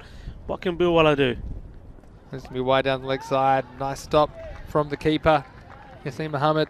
Yeah, they could be twins, couldn't they? Could be. Dilawar Khan and Bilawal Khan. I'd like to see them running together. That would be fascinating. I like it. I'm liking Yassine here behind the stumps. You know, we saw yesterday, I think, one or two of the keepers maybe a little bit shy to dive around. I know some of the viewers felt the same. They thought they had concrete feet. And it's nice to see Mohamed Yassine diving around down the leg side. He's taking the good takes. That one stayed a little bit low. Awkward height. It's gone for a bye, but it's looking good. Don't forget he's got that run out as well. So, yeah, another one perhaps to have in your Dream 11 team. Yeah, absolutely. And we saw that. It hasn't been easy with the keepers. A lot of balls kind of coming through into that area just behind the artificial turf and keeping low. It's nice to see Yassine throwing himself around behind the stumps, trying to save runs for your team. And I still think if your keepers can stop you 2 or 3 runs and over, that can be 20 or 30 runs at the end of the innings. Here's Abid Shahzad. This is picked up, and it's going to be in the gap. It's going to bounce just inside the field of play, and 4 runs. So Malik Mati-ur-Rahman picking that one up off a length and putting it over the mid-wicket boundary. So 4 really crucial runs for Badalona Shaheen as they fall just a little bit behind the par in this chase. Yeah, that's a nice shot. Coming right on cue at the end of the over. That just keeps it interesting. I mean, that rate now, it's just below 13. They wouldn't want it to get any lower than that. They've got a lot to do. But as we've seen, you know, so many times we are given and reminded of how many runs can be taken off and over. We saw that in the end of the Falco's innings. You know, 1 minute they're in real trouble, and then we're seeing 20s, 29 off the very last over. So 1 magical over, and they are right back in this game, but they can't let that run rate go too high. And this is Awais Khan. Well, this is short, and he's going to get away with it, I think. And it was Bilawal who hit that all the way down to the fine leg fielder, who was back, luckily, because you thought that one could go for 4 or 6. And we've got Akif Khan saying, Dilawar Khan was my captain in my fantasy team. Sad for me. Well, sad emoji to you, Akif Khan. That's the risk you run, isn't it, sometimes? He's gambling on Dilawar Khan to go big, and he had his moments, didn't he? But that was the end of his involvement in today's match. Here's Awais Khan. And that's well bowled. And you see the difference. Getting the ball outside the off stump and forces the batsman to play an offside stroke. We've got a comment from Antul Ahmed saying that the brothers Khan, Dilawar Khan and Bilawal Khan, look like Raheem Cornwall. Wow. Just mentioning that maybe not the quickest between the wickets. This one is picked up into the leg side and just be the single. But look, we do like getting your thoughts on the European Cricket Series wherever you're watching around the world. And of course, only about halfway through today's action. Plenty more matches to come. And this is a very interesting one, but I do think Badalona Shaheen, they need to be about 60 to be up with the rate. They're just falling a little bit behind. This one's cracked into the offside, and must be a single. And a lot of people are excited for the Warriors versus Hawks game. Third match of the day, and think that might be a close contest. And unearthing new characters all the time. We've got Yesus Sak saying hello and that he's looking forward to that game. Where are you watching from again, Yesus? I think he's in Spain. He's always calm. He's driven handsomely down the ground. But it's just a single for Malik Matik Rahman. Yeah, nice shot. He's growing in confidence. Matiu Rahman, we see him there. Just a little bit of early movement, just trying to distract and put off the bowler. Good battle between these two young players. And nice to see him play that one out on the offside. Takes a strike, rotating. I know they're not hitting the boundaries, but at least they are taking the runs and taking the singles. Well, this one, not quite getting the contact, not getting up off this surface, and Bilawal Khan just dragging it. And now thinking about a second, and I'll tell you what, the Khans, they're not shy of taking those extra runs. They have no idea of their own safety, but one hitting the edge of the pitch again, it's a quirk of the Fan Code European Cricket Series, isn't it? When we see the ball hit the side of the pitch. Just another way that this cricket is some of the most exciting cricket you'll see anywhere in the world. That's the end of the 6th over. So Badalona Shaheen, they're chasing 103 for victory after 6 overs. They are 44 for 3. Yeah, so well, there you go. 60 required of the remaining overs, so they've got to go some. That's a big asking rate. I mean, it's growing all the time. And, well, they definitely do need this man to connect a few. We know he can at the moment. He hasn't hit one cleanly. It's showing, like, I suppose, many cricketers or many sportsmen around the world not being able to practice and play as much. And you don't get into good nick. So I think that's another thing interesting, Vinny. I think the more that we see these teams play, remember, we're here for 5 weeks, 124 matches in total. They certainly will get some match practice. We saw that, I think, with groups, particularly with Group A. They had 3 days out there. How the teams got better and better, and some players got better and better as well the more they played. Oh, they need a boundary. They need one badly. I don't know if this one will go all the way. It's going to plug. 3 men chase it, and they'll end up getting back for 2. So I was just lamenting there that the Badalona Shaheen batsmen, they haven't hit a Maximo yet in this innings, and they desperately need one now because we are into the 7th over and they're falling behind this rate. It just shows you this T10 format. Early on it was all Falco, and they're struggling to get back into this innings. Badalona Shaheen, oh, he steps across and he gets this one past the fine leg and a boundary, and they definitely needed that. Badalona Shaheen taking a bit of a risk coming across, exposing his stumps somewhat, and flicking away for 4 runs. Yeah, I mean, valuable. He had an opportunity earlier playing that shot against Awais Khan, but fortunately that time for Falco, it went straight to the fielder. But this time it was hit well, and though the fielder didn't have to move too much, it raced past him. So valuable boundaries, but they need a few more, a few Maximos here. We certainly do. We still haven't seen one in the innings. Yes, so it's just reminding us he's from Seville. It's nice to have you joining us. This one doesn't get up, and again losing his shape is Bilawal, and this is on top balls just make it more difficult, doesn't it? Doesn't it, Rico? You need kind of 2.5 a ball. Absolutely. You don't have that many of them left, so Badalona Shaheen will need one of your magic overs, I think, to get back in this game. Moves across and too far across, and there he's gone. Jakadev Hatte, Amit Shahzad has taken the wicket.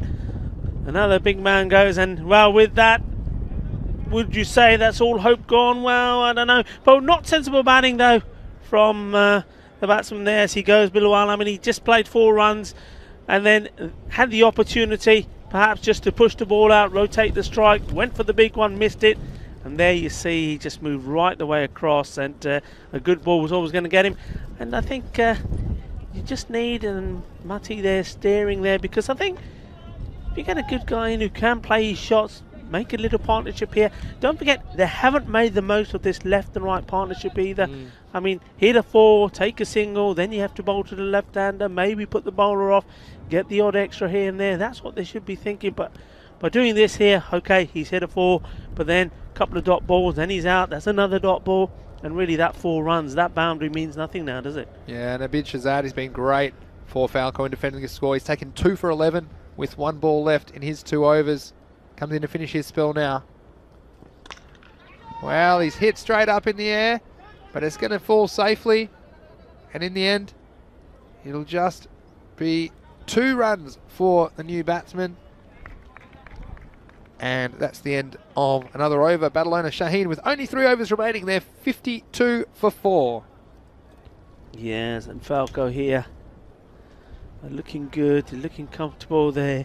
They're getting wickets at key stages. The run rate is creeping higher and higher. And well, there's a lot of work here to do for Sajwala Khan. You know, he can score runs, I think, but he's not a blazer by any means. Not like the men that have been in before him. We've seen Hamza Salim, Dilwala Khan, and there Bilwala Khan all fail. They're the men that normally score the big runs. And now I think we're at a stage where you have competent batsmen, but they're not master blasters, and well, it's a master blaster that they need to get them back in this game. Yeah, still no Maximo. It's going to be hard to win if you can't hit any out of the ballpark. Here's Kawa Javed. Again, nice looking stroke, and looks like he has a pretty good technique, Malik Mati Rahman, but at this stage, singles aren't going to do it, and at the point where it's around just over 17 and over now, so I like the way Falco have used their bowlers cleverly. They've still got an over up their sleeve from Kawa Javed. They've also got Mohammad Zishan to come back to bowl another over as well, so yeah, won't be easy going for Badalona Shaheen. Come back down the pitch, and again, just another single, so just shows you, and sometimes you're playing these shorter form games, and I've told myself at times that if your team has a bad start like Falco have in this game, in the very first innings, that there's a lot of cricket left to be played, and you see that the halfway point of the first innings, Falco, they were 24 for 4, and they were in all sorts of trouble at that point, but still 15 overs of cricket to be played, and a lot of things can happen. This next one was hit away through cover, and that looks like a deal coming round. They're going to take him on, and they're going to get back for a second, but again, even for the 2, that rate's going to creep up, and Badalona Shaheen, well, they need some 4s and 6s. They need them very, very quickly here, as they don't look like they're going to get anywhere near the 103, which is the required target. Well, this one he tries his best, but he's picked out the captain down there, Roman Rajput, for Falco. That will be just a single. But yeah, I mean, these games, they're short games, but you know, there's a long time still to be played. Yeah. If you have a bad start, you do have the chance to make up for it, and just slowly turn the game in your favour, which is exactly what happened in that Falco innings. Yeah, I mean, it's all about 2 men building a partnership, no matter what the stage in the game is.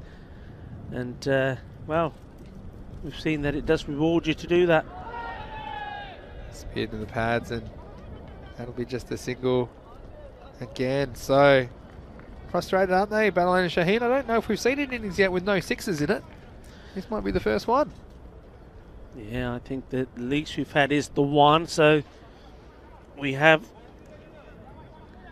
to have somebody hit one. Just well,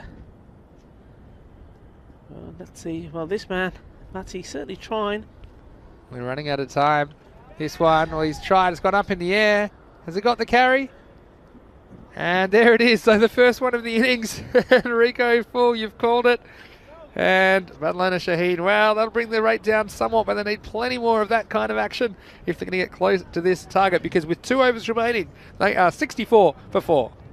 Yeah, they've left themselves an awful lot to do.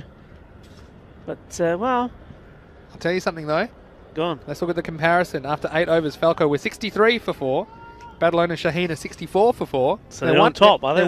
They're 1 run ahead. Of course, that 9th over was your so-called magic over, as Falco took 29 off it. And you just wonder, is there one more twist in this game? Match 32 here of the Fan Code European Cricket Series Spain. They've got some good bowling options left, and it's not surprising me at all to see Mohammad Zishan come in to bowl this 9th over. He'll be trying to ice the game for Falco. Yeah, he's got to get his line right. He does tend to bowl a few extras. Sajwala, he knows what he's got to do. He's just got to swing hard and hit hard. It's wide though, but getting through at a decent pace. And yeah, he bowled well in his first over, didn't he? Only 7 off his first over, Mohammad Zishan. Yeah. He's very valuable to have. And this is, you talked at the start of the innings, how he didn't bowl his 2 overs up front. In fact, he didn't come on until the 4th over. This might be what they're thinking, just have that experience. And that's a skillful bowler at the end of the innings still to come, in case the game was in the balance. And there he is, and he strikes. So Mohammad Zishan, they held him back, and then he's got the job done for Falco. And Sajwal, well, not much he could do about it. The run rate spiralling out of control.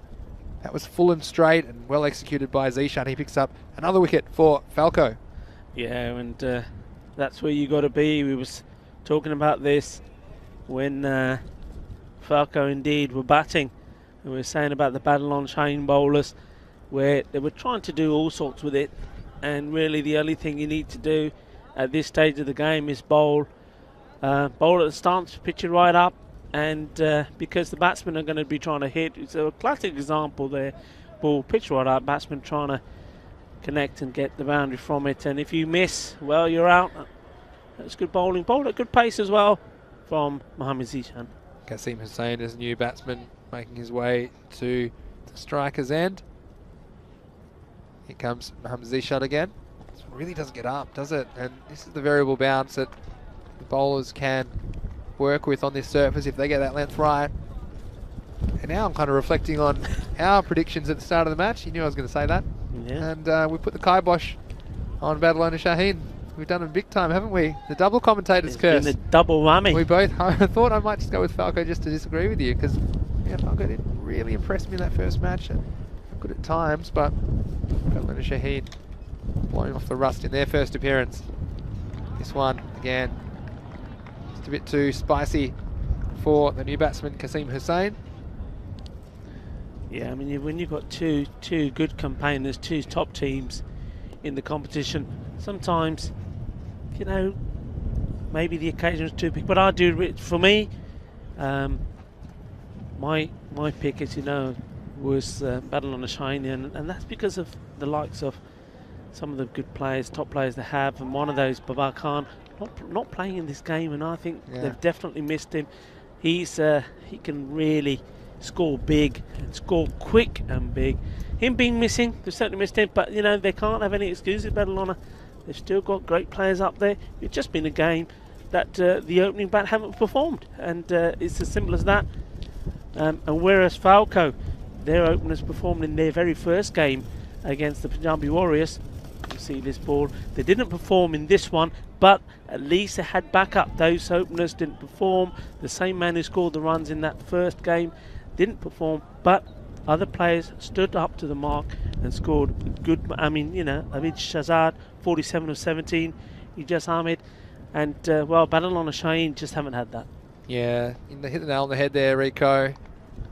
And in the end, well, Badalona Shaheen, you're going to have to do a bit of thinking about life. It's the last ball of the over, and it's bowled to another wicket. And Zishan, well, it's a tale of 2 9th overs really.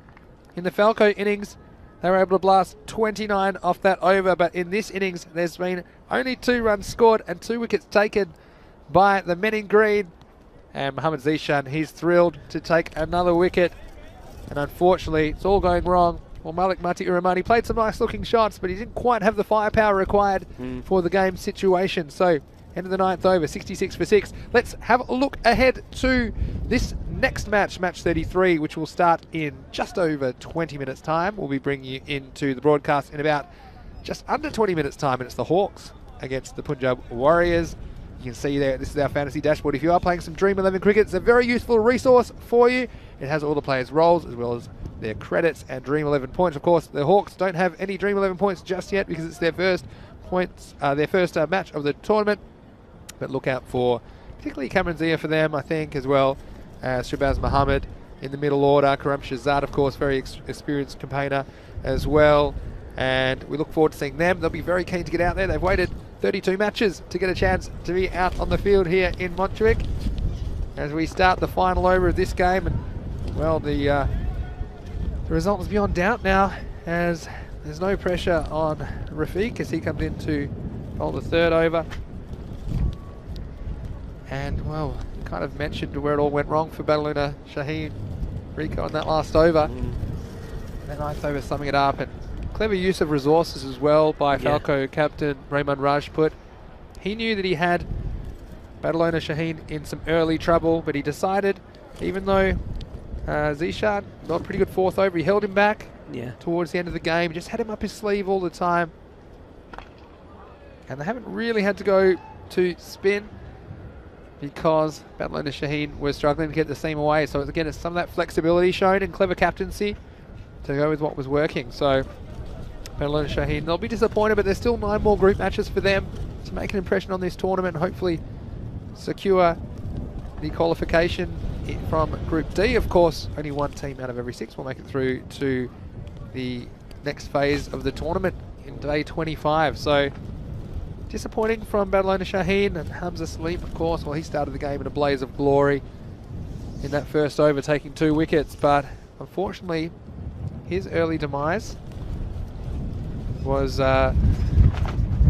the Badalona Shaheen innings put them right behind the rate. And the umpire's just having another word to Falco captain, and I'll see if there's any penalties or anything here, but I think it's just a warning about something, perhaps the COVID or the bit of chat out there. But this game winding down, and yeah, we're all set for match 33, which is not too far away in about 20 minutes time. This one's up in the air, well, the captain's under it and he takes it. Yeah, that's a good catch, well judged.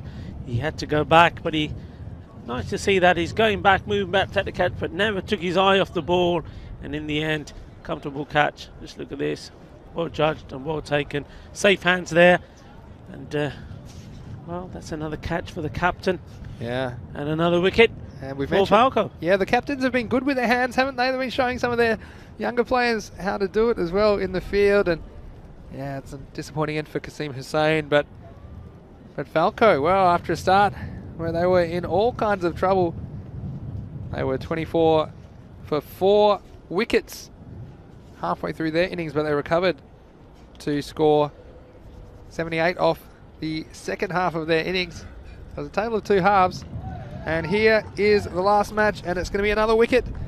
So unfortunately that bowler there will not be on a hat-trick, because Mozam Rafiq, you can't take a hat-trick between matches, but still he'll be very happy to finish with a couple of wickets. And if he's in your fantasy team, then there's 50 easy points for you off the last 2 balls. It was the batsman Badr Iqbal who came out and went first ball. But, well, there was a lot of hype about this game, wasn't there, Rico? Match 32, the 2 giants of Group D, Falco and Badalona Shaheen. And although it was Badalona Shaheen that made the early running, it was Falco that had the last laugh. And this was the highlights of the second innings. To see Hamza Salim, well, he did the damage with the ball in the first innings, but he got a taste of his own medicine. And what a big wicket that was. And Mohammad Shiraz, I thought he bowled well early, just moved a little bit both ways.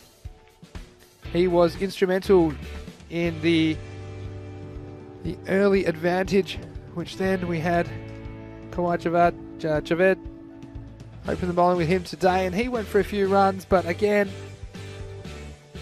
it wasn't the worst. And this was a crazy run out for me, and that was Samad Ali just running himself out at, again, a crucial time of the innings. And Badalona Shaheen, they never really got going, did they? And they ended up only hitting the 1-6 for the innings. It was going to be difficult to chase a triple-digit score without hitting any balls out of the park. They only hit the 1, and that was Raymond Rush. We're not exactly sure where he caught that, but looked a little bit painful. We saw some nice strokes from the Badalona Shaheen batsmen, but also as the rate got out of hand, they were forced to be too aggressive. That was Billawal, the end of him. He came, he went. But it was Falco, after falling to 24 for 4 halfway through their first innings. They recovered to score 102. And Badalona Shaheen, they never really got out of first gear. And this was the 9th over where Mohamed Zishan came back and bowled a very good 9th over. And the result was all beyond doubt before Moazzam Rafiq took 2 wickets off the last 2 balls of the innings. And there was the last ball. So confirming that result here in match 32. It was Falco 102 defeating Badalona Shaheen 68. And you see the baseball scoreboard there, but the scoreboard I'm sure you'll see very shortly here. And of course, for all the scores, you can go to our website, EuropeanCricket.com. It has all the fixtures and scorecards, of course, previews of every game. We're always getting questions about who's favourite and who the players are to watch. Well, if you go to our website, EuropeanCricket.com, you'll get all that information there. A lot of work goes on behind the scenes to bring you that information so that you can get the most out of our telecast. So, not too far away then from the 3rd match of the day. And to think, we've still got 3 matches today, Rico, and we're looking forward to that. We hope you can stay with us wherever you're watching from around the world. We'll be back in about 10 minutes to bring you into match 33. It'll be the Hawks making their first appearance in this year's Fancode European Cricket Series, taking on the Punjab Warriors. So we look forward to your company then. So go have a cup of tea, then come sit right back down and join us. This is Vinny Sandhu, Mr. Maximo, along with Rico Full. See you shortly. You're watching the European Cricket Network.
Hello, wherever you're watching around the world, and welcome back to the Fancode European Cricket Series, Spain. It's Vinny Sandu here, Mr. Maximo, and we're almost ready for match 33, and we have yet another new team entering the fray. It's the first match for the Hawks. They're taking on the Punjab Warriors, and the match referee is with the two captains. Heads is the ball. And it's head. So, they'll won the toss. What would you like to do? Who won the toss? Punjab have won the toss and elected to bowl first.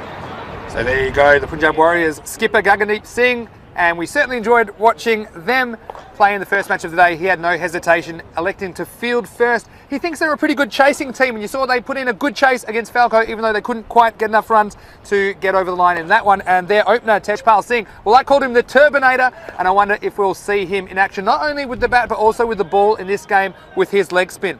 Well, the Hawks, it's their first chance to enter the tournament at match 33, and they were a little bit disappointing in the last series they played, but I'm sure they will fancy their chances against an inexperienced Punjab Warriors lineup. So it all promises to be an interesting third match of the day. Of course, we have 5 for you today, and it's over to Rico in the box. Let's get ready for the third match.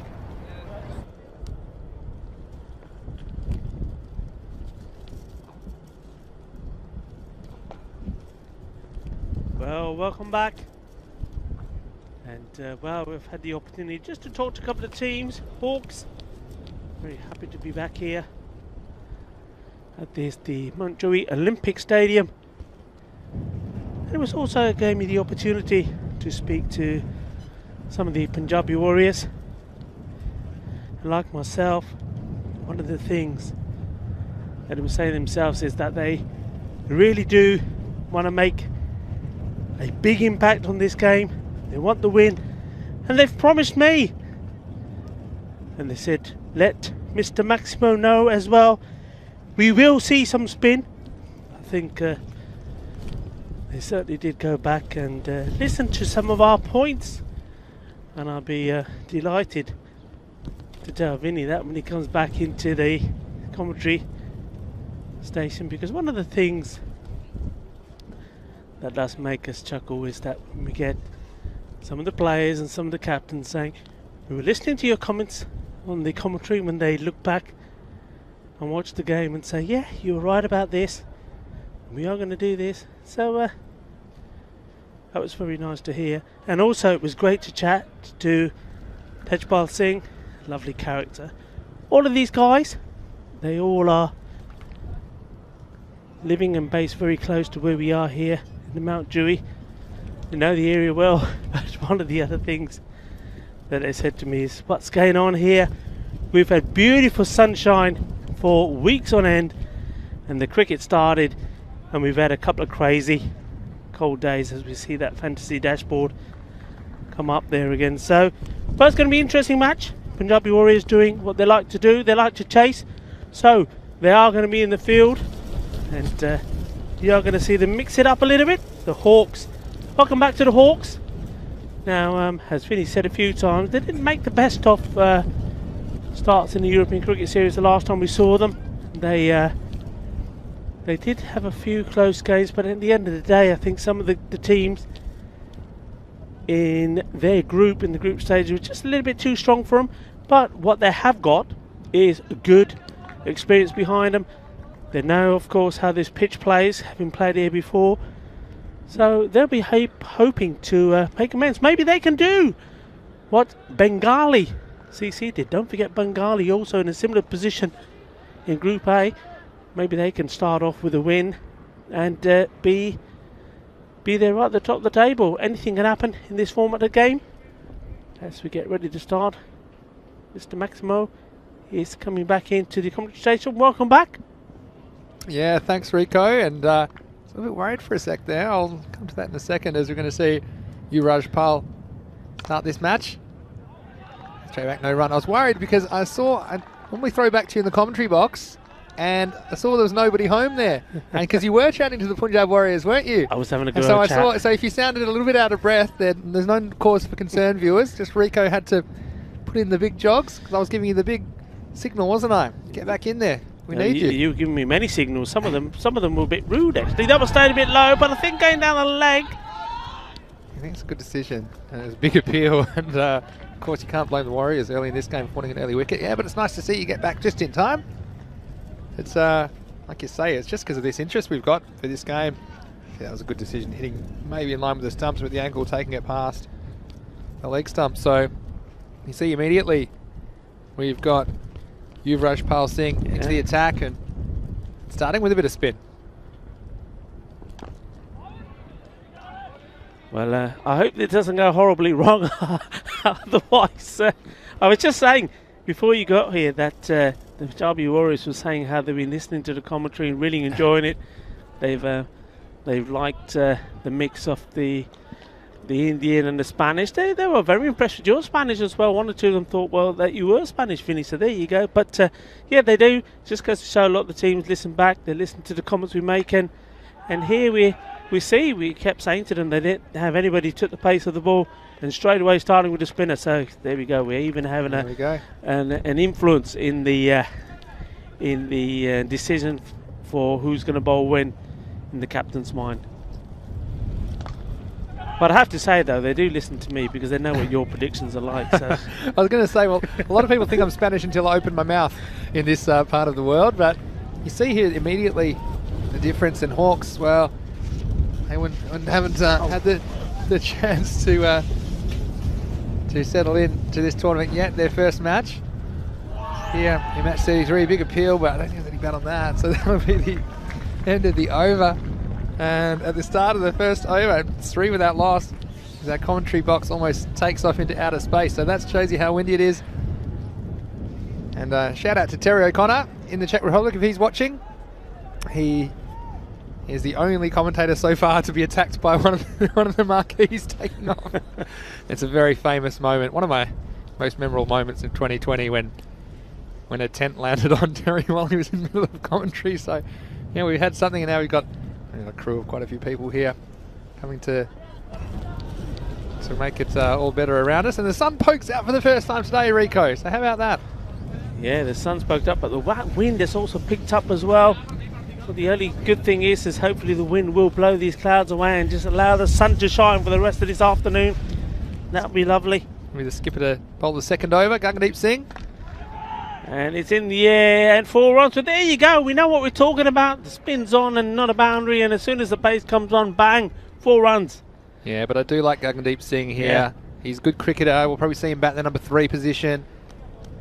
And just siding there, Tejpal just suggesting that he throws the mid-wicket back onto the boundary. Of course, you've only got 2 outfielders to work with at this point of the innings. So, an important time, you need a bowler who can be accurate enough and not drop too short. You'd have to say, can he get an early wicket for his team? This should be a chance. How are they going to take it? The wicket keeper. There could be a clash here of the players. And catch. I had Tejpal Singh right in front of my view there, so I couldn't see what happened. All I saw was the 2 guys go bang, but then I saw the wicket keeper with his hands in the air, and I thought, well, okay, set the catch. So let's see this again on the screen. This is another one of those ones. It's a keeper's catch, but it's also a bit awkward. It's going away from him. You see the keeper there, Jagdeep Singh. He'll be very happy about that one. And look, sometimes I say you'd rather both go for it than neither, but again, it's not the ideal scenario for the wicket keeper. As that one was up, and it is very windy, so an excellent catch. And look, a lot's been said about the fielding in this Fan Code European Cricket Series, Rico, but I always like to see a good bit of fielding, and that time we've seen a lot go down from the keeper on those high balls, but Jagdeep getting a wicket for the Warriors early, and the skipper breaks through, comes in again now. This next one's flicked away, and another good piece of fielding. Yes. Yeah, I think it might be Umaraza down there at fine leg, so it's been a bit of an interesting opening to this match so far, and the skipper getting it done. What do you think? Do you think you go back to the spinner in the 3rd over, Rico? Yeah, I would. I would definitely do so. Let him get his spell done. I mean, we know that it's well bowled, and he did well. I like the keenness and eagerness of the Punjabi Warriors. They're up for this game. They like the way their movement. You can see they're all coming in with the bowler. Certainly up for it. And another wicket here. Yeah, to me they've been the most impressive of the new teams we've seen so far in this edition of the ECS. Once again, well fielded. often said it's not easy there when the ball goes from the grass onto the clay, then comes back onto the grass. You got to keep your eye on it. Tell you what, we've had a lot happening. We've had you having a jog back to the box. Yeah. Because you almost missed the start. And then we've had the tent almost take off on us and take us with it and all our equipment. Then we've had the high ball. We've had a lot of action here in match 33. And once more, good stop. If that got past him, it was 4 runs. Hardeep Singh. So he seems to be in the game, doesn't he, Hardeep? We saw him with the bat and the ball in their first match of the day, but that'll be the end of the over. So another good one for the Punjab Warriors. After 2 overs, the Hawks are 9 for 1. Yeah, it's good work. Yeah, मैं तो थोड़ा जिहा late हो गया सी. मैं अपने मुंडे नाल गल्ला करदा सी. फिर असीं सोचेआ इन्नी ठंड है, ये तो एक पतीला ला के मसाले दी चाह बनाइए, थोड़े समोसे मंगवा लिए. देखो की हुंदा. Yeah, just saying that we were having a chat, so I had to jog back. We were just talking, wouldn't it be nice to have a nice pot of masala tea and a few samosas as well.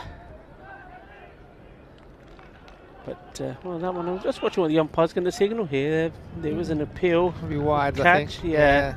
But it was a good stop down on the boundary and applauded by his Warriors teammates. As he had a bit of a chase, this could have easily been 3 more if this one got to the rope. And you see there the dive, and I like to see that kind of commitment. Charanjit Singh down there behind the keeper, saving 3 runs for his team. It's gone right across, but was that one going down the leg as well? Well, the smile on the bowler's face suggested worse. It was, but I still like that from the Punjab Warriors. They're really loving being out here in the middle. That was a bit closer than you think, actually, because that turned and umpire not interested. He went for a wander.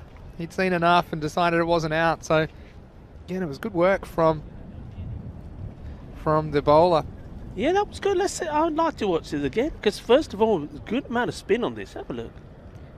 You see, this is, well, again, might have impacted. I'd like to see that one from straight on. Perhaps impact inside the line. He just rolled his fingers on that one, didn't he?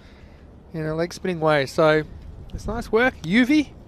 Yeah, nice work. We're just seeing a little bit of maintenance being done out there. That gives us an opportunity to give a shout out to our partners.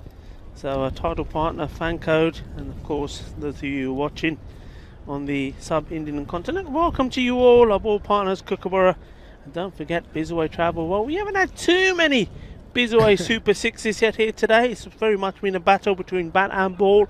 Sometimes we have more action with the bat and more with the ball, but so far pretty even Stevens. And of course we'll be coming out later on in week 5 when the silverware, the shiny silverware and the bling and the glamour comes out with those great trophies from our trophy partner, Locker Lifestyles. And well, we're back to the action thanks to our other partner, Spring Productions. And this time that's gone through, and that is going to be 4 runs. Yeah, and that one, good placement. We're still in the power play, believe it or not.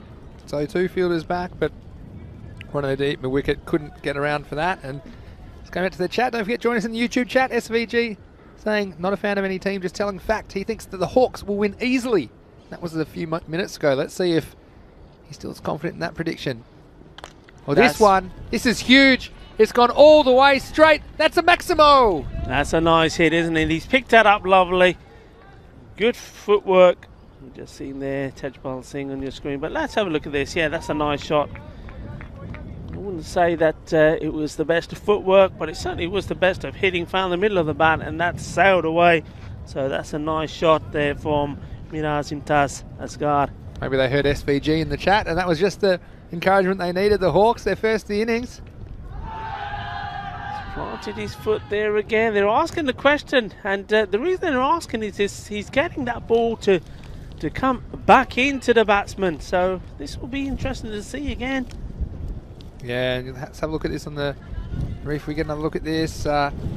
Batsman giving the bowler every chance. His pad's right in front of the stumps. Oh, it's a good stop though. It's a very good stop.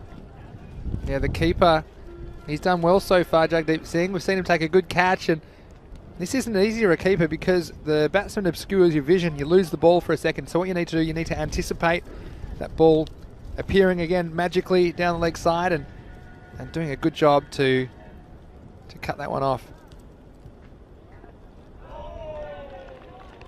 So he has been effective. Did go for a Maximo, but that's the risk you run, of course, bowling the power play as a spinner. But he's been very impressive. And the Warriors, well, they're really hungry, aren't they, for their first victory in the Fancode European Cricket Series? Oh, he's got his man, Chuck there, Fate, and we have a wicket, and spin does the trick, and he's loving that. And well done to him, picking up his first wicket here. Well, excellent bowling from him. He had a few good shots for LB, didn't he, Yuvi? But in the end, he had to do it all himself. Wasn't getting much help from the umpire. And you see the batsman, oh, he's upset with himself. He's hit all across that one, and he just had to negotiate one more ball from Yuvreshpal Singh. He wasn't able to do it, crashing into the stumps. So at the end of the power play, after 3 overs, the Hawks are 23 for 2. Yeah, and that's a great comeback, and well, an interesting power play. I mean, okay, 23 the score, but 2 wickets down, and well, all very even Stevens here. A few runs, a few wickets, and well, in the end, the gamble for spin paid off. Yuvreshpal Singh going for 16, and we always say if you can be under 20 runs of your 2 overs in the power play, you've done a good job, but also taking that one very valuable wicket. It is, and Umar Latif will be the new batsman for the Hawks. This is the captain, Gagdeep Singh, bowling the 4th over.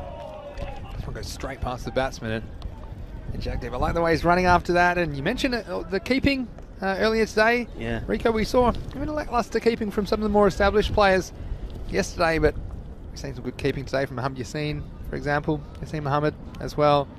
Some impressive work so far from Jagdeep Singh, so good to see the men behind the stumps leading their team the way they should. Yeah, I mean, you know, Imtaz Asghar is just trying to hoik every ball straight over. See this again.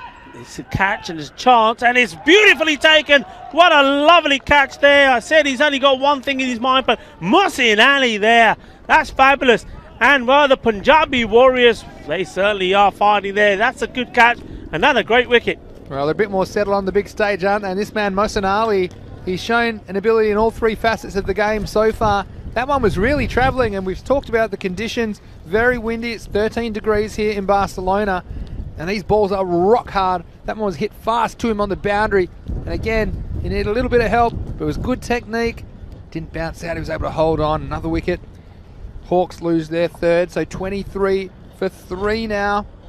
And the captain, Gagdeep Singh, he gets his 2nd.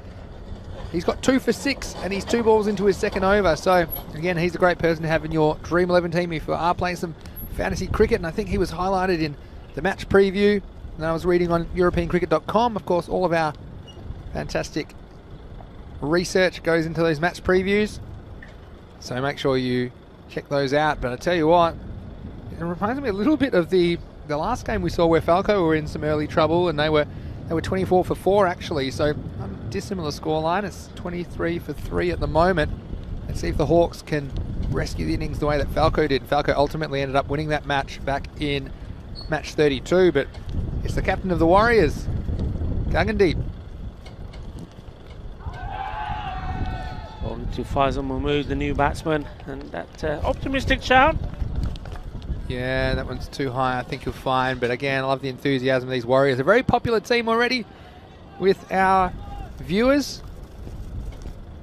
We had Nate from Tennessee. He was a big Warriors fan. He had them sold. Loved their effort against Falco. Here's the skipper again. Nice bit of fielding, but safely home for a single.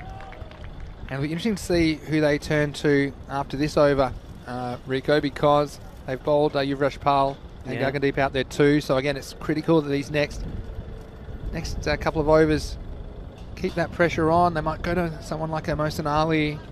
They might turn to spin as well. Tejpal, we haven't seen him bowl yet. The Turbinator, as I called him in the last match. I mean, if I was the skipper here now, and he knows he's got the services available for another spinner. I mean, Tejpal Singh we know about. There could be somebody else out there. The way this match situation is, if you're going to take a gamble, for me, now's the time to take the gamble. You know, there's not loads of runs on the board. A few wickets are down. Throw, gamble a little bit. Throw the dice at it. You never know what could come off it. Might have caught a little bit of the body as it went down the leg side, so there won't be a wide call on that one. Good umpiring there, and at the end of 4 overs, the Hawks are in some desperate trouble. They are 25 for 3. Great over from the skipper, only 2 off that one. Yeah, he's bowled very well, hasn't he? Excellent spell, 2 wickets for just, is it 8 runs? Yeah, fantastic. Well, it looks like here, yeah, them again. Vinny, what are we going to say? I mean, people listening to us, viewers listening to us all over the world, and now the teams and the captains having a little listen and taking some of our advice. Well, tell you what, we're going to have to start charging a little bit of a commission fee here or something. I'm starting to believe my own hype here in Barcelona. Here's Tejpal Singh. First ball's short, leg spinning delivery. That'll be hit down the ground and it'll just be a single, but I called him the Turbinator. It's not a look you see very often anymore. He was batting in the turban before, and I love to see it, of course. I'm from Punjabi background myself, and nice to see him at the bowling crease. Let's see if he can get a wicket for the Warriors. Just flighted that up. It could be a no ball. And yeah, it is. The arm's gone up of both the umpires.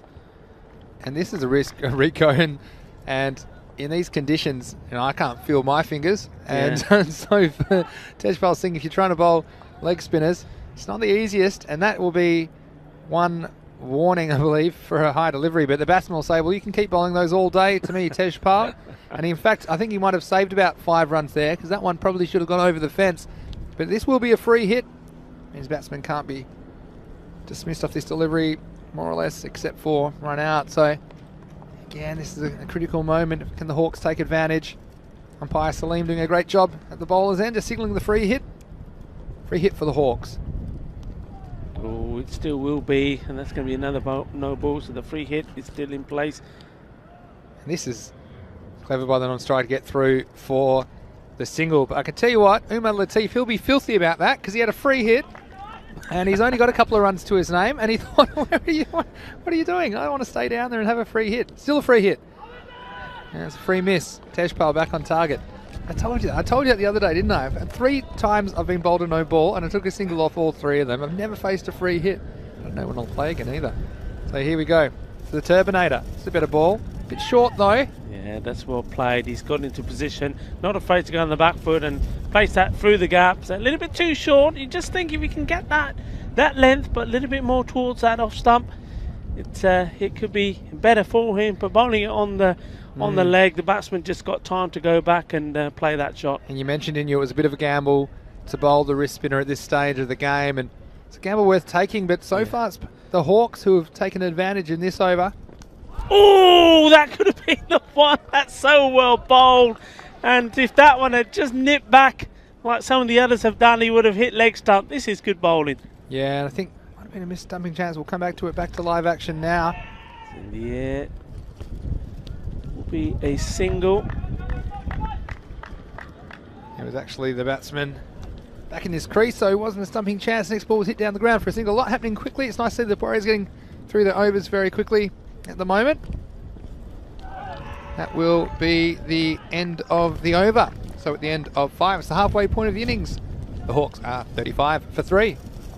Yeah, I mean, okay, 10 overs did come off it, but if they sneaked a wicket there, it would have been a gamble worth taking. And you know what, like we say, 10 coming off an over in T10, that's not too bad. And be interesting if the captain would think it's worth taking the gamble again. There were some chances there, and now that perhaps he's got his line in the right place, it may be worth giving him another ball. I mean, certainly he hasn't done any worse than what some of the other bowlers did the first time they were out there. Mohsin Ali, another one of our picks. Here he comes.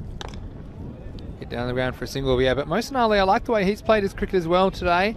Took a good catch in the outfield, and now seems like a pretty handy bowler. Doesn't bowl too many loose deliveries, and I'm sure he's thrilled to be out here. Just be a single. But Rico, we've seen this, the Warriors, and they're doing the little things right. That's what I like about this fielding effort from them so far. They're throwing themselves around in the field. They've taken the chances that have come their way, and they fancy themselves as a chasing team, and at the moment they're all over these Hawks. Yeah, they're hungry, aren't they? You can see that from the body language out there. They're hungry, they're moving around, they're backing up the bowler. You know, when the chances are there, they've taken them. Yeah, Hardeep Singh, lucky on the back of his shirt. Obviously that's his nickname, and There's no luck in that. It's skill, getting in the right spot and keeping that ball in the field of play. Here's Mosenali again.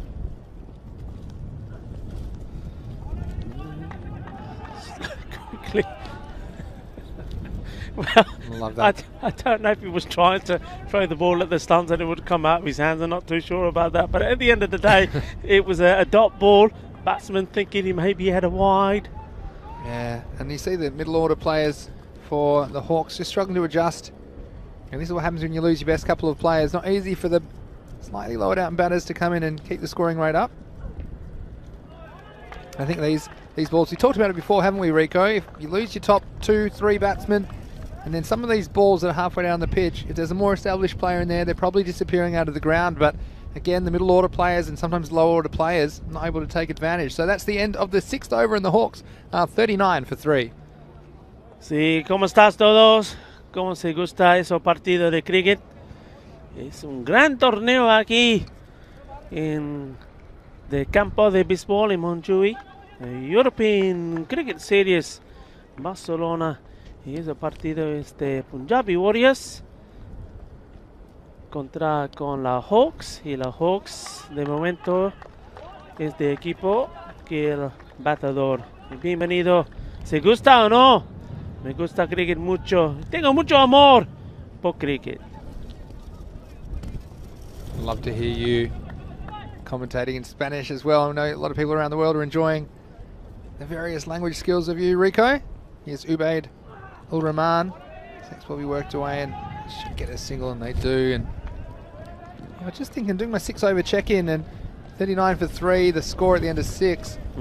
And so look, 10 and over does get them to 79. I think 80, look, you're playing a team, they haven't won a game yet in the ECS, and although they have 1 or 2 players that look damaging, if you get them early, I think something like 80 could be competitive here for the Hawks. They do need to keep that score ticking along. Very optimistic shout. Oh dear. Oh, This, no. Oh, whoa, no. oh my Trouble. word, that is so unlucky. That would be 5 leg byes. You don't see that very often. What's happened there? There was a fielder backing up, but this hit the edge of the pitch. I tell you what, it was thrown with some force, wasn't it? And the batsman, well, he'd given it up, really. It proved to be smart, and you can't blame the keeper here. He was round like a flash, wasn't he there, Jagdeep Singh? But 5 leg byes, you can see everything, won't you? In the Vanco European Cricket Series, seen 5 leg byes. And everyone just recounting and making sure the right batsman's on strike, because it should be the other batsman that's on strike. It's an odd number of runs.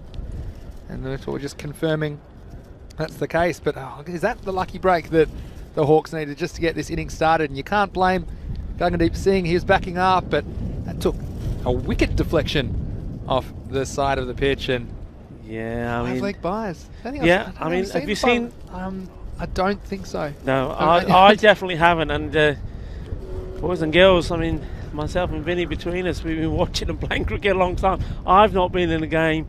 I'm just trying to think if I've seen one with the ball perhaps has come off the batsman helmet. But that's and they've run one and then the ball. No, I'm going to say I haven't. No. I may have seen it once when I was in high school, but it's very rare. I don't think I've seen a televised game, 5 leg byes. At least not 5 byes. As a keeper, I'd be hanging up the gloves if there was a 5 byes. But, well, look, the Hawks, 5 useful runs to their total. And a good start to this over. Let's see if they can capitalise. That's very well bowled. I've got to say, well played as well. Good bit of cricket there. And that's what I also like to see here. We've said about the Punjabi Warriors, about how up for this they are. Now that ball hit down the ground. It's going straight to a fielder, and there's no danger perhaps of it being misfielded, but there's still another player running right the way behind to give him backup, just in case it is misfielded. Well, we say how little things can make a change in a match. Well, we've just seen 5 leg byes, and now we've seen that one go through for 4 byes as well. So all of a sudden, Might have been a little edge on that, actually. Just umpire Salim indicating it hit a little edge on them. Not sure about it. Let's have a look. I mean, if you're a batsman, you'll take them. Perhaps there was a tiny little deflection, and not easy for the keeper bouncing in front of him, was it, Jagdeep? So again, some fortune for the Hawks, and they'll need every bit of fortune as they try and post a competitive total Speaking of the Hawks, we mentioned they struggled a little bit in their previous European Cricket Series. They won 1 game and lost 6 to finish bottom of Group A in that series in October. Well, you know what? That's gone through and hit the stumps. But I think this did a bit. I'd like to see this again. Was there a little bit of... Was that back of the hand? A little bit of swing or turn back into the stumps? This is just short and it doesn't get up, and you can see the batsman. Yeah, I think that might have been a back of the hand, and yeah, did him all ends up, didn't you? See the batsman early on in his shot there, Faisal Mahmood. So Hawks, well, they've had a bit of fortune this over, but this was all skill from the bowler, Ubaid ul Rahman. He's impressed me at times as well. He's gone for the occasional Maximo, but he's come back and shown a nice piece of bowlsmanship. Yeah. Getting it out of the back of his hand and just deceiving the batsman. Hitting the timber.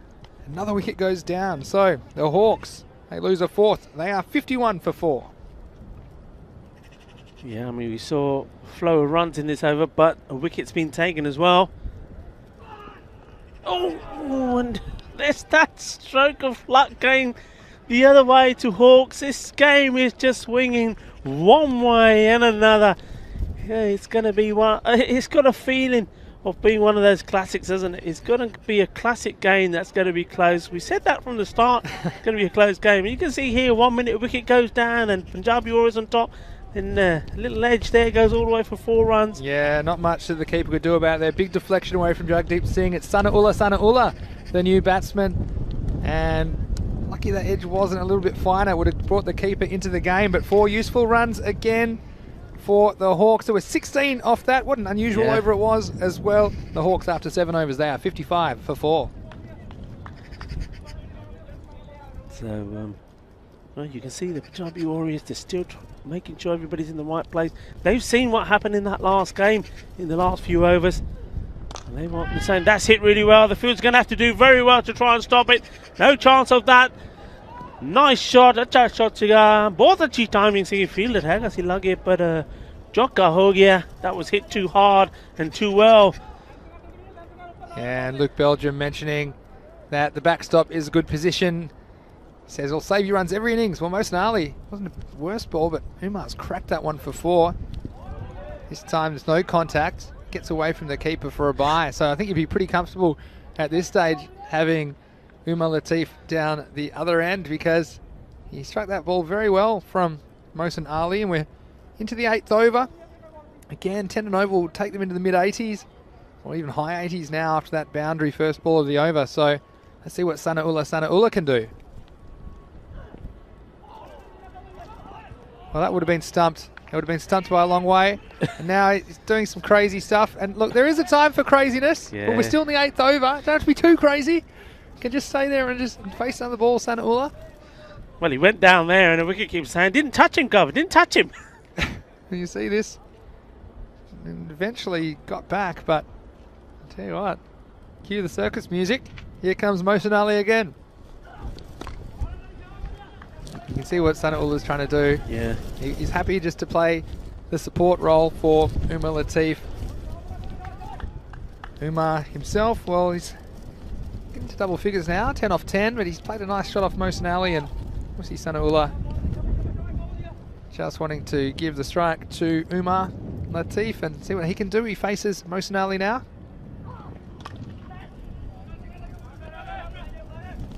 And we'll just go down to the Turbinator against Sanaullah.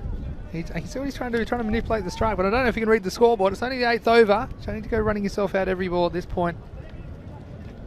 So, yeah, fascinating game this one, and these low-scoring games, they can be interesting contests. Short again, but are they going to go for it? Well, it's interesting. He's trying to take the singles, and trying to take the 2s when they're not there, and then when they're possibly a sniffer for 2, they're not interested. Yeah, so looks like the end of the over. So 63 for 4. What an entertaining over. What an entertaining game this has been so far. A lot of chat about this game. 2 fairly evenly matched teams, and I hope you're enjoying the action wherever you're watching around the world on the European Cricket Network, whether you're watching on Fancode in India or on our YouTube channel, ECN European Cricket Network. If you are watching on YouTube, make sure you subscribe to our channel. and turn notifications on because there's great content and highlights videos, man of the match videos getting posted all the time, and we'd love to bring you that content to thoroughly entertain you no matter where you are around the globe. So here is Ubaid ul Rahman to bowl again. Bowled a good first over. That's well bowled again, right in the block. Batsman running the first one quick, thinking about the second. Good fielding. Yeah, I mean, Hawks, they'll be looking here and then looking at that score. If they can get to 85, between 85 and 90, yeah, they'll be very happy, but they've still got some work to do that. They've got to have a push on here now, play a few shots. Wides will help. We've got Desiraj saying, are we collecting nominations for the Miss Fielding Awards? Well, Miss Fielding like Miss Universe. Very clever, if that was on purpose, Desiraj. But I don't know, we've seen some good fielding, we've seen some indifferent fielding, that's for sure. Not easy conditions, very windy and blustery today, and cold conditions. The ball is rock hard out there, but it's Ubaid ul Rahman doing the job for the Warriors at the moment. More crazy running. Oh, and you have to wonder about the thinking of Sanaullah. And I'm not a gambling man myself, Rico, but my money would have been on a run out as the next form of dismissal. You see here, chopped in. I don't quite know what Sanaullah was thinking because it's the established batsman already at the striker's end. It wasn't really worth it. And very easy, 12 Dream 11 points. What was good for the keeper? What was good there? I mean, it wasn't good really, but Umar Latif, he's played that. He's looked. He knows that the keeper's got the ball in his hand, and he's seen Sanaullah coming running at him, and he's like saying, "No, no, no." And then he's thought to himself, "You know what? It's not me that's going to be out. All right, then you're coming. I'm going." This is your funeral, Sanaullah. He was one of the more entertaining runners between the wickets that I've ever seen. I'm not sure I'd really want to be batting with him. That's been extreme sport. But anyway, it's another wicket that goes down in the 9th over. The Hawks, they fall to 65 for the loss of 5. Here's Ubaid ul Rahman again to the new batsman. And it is Amir Javed, the new batsman for the Hawks. Yeah, I mean, one thing I do like about this format of the game is these players have been quite innovative the way they try and manipulate the strike, but it can go too far, can't it? And we're in the 8th and early in the 9th over. You don't need to be throwing run-outs away and throwing wickets away.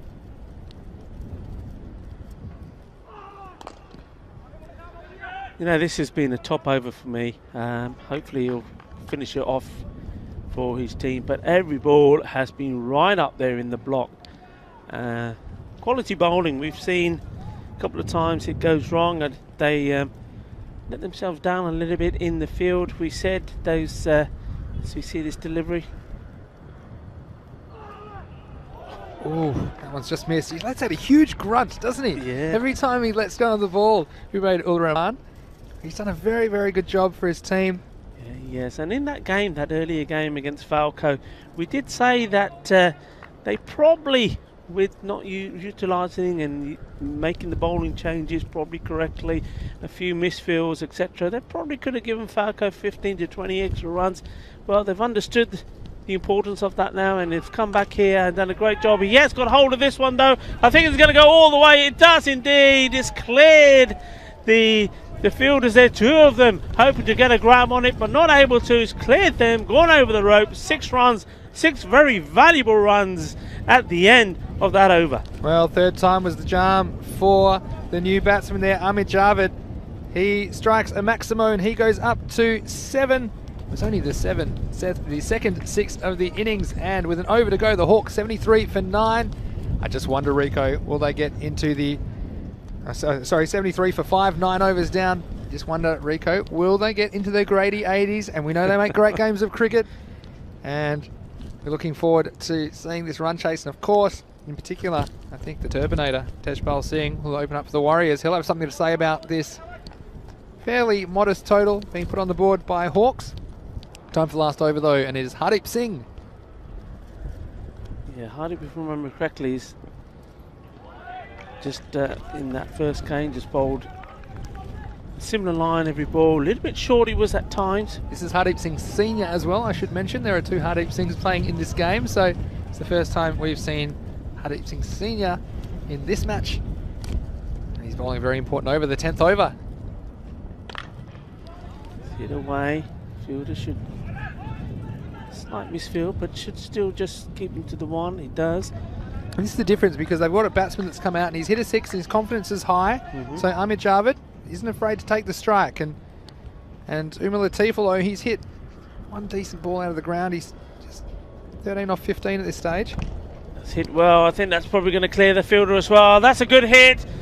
Over it goes. And important runs, these important boundaries from Umar Javed. Yeah, it was a big shot, wasn't it? That takes them into the 80s. They are 80 now with 3 balls remaining. It was too short there from the bowler. Yeah. It was halfway down the wicket and it sat up and the batsman said, well, I'll have some of that. So half a dozen to the total to the Hawks. 3 balls remaining.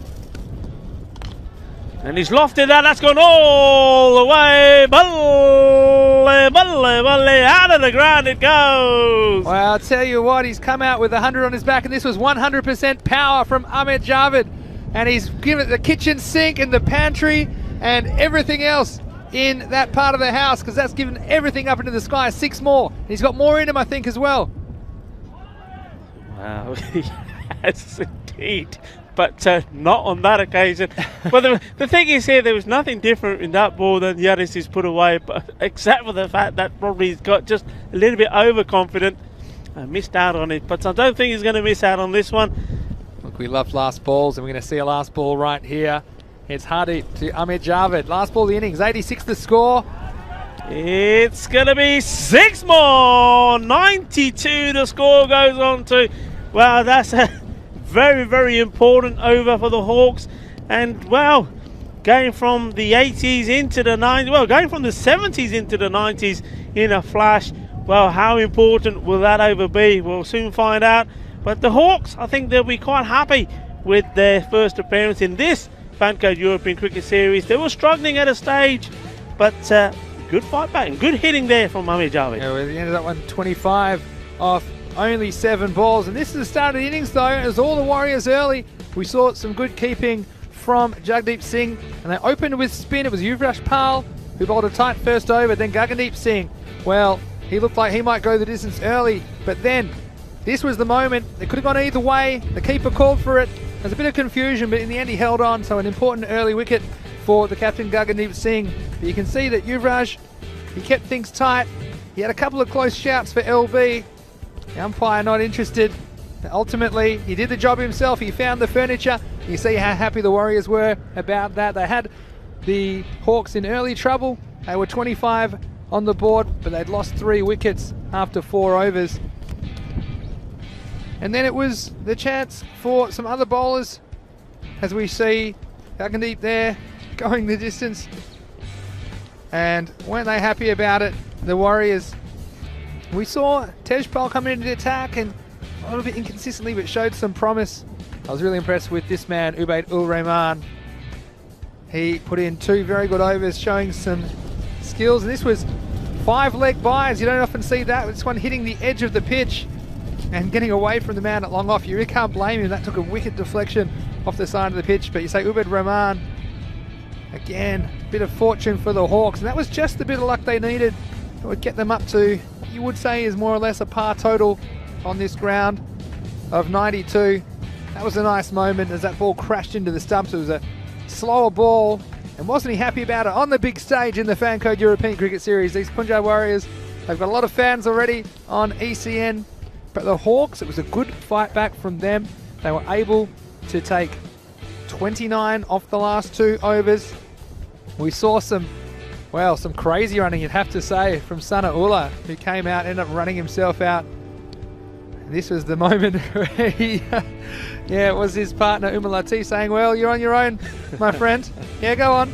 And just making sure they crossed, otherwise Umar Latif, and he could just keep running. Sana Ullah, he was definitely keeping warm, that's for sure. And then this man came and he did have an impact on the game, didn't he? Amit Javed coming out, striking 25 off only 7 balls. And look, if they win by a few runs, Hawks can thank that man, Amit Javed, for coming out and striking a quarter of a century in only 7 deliveries. So Rico, it's all set up for a fantastic run chase here in match 33 as the Warriors, they'll chase 93 for victory. Isn't it just, and how important, as you said, those runs from Amit Javed will be there at the end. 25 was just 7 balls. Big hitting. It's always a gamble, isn't it? when as the captain, you've used your bowlers and you've done pretty well, but you've got to find an individual to bowl 6 decent balls there right at the end. I always think it's a risky call. I always think it's nice to keep one of your genuine bowlers to come back to bowl that one. He took a risk, stood a gamble, and well, unfortunately it didn't pay off. Hardeep Singh Senior going for 19 runs in that over. Yeah. The Hawks, they'll be happy. They've returned to the Mountjoy Olympic Stadium, and well, they put the scores on the board, and now it's down to Punjabi Warriors to see if anybody can support. Well, it's going to have to say Tajpal Singh. He was the key man for the first time round, but he ran out of steam, out on 49, so it's unfortunate. What have they got? Have they got 2 batsmen that can get in together, get a good partnership, and see this, which would be their first victory in the first time they're making an appearance, or first day they're making an appearance in the European Cricket Series. Already had 1 game against Falco, which they lost. They would love to be able to get those runs and get a win under their name. Yeah, you would say so. The best performers there for each team. The Hawks, Hamid Javed coming in at number 7 and top scoring for them, while for the Punjab Warriors, their captain, 2 for 8 off 2 overs. He was very good for them. So just confirmation that here in match 33 of the Fan Code European Cricket Series, it will be the Punjab Warriors batting second, chasing 93 for victory. This is Vinny Sandhu, Mr. Maximo for the European Cricket Network, along with Rico Full. We'll see you in just about 10 minutes for the run chase. You're watching the Fan Code European Cricket Series Spain. We'll see you shortly.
Hola, ¿cómo estás? Bienvenido aquí en el Campo Olímpico en Montjuic for cricket.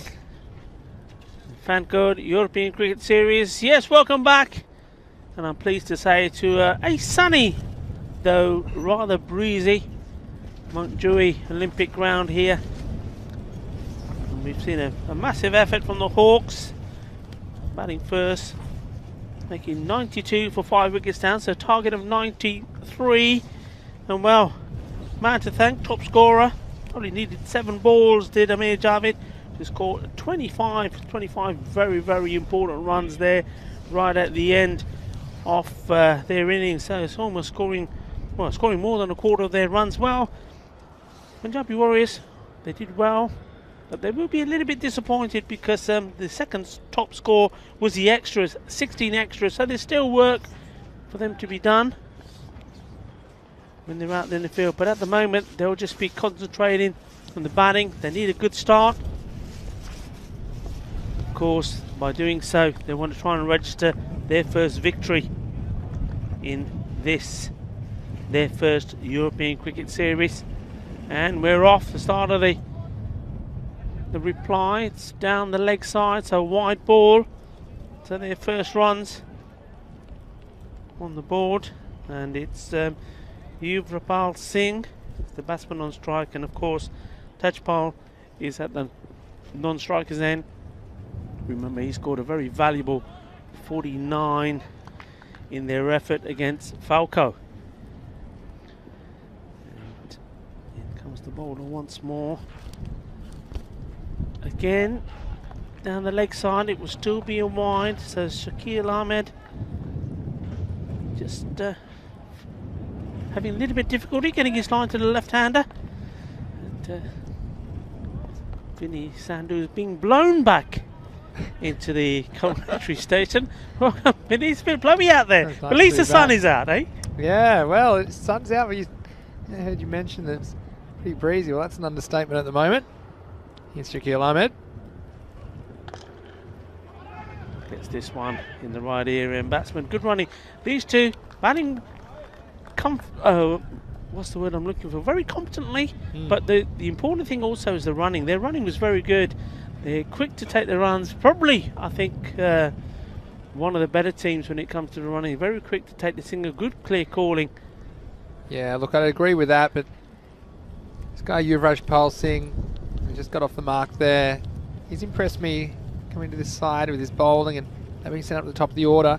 This is the moment, the Turbinator. I think he's the key to this chase.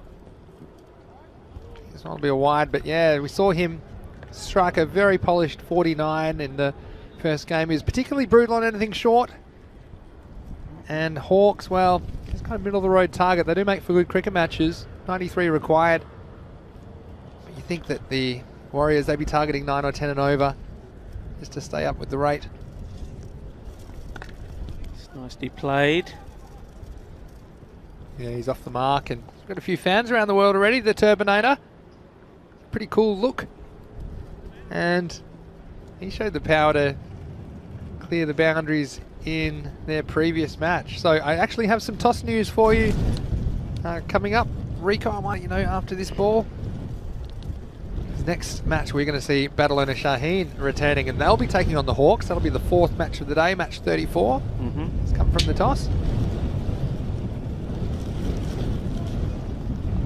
This will be called a wide down the leg side again. And yeah, so the news from the toss, once they found the coin, because it was about 3 rows back when it went up in the air. But anyway, I can tell you that it was the Hawks that won the toss against Badalona Shaheen, and they elected to bat. Well, there you go.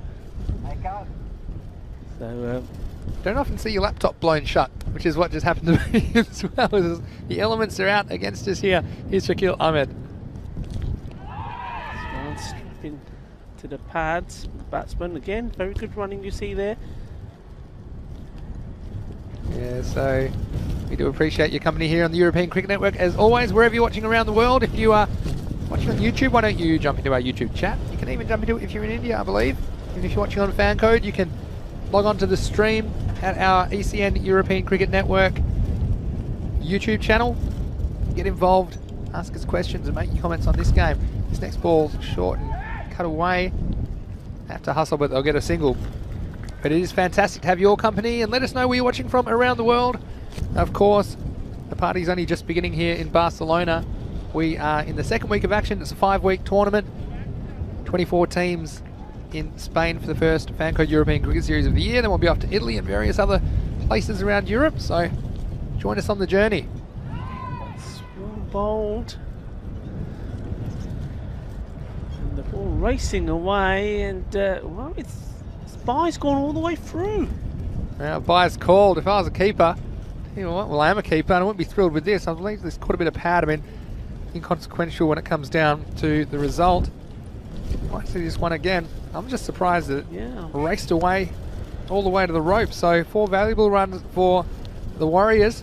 And like I say, they'll be trying to keep that rate up 9 or 10 and over. That's their benchmark as this innings carries on.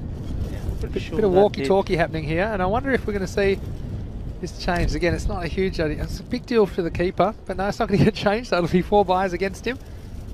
And regardless, it's 4 runs to the Warriors total. So here we are with the ball to go. Warriors already on 12. And can Shakil Ahmed pull something out for his team? They need a wicket or 2 if they're going to get the momentum back in this match. Well, they've got a slip and a backstop. Well, that's why the backstop's there. What's this one going to be called? Yep. That'll be 2 more to the total. Get 1 for the wide and 1 for running, so will have to be re-bowled. So again, the Hawks with these middle of the road targets don't want to be giving too much away, and Shakil Ahmed, he's bowled with some good zip, but not quite adjusting to the left-hander. And they see the advantage of the left-hand, right-hand combination, don't you, Rico? And he comes again to close out the over. Yeah, good over with those extras, and well, playing a little bit of tip and run as well. The Warriors. It's nice to see. I mean, when you've been assisted by extras, but mind you, they did give, as I said, 16 extras away themselves. So I suppose they will be thinking it's only fair they get a few of those back. So a good start, 14, no wicket down, and I think that's important. We've seen a number of innings already today where in the first over the wicket has gone down. So Punjabi Warriors at the moment will be quite happy with that start. If they can go the next few overs, keeping the rate at what it is, under the 10. Yeah, so you didn't carry the one there, Rico. It's 15 for no loss at the end of the first over, but like you say, talking about extras, we had 6 wides and 4 byes. Although the byes are a bit dubious for me, but the 6 wides is definitely something you can do something about. 6 runs coming from wides, and of course those, a lot of those balls getting re-bowled. So we've got Kamar Razak to bowl the second over for the Hawks. Advancing is Tejpal. Could be in trouble if he hits.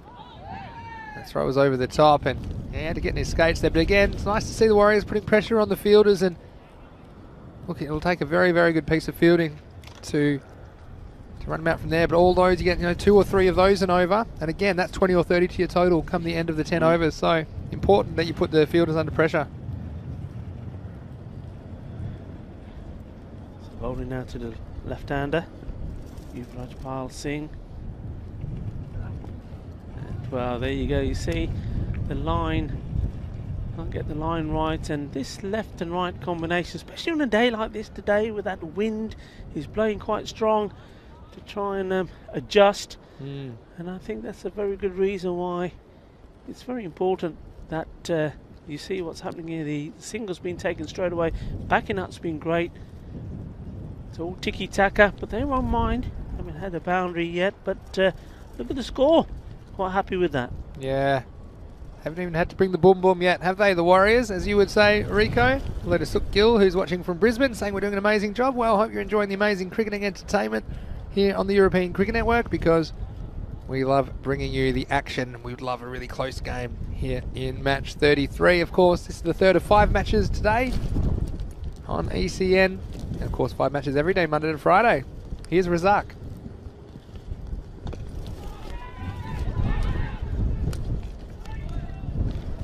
Oh, I tell you what, again, you can see what Yuvraj Pal's thinking. He's quick to advance down the wicket, but that can leave your partner in trouble. And it was just a bit untidy from the fielding side on this occasion. He made up his mind he was going. There was dictatorship, he wasn't taking votes. The non-striker was forced to go, and you saw there, ball just getting away from the keeper. He's upset with himself. Karam Shahzad behind the stumps for the Hawks today. So it's one thing to put pressure on the field, but also you don't really take those crazy ones. We've seen some crazy running between the wickets in this match already. But the Warriors, well, they're well ahead of the game at this point, and they don't want to throw away a needless wicket. Yeah, interesting to see that, even though the Hawks will know that they really are capitalising on these singles, they're not trying to put pressure on them by bringing a fielder in either side closer to try and stop those singles. I mean, bearing in mind there's no boundaries being hit yet. Maybe the captain may be thinking about that, Cameron's here, but at the moment quite happy to keep the field quite far out. Just waited for that. Good shot again, and there's the throw. Again, putting pressure on the fielder, and that one was too high again, coming into the bowler's end, so not endangering the stumps in the slightest. That is Shakil Ahmed. Hello to Nate again, who's in Tennessee, who's saying, let's go Warriors. Warriors, come out and play. I think he's picked his team. Nate, it's great to have your company, though it must be pretty late there. Or early in the morning, I should say, I would have thought. I reckon it might be very early in the morning. Here's Razak again. Oh, it's a very good slower ball, Rico. This one had beaten the batsman all ends up. We've seen the batsman, Yuvraj Pal, advancing on the bowler a couple of times, but this one did him all ends up. Yeah, this was well disguised. Didn't pick it at all. Unfortunately for the left-hander, it wasn't straight enough to hit the stumps. It's going to be a bit more tiki-taka, as you'd say, Rico. Who else have we got here? We've got Chandu, who's in Sweden. Love the commentary. Well, we hope to be up in Sweden a bit later this year for a European Cricket Series. And, of course, Sweden will be represented by Lund in the European Cricket League in June. That tournament starting the 31st of May. That's the Champions League of European Cricket. And we hope you can join us for that on ECN as well. So let us know where you're watching from around the world. Yesus there, of course, in Seville, he said. There's that slower ball again. And this one being picked again straight to the fielder. And once more, you just get the feeling there. Maybe, perhaps, if that one was a direct hit. Yeah, that was good running again. So 6 off the over, 21 for no loss. BC. Things happen, Rico, when you force the fielder to throw. We've seen overthrows. You watch this one comes back in pretty quickly. And she was home anyway, but that could quite easily get away from the keeper for more runs. And it's nice like that proactive running. And like I say, sometimes the border between aggression and stupidity is more result-based than decision-based. But on that occasion, the Warriors getting away with it. And they're going to go back to Shakil Ahmed. He was a bit expensive in his first over, but he's going to bowl out here in the third. It's a good stop. You know, it's going to be a wide ball. But just going to say, I mean, we haven't seen a boundary. Okay, 2 overs gone, and the score now is on 22. And it just goes to show that if you do run and you run positively, both batsmen have got a good understanding, what a difference that can make. Yeah, well, this one's not going to be a boundary either. They're going to push for a second, but I think they'll settle for one, and it's a good decision. So the throw's rifled into the keeper's end, but like you say, it's all about the rate for the Warriors. They just need to stay around that 10 and over mark, and they'll cruise to victory. But these two, very entertaining team, the Warriors. They've probably been the most competitive the new sides we've seen in this tournament. And this time, big swing from Yuvraj Pal. Gets away with it. Yeah. He's been bowled a lot of wides though, and like you mentioned earlier, the left-hand, right-hand combination just forces the bowlers to adjust their line.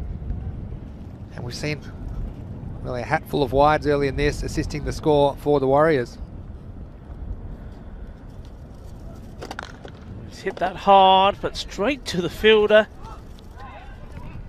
Well, this one was hit very well, wasn't it? We haven't seen Yuvraj Pal connecting with every single ball he swung at, but this one was right out of the middle of the bat, right out of the screws. And Umar Latif down there at long off, he wore that one on the leg, and I think he'll know all about it.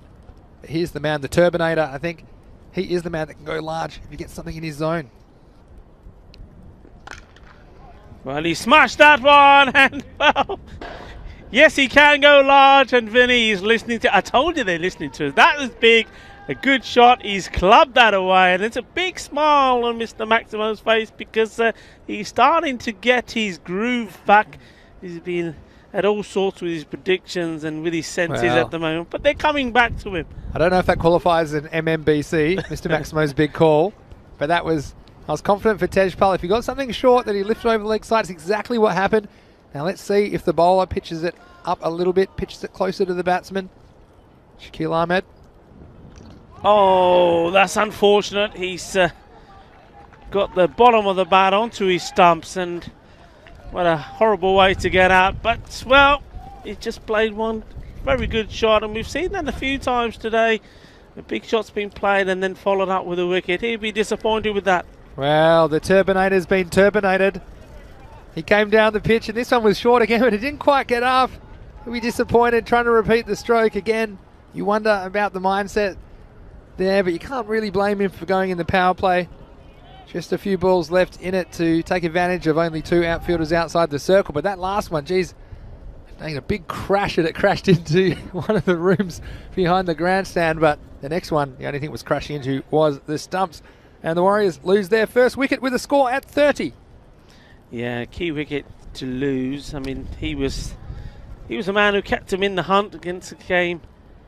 Against Falco, he's on his way back. You can't blame him. He's batted the way he batted in that innings. He's always moving around. He's coming out to the ball. So he's doing what he does, and sometimes you get lucky. Now, he did get lucky a few times in that innings. Sometimes you get unlucky. And this time, it's the unlucky side playing it on. But, new batsman in, Gagandeep. Starts positively, and very positively. I'm not sure how much of a good effort that was from the fielder there, diving, trying to stop that. That was Wahid Eli, but it's gone through him, gone for 4 runs. A very positive introduction from him. Well, it's all been ticky-taka, ticky-taka. We had a boom-boom from the 6. We had a boom-boom with the wicket. And straight away, just a boom, 4 runs. So it's all getting exciting here. And, well, the Warriors, they need to regroup. They need to keep this partnership going. Sure is, Rico. So 34 for 1 at the end of the 3-over power play. And Gagandeep Singh, well, he wasted no time. That was a lovely looking stroke. And look, it wasn't a bad effort at mid-off as well. It went quickly, and at least he went and had a dive at it. We've seen too many times the fielders kind of going with their feet and half-heartedly trying to stop the ball. But the fielder, he gave it a good effort, unfortunately. Couldn't make the stop. And again, you see the benchmark for the Warriors is about 10 and over is what I'd say. It's an easy one to calculate in your head. So they're 34 off 3. They're ahead of the rate. Maybe want to be up, push into the 40s this over. It was a nice start from the captain. This guy, Yuvraj Pal Singh as well. He looks like he wants to go. And hello to Yesus. He's wondering, what country am I from? It's not an easy question at the moment because it depends where the European cricket series is. That's where I'm from. But yeah, originally Australian Yesus. Based in Europe at the moment, calling all the action for you on ECN. It's a wide from Wahid Elahi to start the 4th over. Yeah, but I have a bit of Punjabi blood in me, Rico, as a lot of our viewers are aware, so try not to be biased here, but I tell you what, the Turbinator won me over. I'm sorry to see the back of him in the 3rd over. Here's Elahi again. Oh dear, these are more valuable runs. Misfield, you've got to bend down and pick those up. If you don't, especially out there where it's so fast, it's going to go away. 4 runs. Yeah, and that's you're not helping yourself, are you, Mohammed Shabazz? This one's on the clay, so you normally get a nice friendly bounce, but he just couldn't quite get down to this one. It wasn't that firmly struck by Yuvraj Pal, but runs away to the boundary for 4 more runs for the Warriors. So can the Warriors come up with their first win in the ECS? The Hawks themselves, they only have 1 win in the European Cricket Series after winning 1 of their 7 matches in Group A back in the October series in 2020. But the Hawks, you do think if they could pick up 1 or 2 more wickets, maybe right back in this match, who's going to step up for them? At the moment it's Elahi with the ball, but the Hawks, there's a couple of times now we've seen balls that maybe could have been stopped go to the boundary, so each one of those probably effectively costing 3 runs, and 6 runs I'm sure they'd love to have back. Can Elahi break through for the Hawks?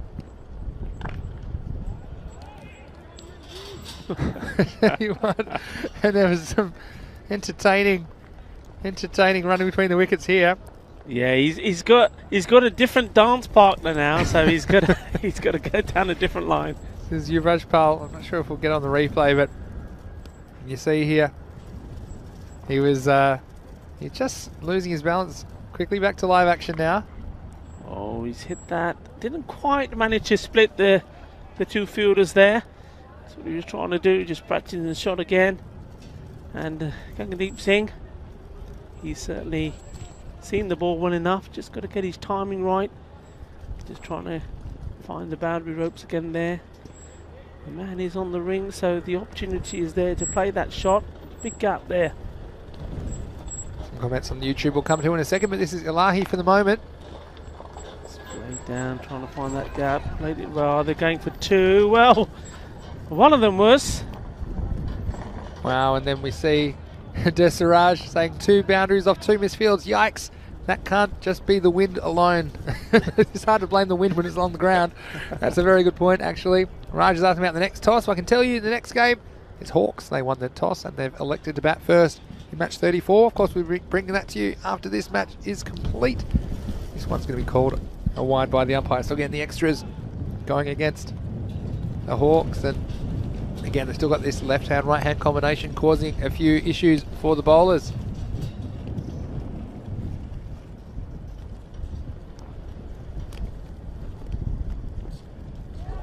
Bit of extra bounce, yeah, a bit of extra bounce there, wasn't there, from Ilahi, and the keeper couldn't hang on.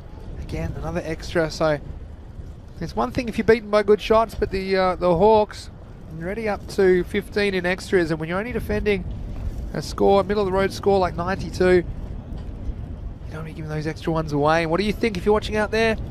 We've got Jamie, Brother Bundy, saying Punjab Warriors to chase within 8 overs. Guess we'll find out shortly. This is well bowled though. This is right up in the block hole and again dug out nicely for a single. So at this point where around 8 and over or so is what's required, if you can limit the dot balls, then I think you go a long way to getting yourself in a winning position in this match. But anyway, that's the end of the 4th over. At the end of 4, the Warriors, they are 45 for 1. Yeah, going along nicely.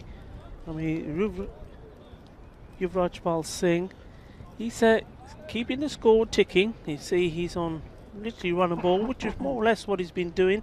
There's not been too many dot balls to him. Hasn't really played a big shot as yet. But that won't worry them because I mean, you got Gangadeep Singh. He's looking to play some shots, and if one of these gets going, I mean, if he starts finding the boundaries, and at the same time they keep taking the singles, mixed in with the extras they're getting, that'll be enough for them. Yeah, exactly right, Rico. And it's just seen some careless cricket at times during this series, and if they just keep their heads here, stay ahead of the rate, you think they can cruise to a victory. But I'm sure it's not the Fan Code European Cricket Series without a few twists and turns. We're going to see Mohammad Shabazz coming into the attack to bowl the 5th over.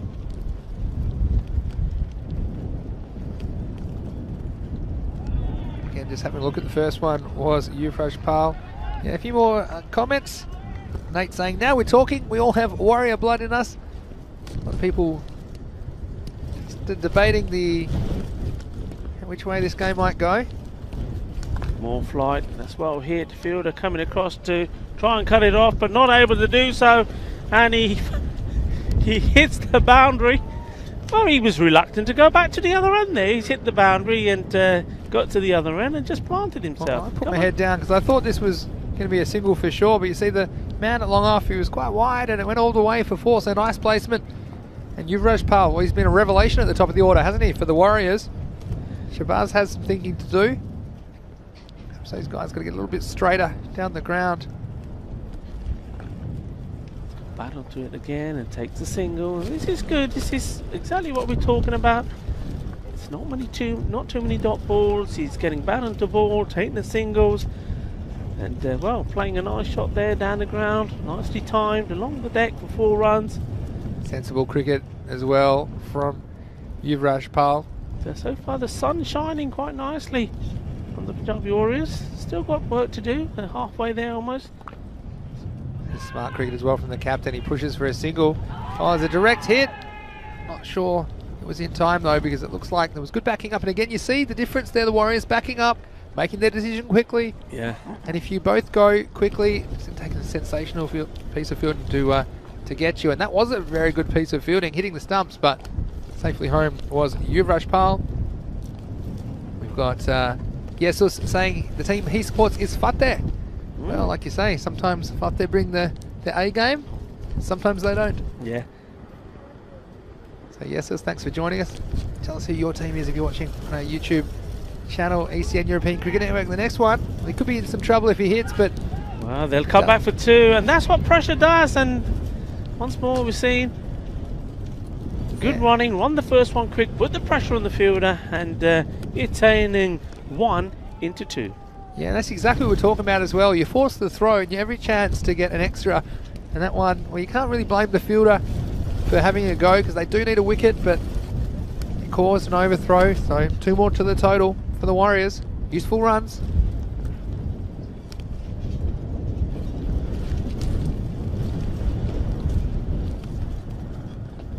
Ooh, how straight was that? They're asking the question, and the wicketkeeper shaking his head. We'll certainly have a look at that again. So obviously, my instinct was this hit him outside the line of off. Let's have a look. Well, I'm not so sure about that, but he was a long way forward, and the umpire has to be sure that's going to go and hit the stumps. And I think, look, when you're that far down the wicket, there's a long distance between where that's hit him in the pad and where the ball would pass the wicket. So I think that's a good decision.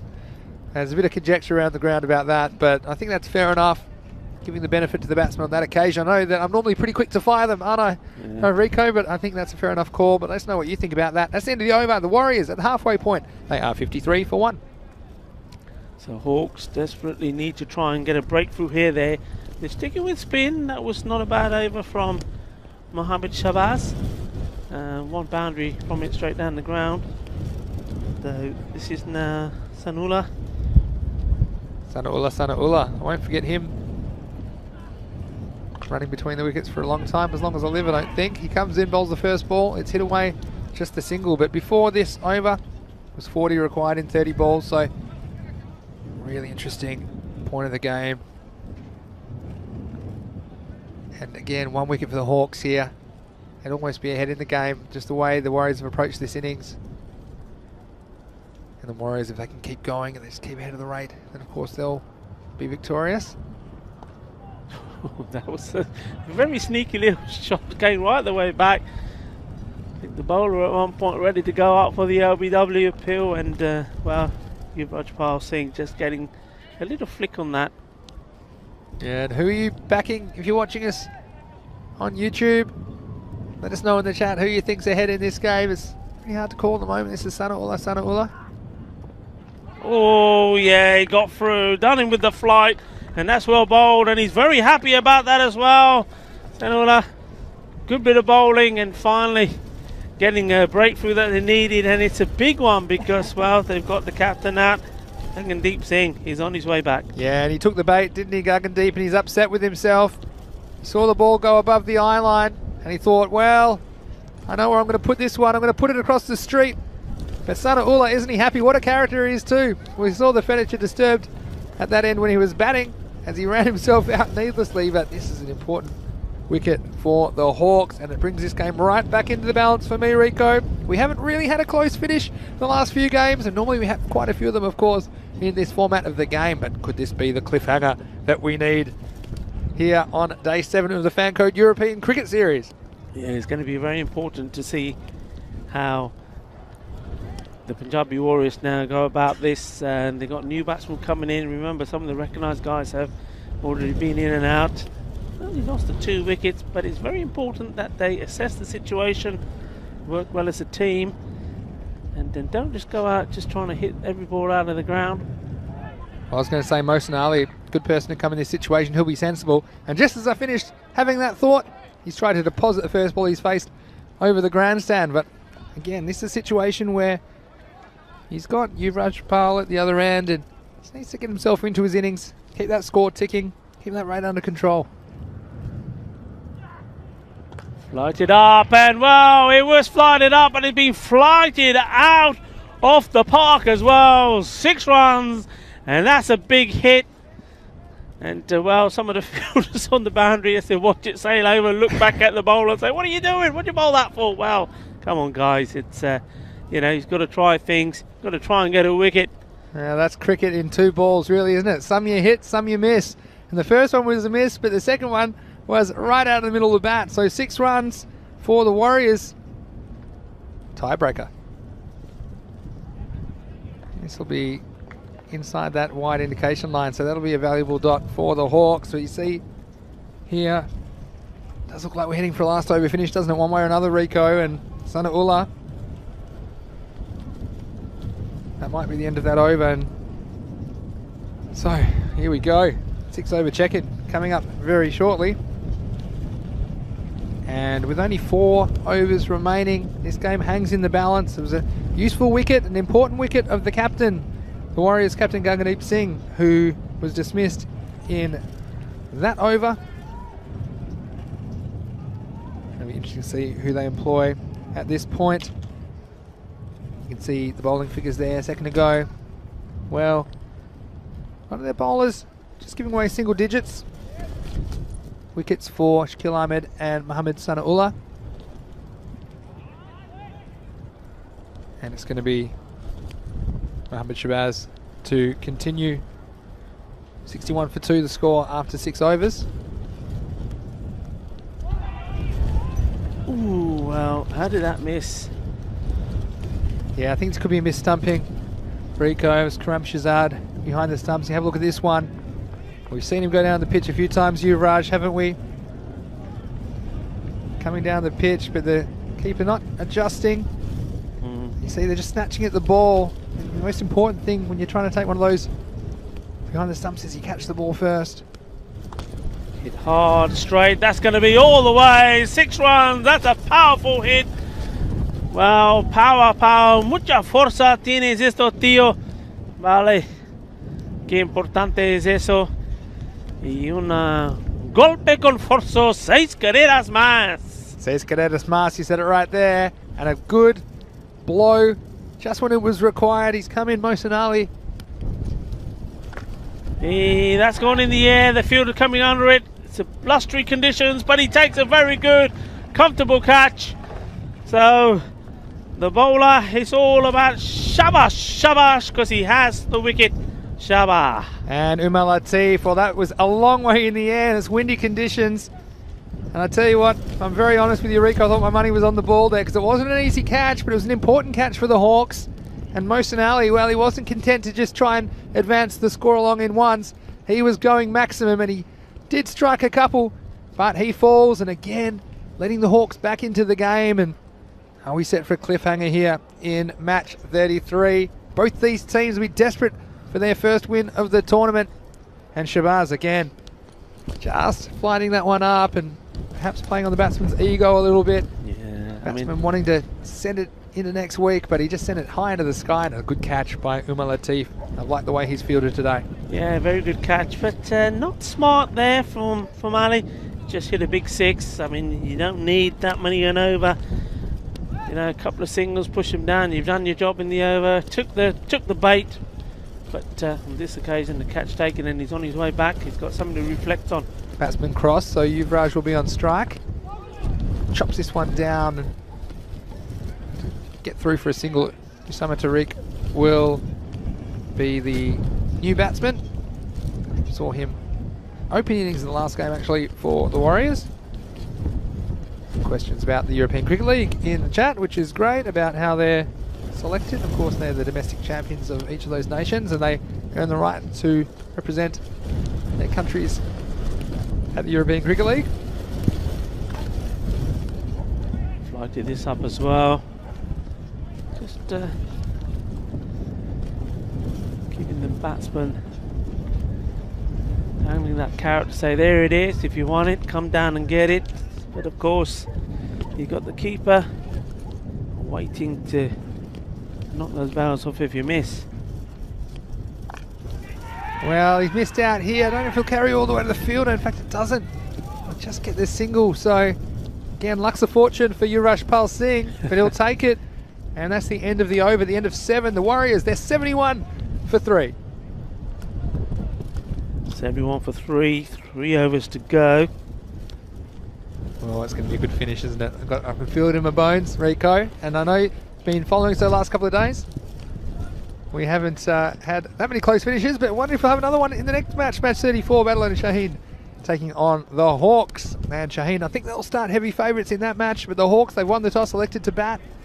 And let's see if they can put a winning score on the board. They'll be looking to get 100 plus, and sure, Cameron Zia will come out swinging at the top of the order for the Hawks. So stay tuned for that one. That will be beginning in about half an hour's time.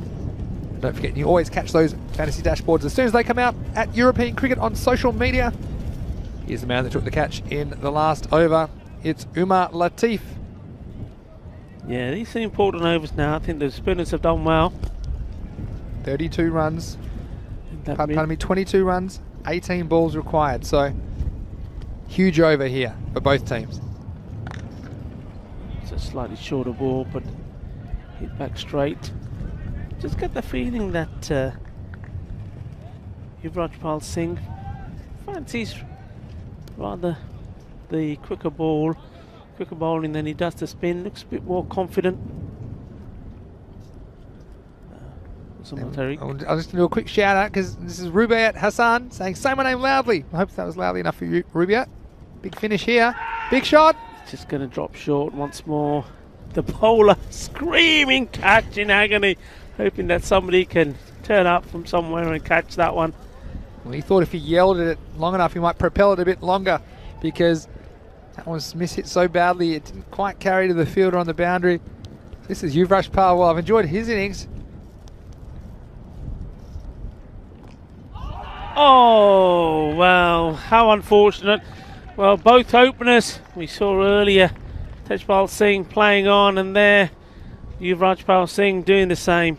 Yeah, it's inside edge onto the pad, I think, and just rolling back onto the stumps. It'll be interesting to see from side on. You see just rolling with enough force to knock off the bails. And, well, Yuvraj Pal, after an entertaining knock, he has to go. He scored 23 at a run a ball. But Umar Latif, well, he's been good. He's been solid for the Hawks. Everything they've asked him to do with the bat, in the field, and now with the ball. Picks up an important wicket, and tell you what, they're down into the middle order of the Warriors, and just over a run a ball required. I think we could be heading for a very, very tight finish. But I would say at this point, Rico, with the score, see, at 73 for 4, one thing I would say is all those little runs that the Warriors picked up early in the innings, those 2, 3, 4 runs and over they scrambled, well, they're so valuable now, aren't they? Because they need 20 or 15 balls. It's a very different proposition, needing 20 or 15 balls versus needing 30 or more. So here comes new batsman Hardeep Singh Jr. to face Umar Latif. Wide ball. And you said I would say. It's another would say you need to say. What did you just say about poor Yuvraj Singh before he received that ball? I said I've enjoyed watching his innings, and that's true. Yuvraj Singh, I'm sorry. I know you guys go and look back at these games. You've shown that already. I apologise for him. I do try and tell him not to say anything about anybody that's doing well. This one, I tell you what, he might get a bit lucky here. The batsman has gone down, a big effort on the boundary. He's going to pull it back. And again, every run important at this stage of the game. So that was running away for 4, but an excellent piece of fielding. Only 2 runs. Yeah, that's marvellous. You know what? When it goes down there, it races along, and very few players have managed to stop that ball. And well, he's done an excellent job there, pulling it back and making sure that nothing was touching the boundary while he did so. Otherwise, it would have been 4 runs. Slices that away, and this one probably will be 4 runs. Yes, it is. All important runs, no matter how they come. The bowler on his knees. Well, I know I'm a big fan of Finding Nemo, and if you know Dory just says, "Just keep swimming, just keep swimming." Well, the Warriors, they just keep swinging, just keep swinging, and this time off the outside edge, running away for 4, and the Hawks, well, they can't believe it. That could have gone anywhere, but it finds the boundary. Now they put the 3rd man back, but I've got this target down under control. But you wonder, does this game have one final twist? Slower ball here would be interesting. He's firing in. It's gone all the way down there. They'll take the single, will they? Yes. Well, that'll be the end of the over, and what an entertaining one it was. The Warriors, they're 81 for 4, so they require 12 off the last 12 balls. And I just can't believe this strategy from the Warriors. They're just putting it all on the line, aren't they, every ball? I mean, the sensible thing to do would be just get a minimum of 1 off every ball. Look, if you do get a ball, you can hit for 4 or 6, then for sure you can go for it. But, yeah, they're really pinning the ears back, and with 12 off 12 required, it's going to be a few nerves from all players, I think, as they seek to register their first wins for their respective teams. And this is a key bowler. It's the opener coming back, Kamarazak. His first over only went for 6. And he's going to have the pressure on him. These two batsmen, I tell you what, love to get the heart rate monitors on these players sometimes in these situations, Rico, but let's take it home. 12 off 12 required for the Warriors. It's in the air. I think it's going to drop agonisingly short again, is it? No, it's not this time. The fielder comes across. Well, Hardeep Jr., he's got to go. And he made good ground there. I didn't think he was going to get there, the fielder, but well done to him. Yeah, and also it saves a valuable run because they would have got through for a single. And it's his opening bowling partner, Shakil Ahmed, who spotted it early, and the wind was always carrying it towards him. So he made the early ground. You can see just taking that on the edge of the 30-yard circle. So a nice bit of fielding, just what was required, and now it becomes 12 off 11. The new batsman will come in, but he'll be at the non-strikers end, and it'll be Usama Tariq to face the next ball. But again, barnstorming finish here in match 33 of the Fancode European Cricket Series. It's going to be the keeper to come out for the Warriors, Jagdeep Singh. Like I said, he won't be facing this delivery, and well, this game's right in the balance, tell you that. Wow. It's gone for a wide ball. Ooh, that was a borderline call by umpire Salim. Just thinking that was outside the indication line. So again, every call's a big call at the moment. It's 11 off 11. And won't have to be rebowled. Hope you're enjoying this finish wherever you're watching around the world. Oh dear. Oh no, it's a disaster. Total mix up here. And well, that's really, really silly. I'm not actually sure this is out because I believe the bowler may have broken the stumps before the ball came in. And we'll see this here. Now first, it's a crazy cricket. There's a big no ball off the pitch. Probably a free hit. Now you watch this, the bowler, he just knocked the stumps with his legs. And so if you're new to cricket, you might wonder why that's not out. But the truth is that, I won't overcomplicate it, but it wasn't the ball that knocked the stumps over on that occasion. So they will get 2 runs for that, and it will be rebowled again. So again, big play. It's a free hit, so a massive lead off. In terms of the wicket, get 2 runs, free hit. So this has got to disappear, hasn't it?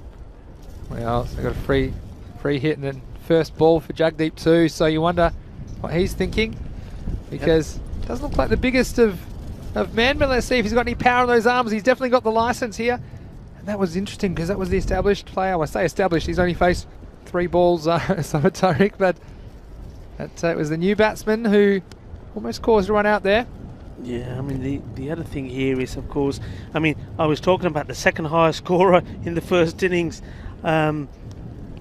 16 extras. Well, here we've had 20 extras already, and that could be the difference between winning this game and losing it for the Hawks. Well, here we go then, free hit. Yeah, hits a nice shot, but I think it'll just be 1. It's again reliable fielding down there from Shakil Ahmed. Some comments in the YouTube that seems like both teams are trying to lose it. And I think at this stage, I mean, it's a pressure situation, and pressure does different things to different people, and definitely know that these players are enjoying being out there in the ECS. That's nicely played. Fielder's got to do well to get down. He does. Good pick up and good throw.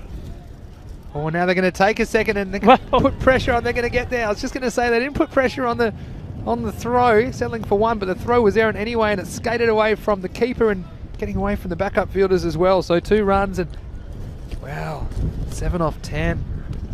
Oh, I need to get. We've got all the abacuses, we've got all the calculators down here. Everything's happening very quickly. We hope that you're enjoying the action. Wherever you're watching around the world. Here we go. It's going to be a wide ball, and it's still racing away. The fielder is not going to get it. It's going to be 5 runs. Would you believe it? They're talking about how the extras are really going to hurt Hawks. Well, they've just added more to them. Yeah, and it's Kamara Zark. He bowled a very tight first over, but again, these extras, they're killing the Hawks. And last rights, I think, because that'll take the score very, very close. I think it might even bring them level, the Punjab Warriors now. So it's all happening at the Montjuic Olympic ground here in Barcelona, Spain. Got 92-92 now. That 5 wides again has to be re-bowled, and all the fielders really have to come in now with the scores tied. Just one required to take the Warriors to a memorable victory, their first in the European Cricket Series. Well, that'll do it. And well done to them, the Punjabi Warriors. Well, they weren't good enough against Falco, but they've come back fighting, the Warriors have. Well done to them. And, well, excellent work. Yeah, congratulations to the Warriors. And just a reminder to everybody that we'll be back in about 15 minutes to bring you into match 34. The next game, the Hawks will be back. They'll have the chance to avenge that loss against Badalona Shaheen. But first, Rico, let's go through this successful run chase as the Warriors notched up their first victory in the Fancode European Cricket Series. Yeah, I mean, it was a good start from them. And one thing I will say is the Hawks, they certainly lost this game, I think, because the amount of extras they gave away. But the Punjabi Warriors, they won this game because of their fantastic running in between the wickets. I think early on they did absolutely brilliantly. 34 they scored off the power play, and a lot of those were from singles they ran. They ran very well, putting pressure on the Hawks team. And the Hawks also did bowl too many extras, too many wides. Yeah, I have to agree with you there. And Mark Love on the chat saying he's here for the golden ball, but the keeper is not. And I tell you what, we saw some good keeping in that game as well, but we saw the stumps going over a lot of times. That was the Turbinator getting turbinated. He hit one really big 6, and then we've seen it so many times in this tournament, haven't we? The old 6 and out, one disappears, but the bowler gets immediate revenge. But the Warriors, like you say, they just kept putting pressure, and that's what pressure does. And you see those Mohammad Shabazz letting that one go through, and a couple of missed fields aiding the cause. So you can see there, scorecard for the Warriors. Well, led by Yuvraj Pal Singh at the top of the order with 23 of 23 balls. And then a few twisted turns left in the game. We saw the captain, well, he took the bait, didn't he? And Sanaullah was happy to see the back of the Warriors skipper. But the Warriors, well, they were fearless, weren't they? They batted like Warriors. They came out, they weren't satisfied just to tick the score along. They went for the big shots, and sometimes it came off, sometimes it didn't. Mohsin Ali, well, he came, hit a few good blows, and then had to go. And this was the end of Yuvraj Pal for 23 to run a ball, and he was very important setting the tone of that chase and getting that intensity between the running between the wickets. And again, this is a good catch. Important, trying to keep himself in the game was Shakil Ahmed. And this one, well, this was a bit of crazy cricket as well. So no ball off the pitch, and then the bowler stepping on the stumps, and he realises what he's done there. Difficult for the Hawks bowler to know where the stumps were exactly. Heading into match 34 very shortly, as I said. In about 15 minutes time, we'll join you wherever you are around the world for this match, and both these teams without a win at this stage. Of course, the Hawks up, that will be 0-1. Likewise, Badalona Shaheen. Let's see how Hamza Salim goes at the top of the order. He missed out in the last game, but also they've got some powerful strikers in that top 4. I'm also interested to see Malik Sami Uraman and Malik Mati Uraman with the ball to see if they can make some inroads in the Hawks batting lineup. Well, the Hawks, I'm sure they'll be led by Kamran Zia at the top of the order. And also, I was impressed with Umar Latif in all facets of the game during that match 33. Also, Ahmed Javed, he top scored for them at number 7. He's listed to come in the top 4, and why wouldn't you? Because he was the player in form for the Hawks in that match, even though it wasn't quite enough to get them over the line. But Rico, plenty to look forward to. Still 2 games to go today in Spain.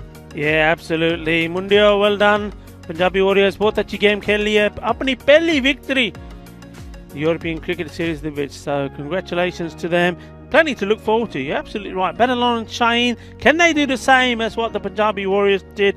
Can they bounce back after their defeat? Well, they'll be very hungry to do so, and well, they know that you've got to pick up these wins, and if they get a win as well, well, this group already at these very, very early stages, so evenly poised, and it's going to be a good game to look forward to. The Hawks, well, they know what they've got to work on.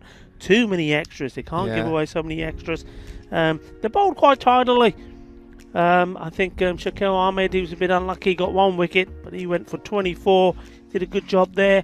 And, well, Sanula, he for me was the pick of the bowlers, bowled really well, was unlucky not to Yeah. get more wickets, really. Yeah, you hit the nail on the head there, Rico. And Extra is, in fact, the top scorer in that innings for the Punjab Warriors with 25. Even more than you, Rajpal's 23.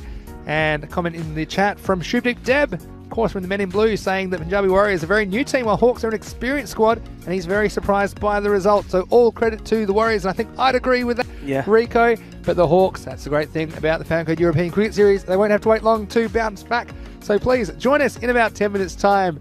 We have 2 more matches of T10 action coming your way today, and we hope you can join us. This is Vinny Sandhu, Mr. Maximo, along with Rico Fool. We are bringing you all the action here on the European Cricket Network today.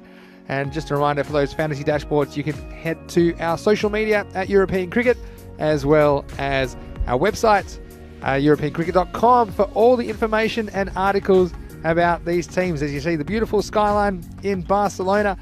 And we have plenty of cricket action coming your way on a blustery day in Barcelona. But we look forward to your company in about 10 minutes for the resumption of play. We'll see you then.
Hello and welcome back to the Fan Code European Cricket Series. It's Mr. Maximo here, Vinny Sandu for the European Cricket Network, and we're almost ready for the fourth match of the day. It's match 34 between Badalona Shaheen, who are returning to take on the Hawks, and their two captains are with the match referee.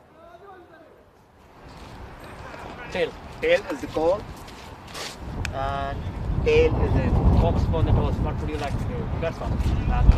Hawks has won the toss and elected to bat first. So there you go, Hawks captain Cameron Zia. He called correctly and he's chosen to bat first. They'll be looking to get a decent score on the board, and they'll have to against Badalona Shaheen, who will be out for revenge after dropping the first game of their series to Falco. So I think this will be a very interesting game with the Hawks. They'll be very keen to do well against Badalona Shaheen. Both these teams will be desperate for a win here in match 4. It's over to you, Rico. Thank you very much, Vinny. Yeah, I'm looking forward to this game. It's an important one for both these teams. Both have played one game and happen to be on the losing side. So they're looking to bounce back. Just seen a lot of people been asking about the ground and where we're playing. So you can see there the baseball ground setup. And we're high up on this Mount Dewey. A lovely hill. And the name Mount Dewey. So Mont came for a mountain. Dewey, it's a word for Jewish.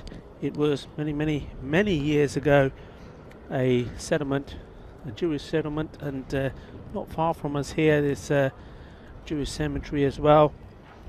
We're nicely high up. We're about 185 meters up, and we've got a lovely view, as you just saw there briefly, of Barcelona. Well, the view there at the moment is off the pitch, and you can see the European Cricket Network flag. That gives you an indication of the breeze.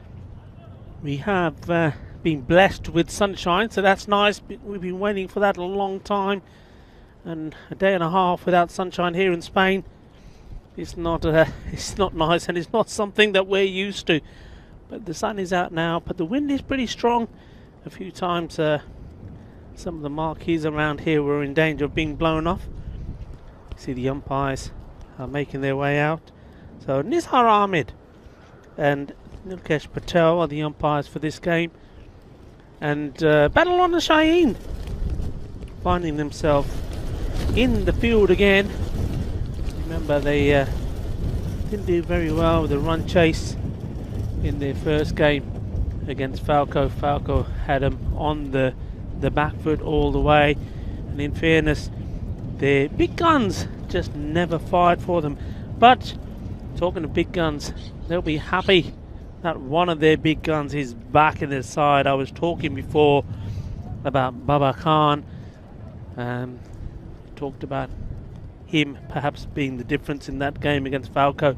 Not aware at the time when I was asked the question that he wasn't playing. And myself and Vinny both commented that perhaps if he was there, things could have been a little bit different. But he's back in this game, and I think they need him because they haven't impressed, or didn't impress in that run chase. But they'll put that behind them. This is a new game, fresh start. They are once again in the field. So the first thing they've got to do is bowl well and try to restrict the Hawks to, well, at least amount of runs as they can. They have seen the Hawks bat already. The Hawks in that game losing out to the Punjabi Warriors, scoring 92 runs. And well, if I was the captain of Badalona Shaheen and somebody said, well, they're going to score 92, how would you be with that? I'd be relatively pleased. I mean, if I really could pick, I would say, well, 80. You know, 80 would be good. But they're a team that on the day are capable of chasing scores of 120, 130. But the most important thing for them is that they continue to do well. The first 4 bowlers were brilliant, and then they let Falco off the hook. Remember, they did have Falco at one point at 25 runs for about 5 wickets almost, and then all of a sudden it went wrong. So I wonder if they're going to change things around with their bowling. Well, they're starting up with the same bowler. It's going to be Hamza Salim, a very promising cricketer, and he's coming in to bowl this first delivery. Full, making the batsman play straight, but straight off the mark. So Miras Askar takes the run straight away, and that means that Kamran Zia is now on strike. And as we talk, I can tell you that our friend, my colleague, is on his way back into the commentary station. Hamza again. Oh, swing and a miss. Just gets that ball to move away late. Will be giving us information, no doubt, of the games that we have left to go. And well, he's rubbing his hands a little bit. The wind is still blowing, but the sun is out. And I tell you what, as we see Hamza coming again here. That's nicely played. I'm going to be in his good books because I've been to Sara and I've got ourselves a nice cup of soup, bit of tomato soup. It's got a little bit of spice in it as well, and we like that. And I know, Vinny, do you like a bit of spice? Look, I've got you some tomato soup here, Vinny. Yeah, I do like a bit of spice, and so there's a bit of spice in this bowling from Hamza Salim as well. It's going to be pretty effective so far today. Oh, this one's gone very high. It's going to bring rain, and this is the fielder under it, Baba Khan, and he takes it. So he's come into the side, and you see there, the ball was following him straight away. The batsman, well, I don't know if he's got a TV. I'm not sure if he saw what happened last time. It was Hamza Salim that did the damage early. But trying to hit across the line here, this ball was probably a stump outside off. It's gone up in the air, and I tell you what, this was a real 50-50, but Baba Khan, well, experienced campaigner. Yeah. Safe hands, and first wicket goes down. Early one for the Hawks. Yeah, that's a very good catch. I was just saying before you came back here, Vinny, that it's very breezy out there, though we've got the sunshine, the wind is blowing around, so that ball would have moved around a bit up there, but he kept nice and calm, very straight, kept his eye on the ball, made it look easy, didn't he? Baba Khan, that's what a big player he is for them. One batsman crossed. It'll be Mirza Chazaska on strike. And look who they sent out at number 3. It's Amir Javed. Yeah. Who top scored for them at number 7 in the previous match. But I think that's a good call, Rico, because he was the man in form, and really he looked the most dangerous of the Hawks batsmen in that last match. Yeah, well, he top scored, didn't he? And he only needed 7 balls to do it. After that, it was 16, which was the extras. He's a non-striker at the moment as Askar plays this one to point, but again, Hamza Salim's good for the early breakthrough, but almost just as importantly, only 1 run conceded, and on a day where conditions very blustery, some sort of equipment blows past me here in the commentary box. That'll be the end of the first over, a very good one. Only 1 conceded. No extras given away there by Salim. So the Hawks, after 1, are 1 for 1. Yeah, good start from Badal on the Shaheen. And Hamza delivering the goods, and no change. The second bowler looks like it's going to be Matiur Rahman. I'm starting to think that maybe got me this tomato soup because you think that might blow over onto my nice suit. That might have been a trick because it's very, very blustery down here in the commentary position. Of course, cricket in February in Europe. They said it would never happen, but here we are, bringing you the action on ECN. Here's Malik Matiur Rahman. It's straight back, and slow decision to go, but I think they'll get there safely in the end. So Jarvin's off the mark immediately.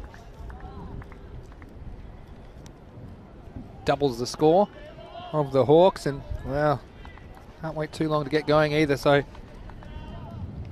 catch 22. They want to keep wickets in hand, but also need to keep scoring and put a competitive total on the board. Oh, timber! Go the stumps. And that's well bowled. He's got his radar right on cue. Middle stump goes, big wicket. Well, it was, and you see here the difference. We've seen some of the opening bowlers in this tournament spray it all over the place, but the openers for Badalona Shaheen, they're right on target. Hamza Salim with the wicket in the first over, and Malik Matiur Rahman. Now, there was no doubt where this was going. Pitched well, and the batsman couldn't do much about it. And isn't he happy about it, the young man? And so, well, they were 1 for 1. Now they're 2 for 2. Yeah, both openers have come and gone. The first one was cleaned up by Hamza Salim, And then, well, next, and that was for a duck as well. And Malik Mati-Ur-Rahman there, you just seen him bowling. Imtaz Asghar. Well, it's going to be a new face for the Hawks in this game. Hassan Mujtaba coming in with all the pressure on him, 2 for 2. He's facing Malik Mati-Ur-Rahman. Catch a bit of pad and run, but this is the difficult thing coming out in this situation. We have seen some rescue jobs so far in this tournament, haven't we, as well, Rico? But also sometimes that's been down to a few errant deliveries from the fielding team. So you wonder, especially with 4 overs from Hamza Salim and Malik Mati-Ur-Rahman most likely up front, the Hawks could be playing catch up in this one. And he comes again. Again, swing and a miss. So we've seen the difference, and the Hawks giving away 20 plus extras, and we saw them give away a few to the Warriors at the start of their chase, which proved to be crucial in the end. And if you don't do that, I think that's what we're going to see from these more experienced teams that are going to find their way to the tops of these groups in Barcelona, the ones that are not giving these extra needless runs away, going to do very well in this series. It's up, it's in the air, and it's going to go all the way, just carries all the way straight for a Maximo, and that was sorely needed for the Hawks, their first of the innings. Yeah, they definitely needed that. They've been under the cosh, and that's the first boundary, and it's been brought up with the 6 runs. So, Matty, he's going to have to reply back. The young man, he's just keeping his calm, keeping his composure. He knows what he's got to do. He's just having to think, waiting for the fielders to get back into position.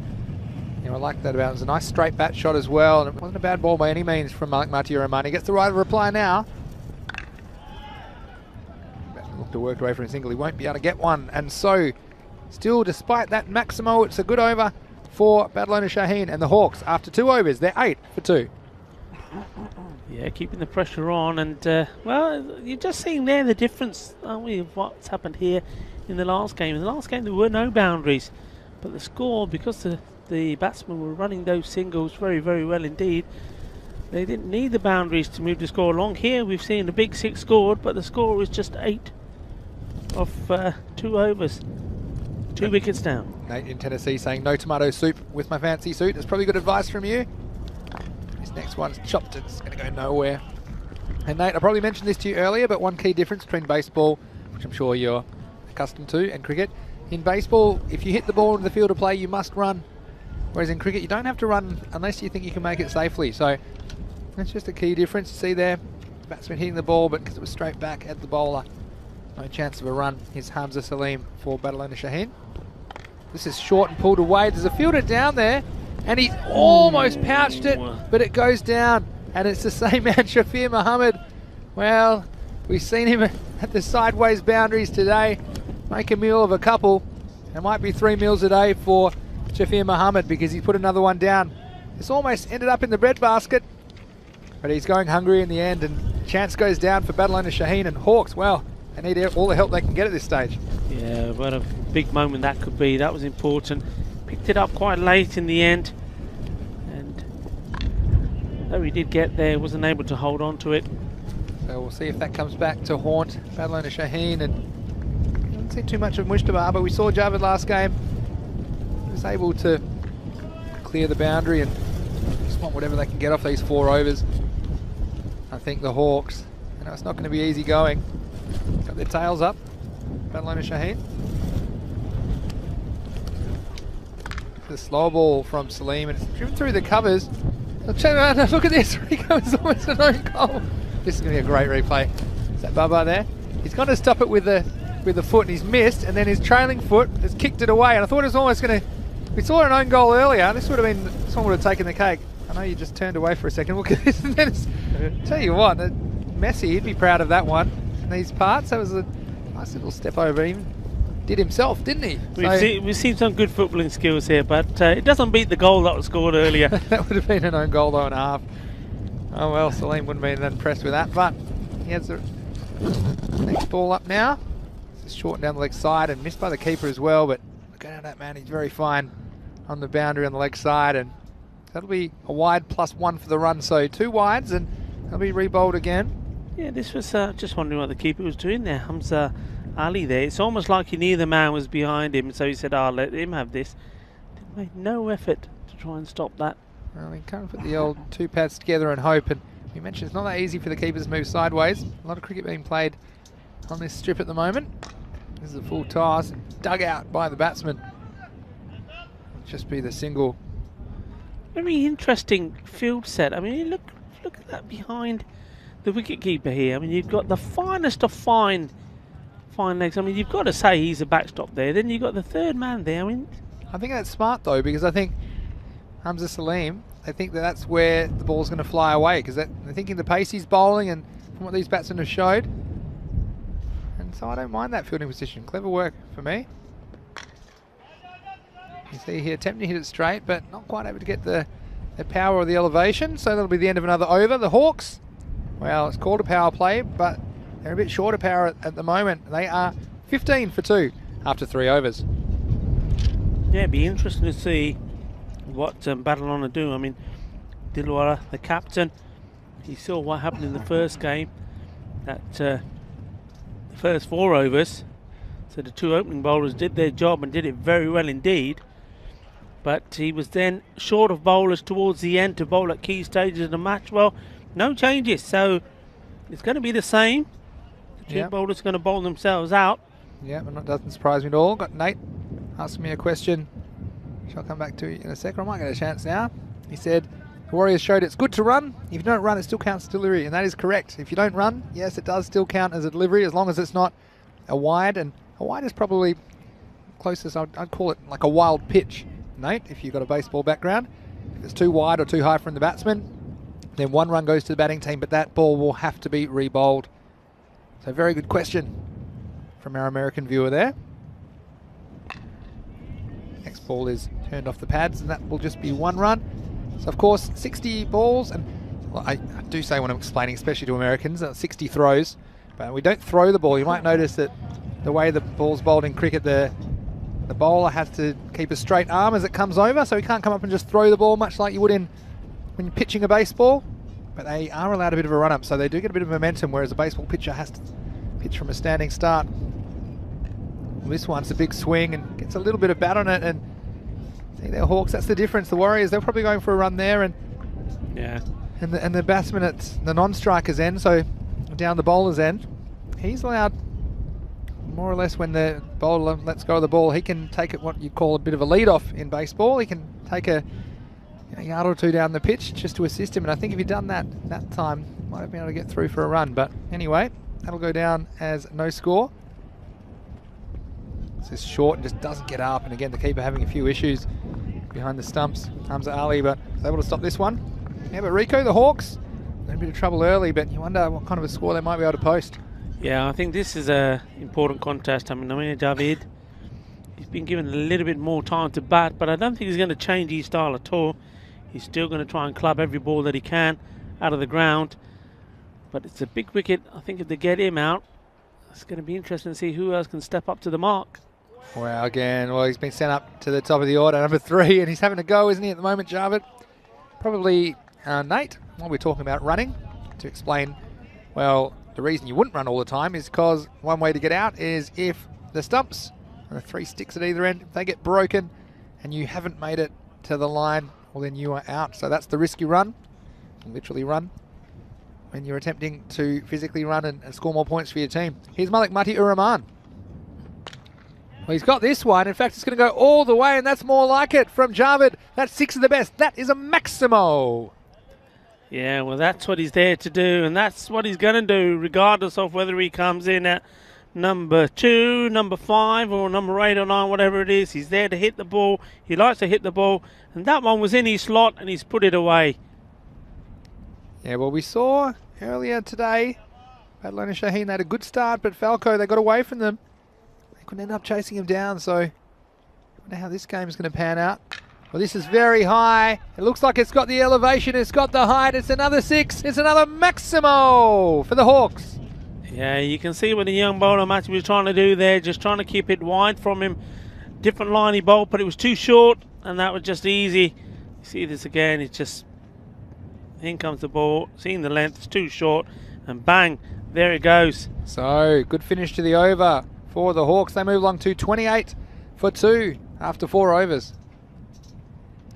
Yeah, that stage now where you've used the main bowlers and now you're relying on somebody else to keep the momentum going. Well, not the momentum that Amir Javid has got in mind.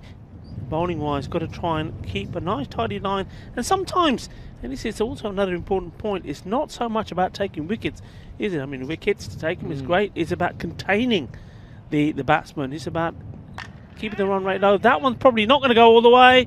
And there's the catch. And, well, it's as easy as that. Well, he's seen his brother, Baba Khan, take one. But Dilwala Khan thinks, well, I can do the same too. That's a nice catch. He made that look easy. Yeah, and again, if this burst through his hands, that could have been 6 more.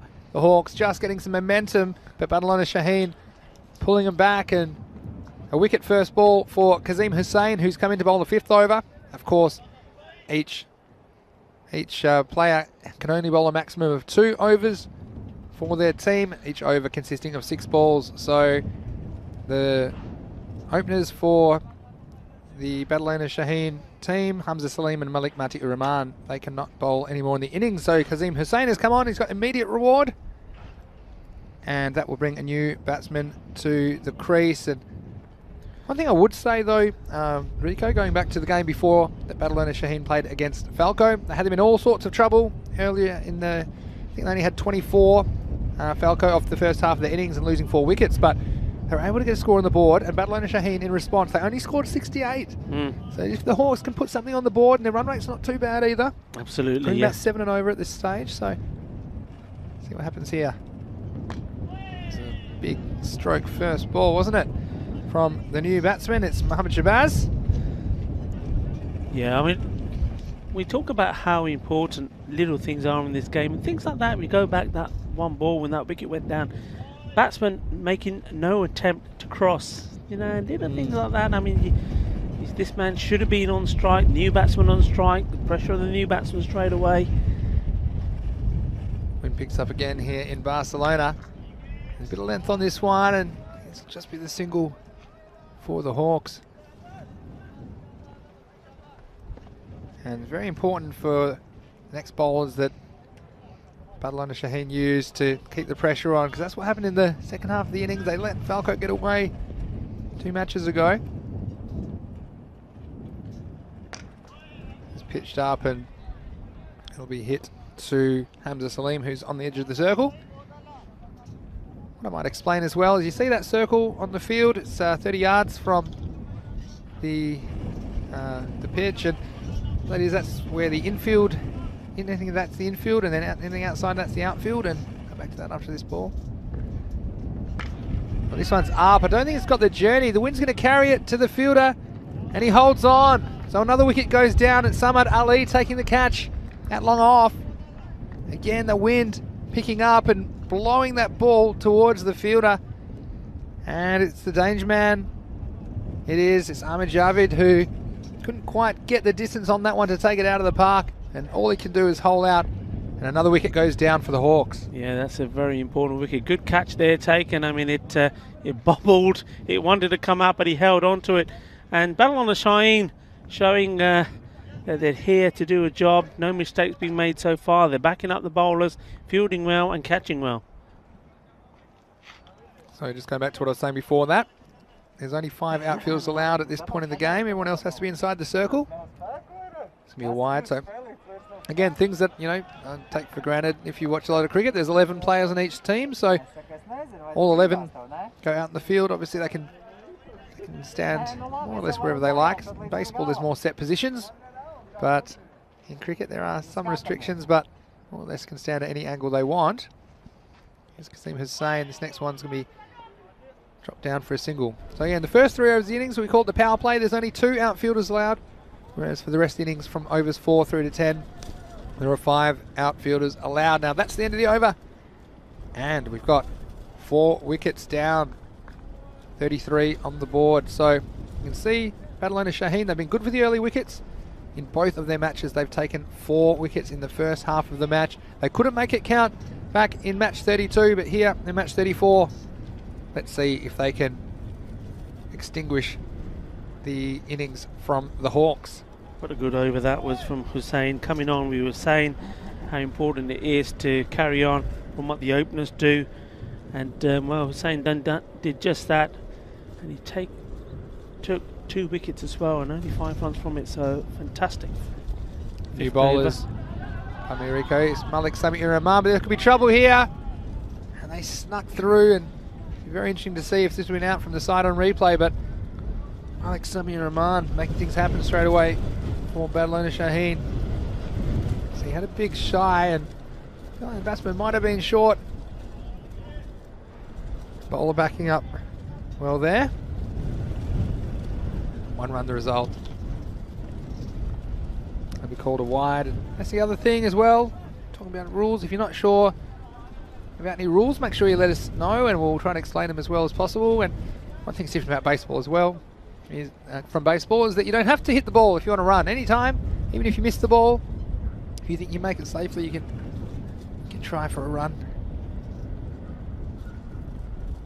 This one also a wide, so a wide ball meaning 1 to the target, and that ball will have to be rebowled. Rico, there's a comment as well saying the sun is out, positively balmy, says Mark Lovell. He's probably inside somewhere. We're getting, well, I'm glad I don't wear a wig days like today, Rico, because I think my stress levels will be through the roof. Sammy just getting his line a bit wrong. Comes back with a good one. We saw him bowl very, very well in that first game. Took some great wickets, and those were, well, I say took some great wickets because he bowled at the stumps and he knocked them over. Just started a bit wayward, a bit outside the off stump. Maybe the wind's playing a part in it as well, but well, seeing that one he just bowled, he seems to have got it back. The radar is now where it needs to be. He's hit nicely, was straight to the ground from the batsman. And we'll get through for a single. And it's Umar Latif who's come out to bat, and I liked his effort in the previous match as well. He tries hard. Looked solid in the field, also bowled an important over and just kept Hawks in the game with the batting, but wasn't enough in the end. This next one's hit firmly. It's going to go down to that man Dilawar Khan down at long on. That'll be just the single. But yeah, it's interesting conditions, isn't it? We've seen a range of weather conditions so far in Barcelona, but today it's sunny but windy. Sammy, can you get one right on the button here? This is well bowled, and this one, that was through the batsman. He tried an expansive drive, but not able to make contact. And yeah, slow ball. That's good thinking from the young man. Just held that one back. Yeah, you can see beautiful day in Barcelona now. And the Hawks, well, if they can get something 70 plus. Push 80 plus even at this stage. I'd be very happy with that. This is hit away on the offside. That might run away from the field of the chasers on, but I don't think it's going to get caught. So a valuable boundary. That's 4 runs to Hawks. Yeah, he played this well. He had to dig it out. It was a full length ball. See it here. Just a little bit of away movement, but he got enough on that. And though there is a man patrolling or sweeping that offside boundary, he was never going to get there. And this time, sometimes we've seen over there the ball just dropping short, but that's gone all the way. 4 runs, valuable runs for Hawks at the moment. Yes, that's 6 overs down. The score is 42 for 4. Let's do my 6 over check-in. You know, I like to do this in the first innings, and with 42, well, if they can get 10 and over here, it does take them to 82. I'd be targeting 80, to be honest. I'd be like, I'd be thinking, get 80 on the board, hope for an early wicket or 2 in the second innings, and hope that Badalona Shaheen can mess up the chase. But I think here, if you go too crazy and you start thinking you're going to get 100 plus and you lose more wickets, well, you risk perhaps getting rolled for something in the low 60s. So it's Kazim Hussain who bowled a good first over. He's back to bowl again. Well, this one's got wings, Rico. This is up, it's away, it's over the fence, it's crashed into the infrastructure. That is a Maximo. Yeah, wings it has. We were saying earlier we haven't seen too many that have sailed away way over the boundary. We haven't seen a Bizaway, and that is a Bizaway Super 6. That's well hit. Top shot. See what the bowler comes back with now. It's going to be a wide. So again, you see how the momentum can change very quickly. That's what I love about this format of the game. You've got wickets, but then the big Maximo 6 to the score for the Hawks, and the bowler being forced into an error. It didn't look like bowling a wide before that, Kazim Hussain. Let's see if that rattles him or if he can just stick with the plan. Well, this is nice and straight. It was pretty full. This one's got to hustle, but we'll get through for a single. And Mohammad Shabazz, another run to the total. Now I wonder if we'll see Sana Ullah bat again at some point during this, because his running was crazy. So let's see if we see him in the final overs of this chase. But right now, it's Umar Latif on strike. Well, this is short. Took a bit of a risk going after it, but I think he's got it. Yeah, it's gone through the mid-wicket region. That one not really getting up, but the batsman able to adjust and swings away 4 more runs for the Hawks. Yeah, top over. Not the best bowling, just a little bit too short. He's giving the batsman the room to play that shot. Got to be fuller. You haven't seen in this bowling from Badalon and Shaheen, even at the top end, haven't seen so many pitched right up there. All been a little bit too short for me. It's a slower ball, but he's just lost the handle. It's a little bit too wide, and you can see here what 1 over can do. Well, 42 before this over, and already halfway through the 7th. They've got 13 off this over, so this could be one of your magic overs, 20 or more. We'll find out as Kazim Hussain comes in again. Struck firmly down the ground. It'll be cut off. Just a single. Samad cleans up on the boundary. So, yeah, we've seen it time and time again. It's very interesting. The arc of this game, very similar to what we saw against Falco 2 games ago, isn't it, Rico? Yeah, and that's what will be bothering Madalona, and that's why I'm still a little bit surprised that they've not held one of their top opening bowlers back to bowl a bit later. It's a bit fortunate here, the batsman, is it's Spanish cut, and that's going to go all the way to the fence. So the thick inside edge. It's not where the batsman intended it. And Nate, if you're still watching in Tennessee, there might be foul balls in baseball. This would be one of them, but in cricket, they all count. This one, unintentionally so, but a boundary for the Hawks. 1 over this is turning out to be. It's almost deja vu, isn't it, for Badalona Shaheen? Last ball of the over then. They'll get away for a single. That'll be the end of 7 overs. The Hawks are 61 for the loss of 4. And that's 19 runs off that over. Does that count as a magic over, or does it have to be 20? Oh, I think over 20. But still, having said that, that's it's punishing for them, because so often, you know, when the hard work is done in the first part, you think you're there, you think you're going to contain the team to, we're talking about around about 80, and with an over like that and still 3 to go. Yeah, I think they put 85 on the border, so here, he's going to make Badalona Shaheen think. I think they'll still be favourites, but Hamza Salim, well, we saw him go cheaply in the game before, so you wonder where his confidence is at. It's going to be Shafir Muhammad to bowl the 8th over. Yeah, I mean, just start with no ball because it's off the edge of the pitch, and yeah, this will be a free hit. You say 80, 85. I'm going to say they're going to get closer to the 90 to 100, because I just think Badalona Shaheen, once you've got Hamza Mati bowled themselves out, they struggle, and well, this is a no ball, I think. Yeah, free hit. Can't be dismissed off this, most likely, except for a run out. Here we go. He has a look at it, and the umpire thought about it, and batsman, well, he left it up to the umpire to do the work there. We'll see, there's that wide indication line you see there, and batsman, you see, I think he took a step outside off stump. So it made the umpire think. See where he was there. It's 50-50. Still free hit. And he hits it, and the work has to be done by Dilawar, but he does well.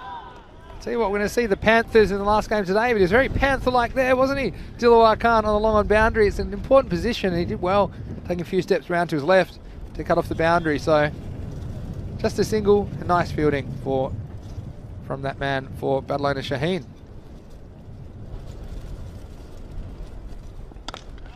This one struck firmly, and it's going to get through the fielder at cover.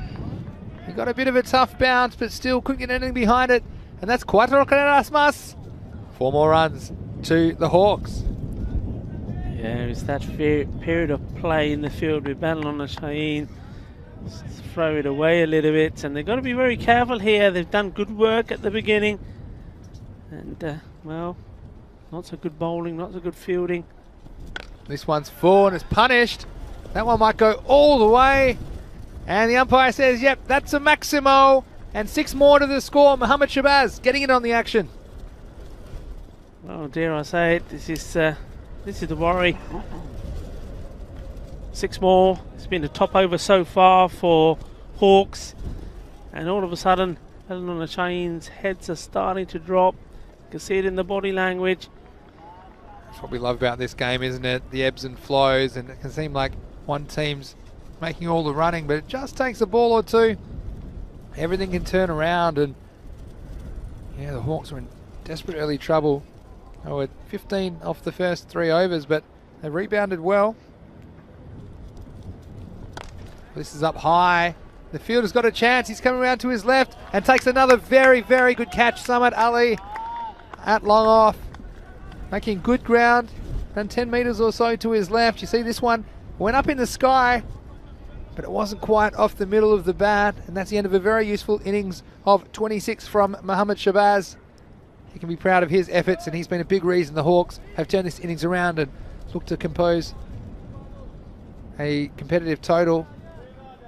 So nice catch and a nice piece of fielding, Rico. Yeah, wonderful catch. I mean, the bowler, Shafir Mohammed, would be very happy that it was Ali patrolling that boundary. We've seen him take 2 catches like that, and just see this delivery here.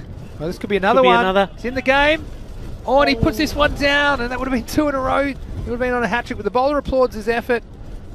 Shafir Mohammed will be the end of the over. So, well, everything happening at once here at the Montjuic Olympic Ground in Barcelona. That'll be the end of the over.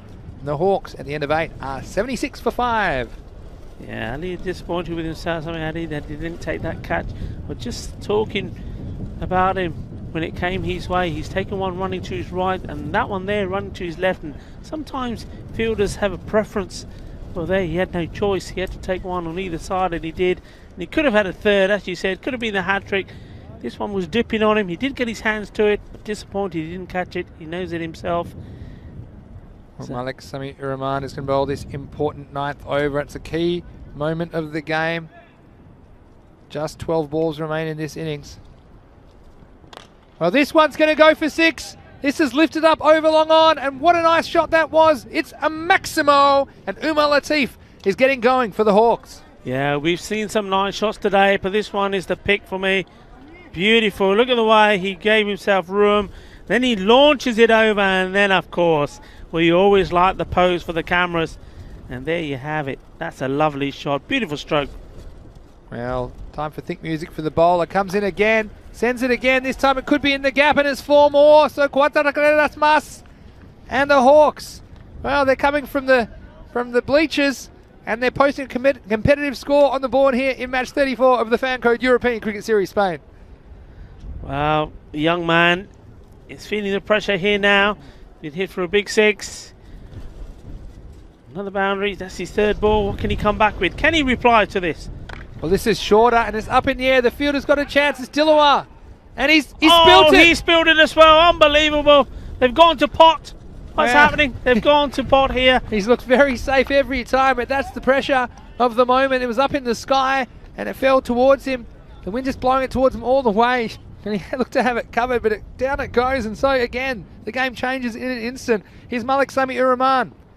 Swing and a miss, and time to catch our breath as everything's been going on. We hope you are enjoying the action wherever you are around the world. And Bhupinder Singh saying he's enjoying the commentary, and that's nice. Bhupinder, Sat Sri Akal to you, wherever you're watching from. I tell you what, I'm going to enjoy the 10 minutes between this innings because it's been taking it out of me. This time it's a bit of body, and the keeper's tried it. Would have been out if he hit, you would have thought. Yeah, he did very well there, didn't he? Did very well, reaching, got the ball. Well, if he hit the stumps as well, it'd been a fantastic piece of work, because I think he would have had his man. Yeah, so last ball of the over score, 2 fat ladies 88, and you wonder, could they get to the magical 100? And they were nowhere at one point, the Hawks. Last ball for Malik Sami-ur-Rahman, and hit down the ground, and the chase is on, and it's not going to get caught. So 4 more runs, and what an over that was for the Hawks. They will finish at 92 off 9 overs, so 16 off that over. They finish the over 92 for 5. And the Hawks, well, you wouldn't have put stolen money on them. Yeah, well, you would if you listened to me, Vinny. You would if you listened to me. I called it when you were talking about the 80s. What did I say? You know, come on, viewers, tell him, let him know. Well, but I like to see a good contest, and we're certainly getting that. This is Shafir Mohammed to bowl the 10th and final over. Yeah, 100 plus. Strap yourselves in wherever you're watching around the world. We're going to see some fireworks here. 6 balls remain for the Hawks to get as many as they can. They're 92 at the moment. Well, he's not going to get anywhere with that one. There's a wild swing, and you can see there. Oh, this is crazy cricket from Badalona Shaheen, because Umar Latif is an on-strikers, and he looked to be stranded down there, but the keeper, well, there's no reason to throw that. Even if you get the wicket, you've got a batsman, he swung and missed. It wasn't even the same zip code as that one, and he pegged it, didn't he? And Umar Latif said, thanks very much, I'll get down the business end, and he's going to do some business here. With 5 balls remaining in the innings, the score is 93. And this is going to be another one, so it'll be 94 after that, still 5 balls remaining, and Umar Latif, he's 27 off 12 balls, and very handy contribution for him. And you see the Hawks just a bit more confident with the bat this time around. Hamza Ali there, well, rush of blood, throwing at this time. The batsman was literally giving him a hug. I know he's not allowed to, but he still had a go. Well, they need to push here. They want to get 2, but they've got no chance of getting it, so Shahzad will face the next ball. Yeah, it wasn't very clever cricket. He's got away with it because it's only resulted in a single. I mean, you've got a new batsman on strike. You just say, leave him there, guys. Throwing the ball, giving them the single, and that could have cost them big time with Latif going back on strike. Comes Shafir Mohammed again. This is picked up, and he'll go down to the fielder on the line again. I think they'll probably be satisfied with the single, just so they get that man Umar Latif on strike. 96 with 3 balls to go. So could they get the 100? It's the psychological level, isn't it? 96 with 3 deliveries remaining. What a game this has been so far. Here comes Shafir Mohammed. This one's cracked hard, and it could just be the single. It's very slow to go. Karam Shahzad. The umpire says not out. Great bit of fielding there from, I think that was Matty doing the work there. This time getting it all right. You saw one go through him, not this time. Yeah, you'll see here, what's the difference? The batsman went straight away, and the non-striker backing up as well. See this one, let's see if the batsman gets close. And he just got home, didn't he? Plonking the bat over the line, so a little bit lucky to get away with it. But that will take them to 97 with 2 balls remaining. What a very fascinating contest in match 34 of the Fancode European Cricket Series Spain. Shafir Mohammed to bowl the second last ball of the innings. Oh, he missed it, and they've got to go. Well, again, the batsman asleep. And that's the time they did have to go, because even if it resulted in the run out of Karam Shahzad, it would have got Umar down there, who's looked more likely to hit the big blow. So a bit of a let-off for Badalona Shaheen, and the score will remain at 97. And look, last ball. Going to run for everything here. Can they get to the 100?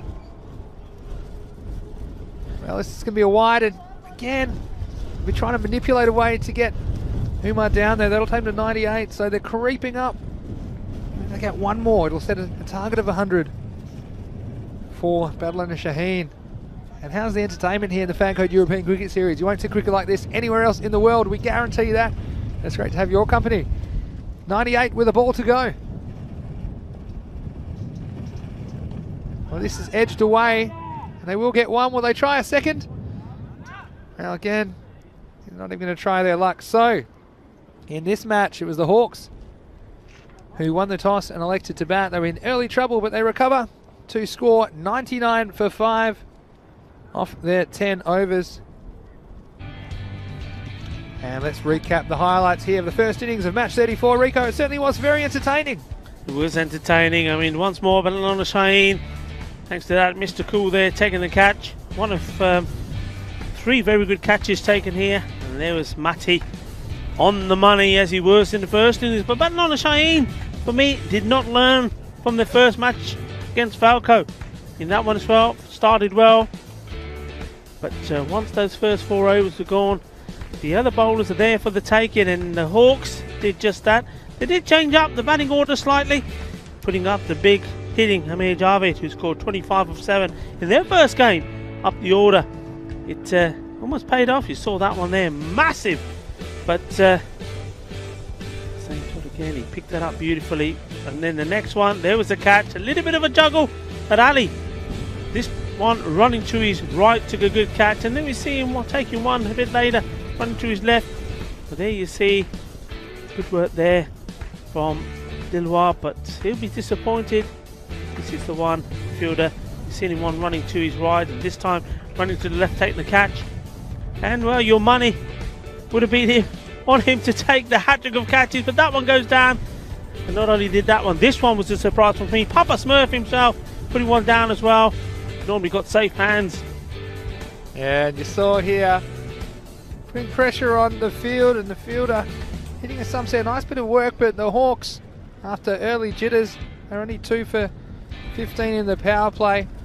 The halfway mark, they were 33, but they've recovered, scoring twice as many off the second half of the inning, scoring 66 to finish up at 99 for 5 off their 10 overs.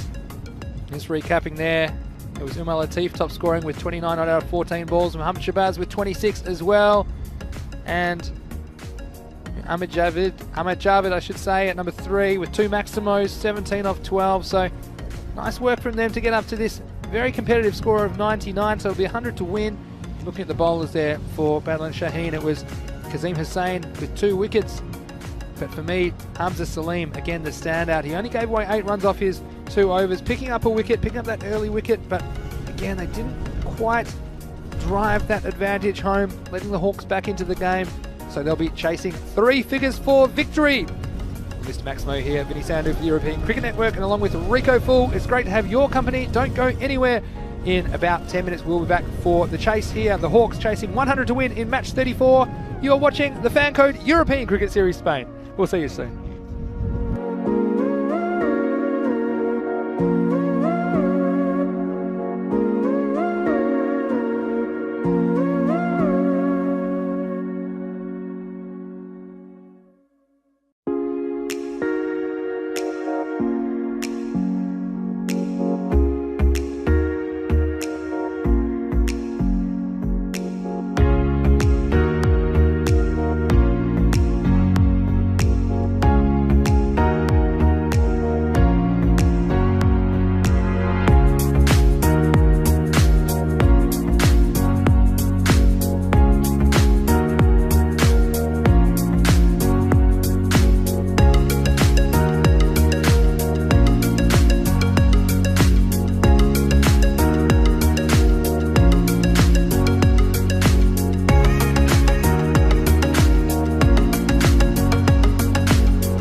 Welcome back to what promised to be another close game.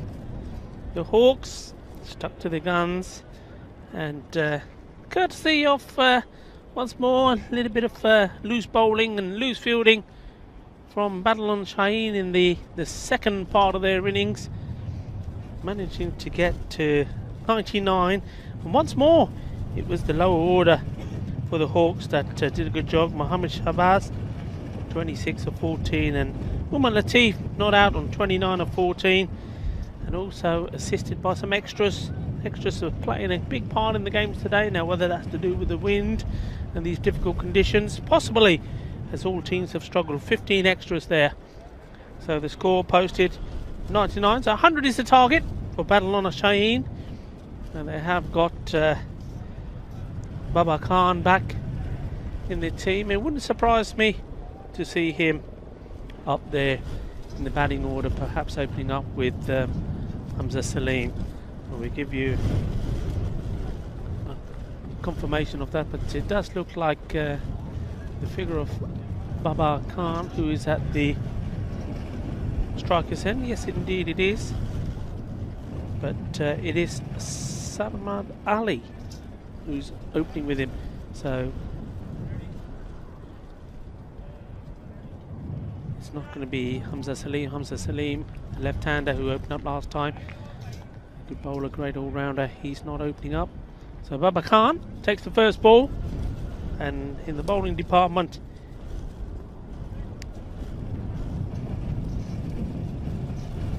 first ball being bowled here, and Baba having a swing and a miss. And bowling is Shakil Ahmed. So Badalona Shaheen, well, I know Baba Khan very well. He's not one to hang around. He wants to get on with the job pretty quickly. He'll be aiming to hit over the two men, man at square leg, inside the ring, and mid wicket. If he's looking to hit over the top, that's his favourite shot. Doesn't mess around. We're just waiting. Shakil Ahmed, the fielders, to be in the right place before it comes back in. And he comes on a hit over the top, just angled towards the leg, hitting on the legs. Half a appeal from the fielders. And waiting for Vinny to come back. Remember, we do have one more game to come here today, and it's going to be an exciting one. Once again, we're going to welcome new teams coming into this European Cricket Series, making their debut. It's going to be Trinidad Royal Stars and the Black Panthers. A couple of names I recognise, a couple of players that have in the past played for other teams, and when Vinny gets in, no doubt he will give us the information. Smashes that, it's gone straight up in the air. The bowler wanted himself, getting under it and taking a very good and very important catch. So, well, Baba Khan didn't play in the first game.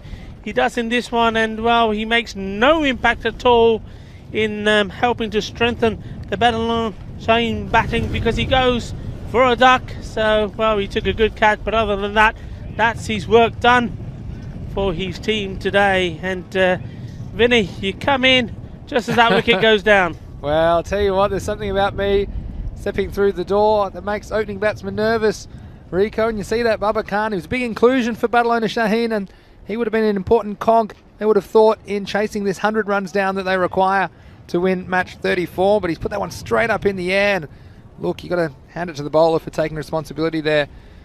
Shakil Ahmed had the mid wicket there. Umar Latif also interested, but holding on and doing his own work. That's great if he's in your fantasy team. Shakil Ahmed, he'll get points for the catch, points for the wicket, and huge points for the Hawks.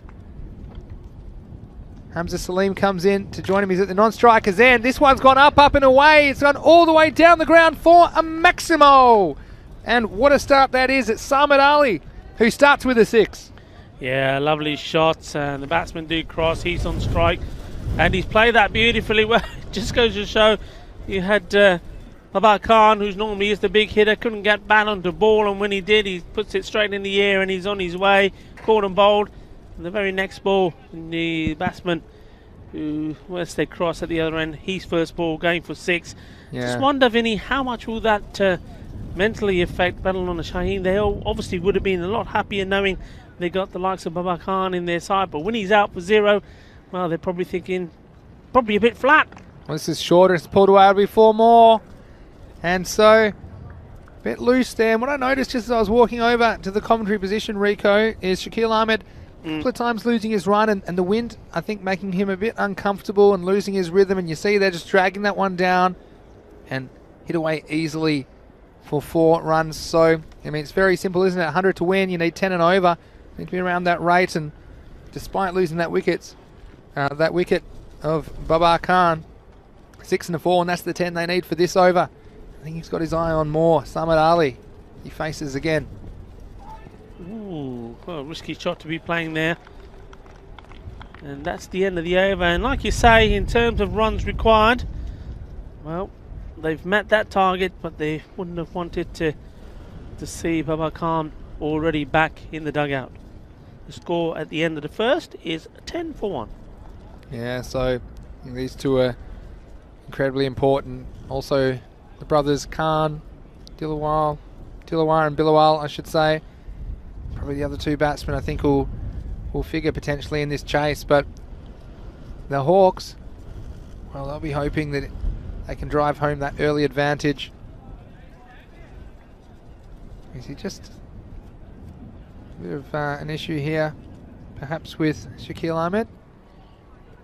Needing a bit of assistance, maybe taking that catch. Yeah. Just getting the magic spray. Have you ever had the magic spray, Rico? The magic. I've had plenty of sprays, but none of them ended up being magic. They don't seem to work on me at all. That amazes me when you see in other sports, you know, the player's going down, he's rolling around in agony, and somebody comes up and sprays a little bit of something, and he's up and about. It's good. It's cold. You know, it's meant to make the pain go away. I know what you're talking about. I've had the spray, but it just doesn't seem to work for me. But anyway. It's also good for a practical joke. If you can get hold of the magic spray off the physio, if you're very nice to the physio and get hold of it, you can just spray it on people's abdominal protectors. Yeah. While they weren't watching. Yeah. The old Rolex, eh? Something like that. That's right. We've got Mohammad Shabazz to bowl the second over. Yeah, the heat is on. Speaking about some of the hot stuff, the heat is on here as well. Interesting poised. When he comes around the wicket. Big shout, but I think that one was heading down the leg side, and Hamza Salim, well, we know how talented he is as a cricketer, but he's a little bit jumpy, and you can't blame him. After going cheaply in the first match, he'd be desperate to get in and settle into an innings here. Yeah, I mean, I think you can sense that, can't you, from his mind. I mean, this one, he's really just making sure it doesn't do anything silly. I mean, luckily for him, it was going down the leg side, because he does have the tendency to plant that foot right across the line. And this one, again, probably a run there, you'd say. Samad Ali will, for sure, likes to be at the striker's end, didn't want to take the single. Maybe he thinks he can clear the boundary, but again, you do want to take most of the runs on offer at this stage if you're Badalona Shaheen. Well, he tries and drags it down to long on, so it'll just be the single. So Mohammad Shabazz, again, we've seen spin in the power play, and it's a tactic we've seen employed fairly regularly today. I think the team's learning that not giving the batsmen any pace and forcing them to make the play can bring around wickets. Well, he goes hard here, and the fielder's getting back, and he's not able to get a finger on that one in the end. It was Mirza Imtiaz Askar at mid-wicket, and he got on his bike. He put it in reverse, but he couldn't quite get back there to turn that into a catch. And again, Badalona Shaheen living dangerously. But I think it's, again, a fascinating run chase. Yeah, I think the wicketkeeper guilty there of talking. Apologising for putting his glove up. Here comes Mohammad Shabazz. And this doesn't get up, but it's going to go all the way for 4. And you see that one was just a bit too short, giving the batsman a good look at it. And although it didn't bounce as high as perhaps Samad Ali would have thought, had no problems. No one back there square on the leg side, and 4 more runs to Battle Owner Shaheen. Yeah, he played that well. Kept his eye on it. Didn't get carried away. Certainly didn't want to miss it. Well, this one's straight, and I think it's going to go all the way. Yes, that's a Maximo. And Battle Owner Shaheen and Samad Ali. He's trying to carry his team to victory here in match 34, and 6 more valuable runs for that team. Yeah, it'd be interesting to see how he goes about the next 2 balls. Well, that is the end of the over. I thought perhaps there was 1 more ball, because he's already scored the runs, and I just would have been interested to see if he would have still played those shots, or we would have done something different. And looking ahead, of course, the European Cricket League is coming to your screens on the 31st of May. It's the Champions League of European Cricket. You'll see 16 champion teams from 15 countries in Europe. So make sure you put that in your calendar, the 31st of May, the European Cricket League. And we're looking forward to the second edition. After the first in 2019 was watched by over 140 million people around the world. So make sure you join us on ECN for that coming your way. It's going to be Shakil Ahmed to continue. A bowl the 3rd over. Well, we'll see if the magic spray works on him. We talked about it before. He had a bit sprayed on his finger. Don't work for me.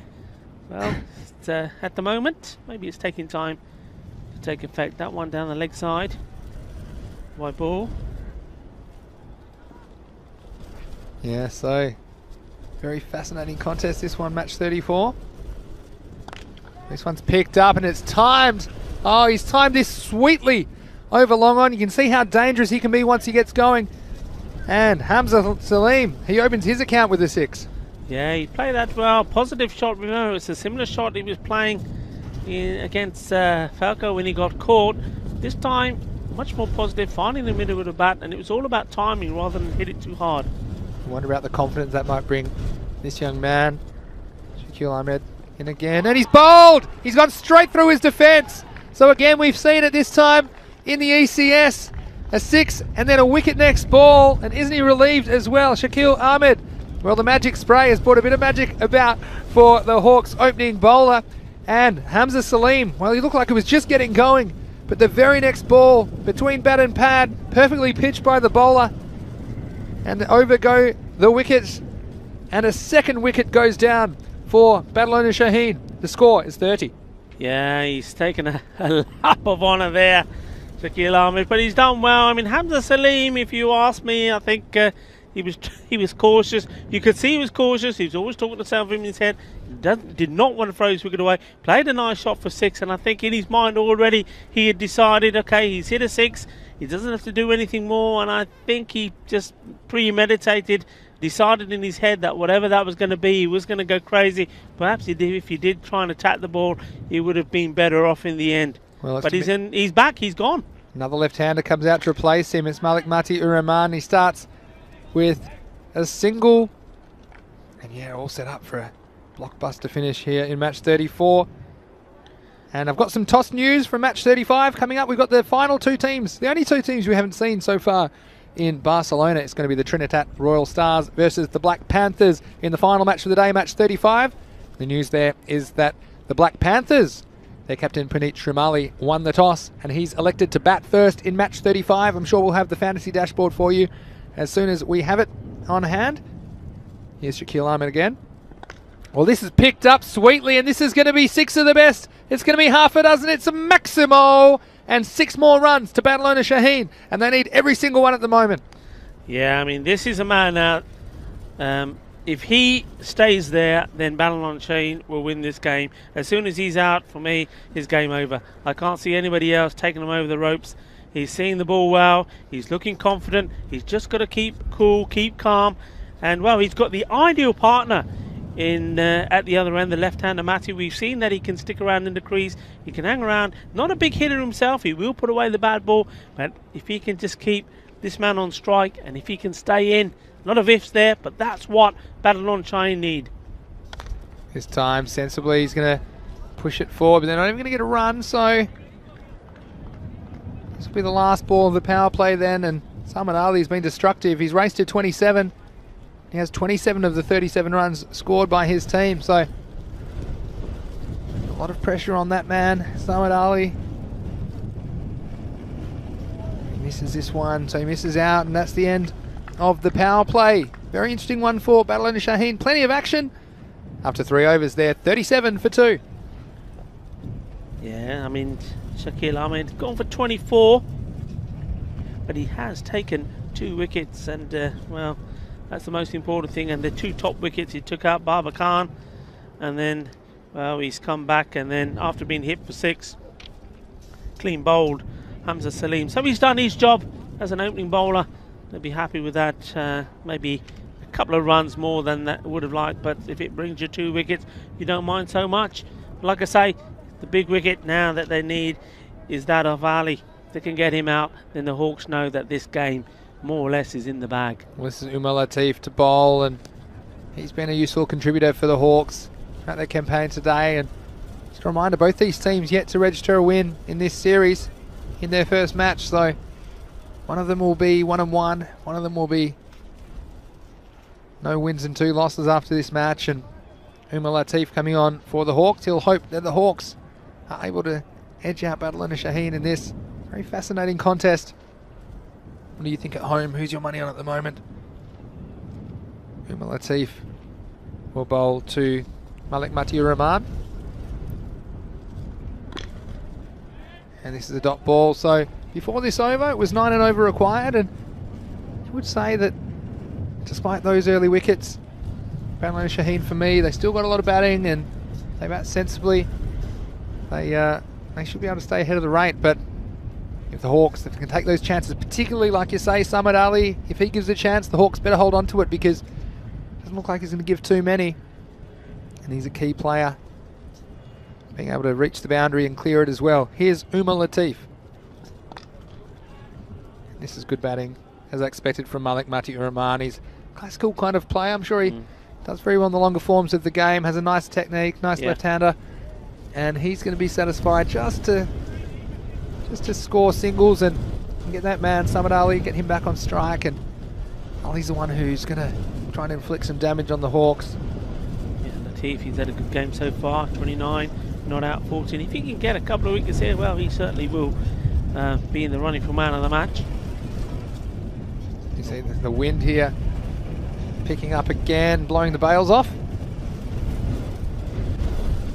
And just a reminder, Game 5 coming up shortly. The final 2 teams, Trinidad Royal Stars versus Black Panthers. So stay tuned to our social media at European Cricket for the fantasy dashboard as soon as that comes to hand.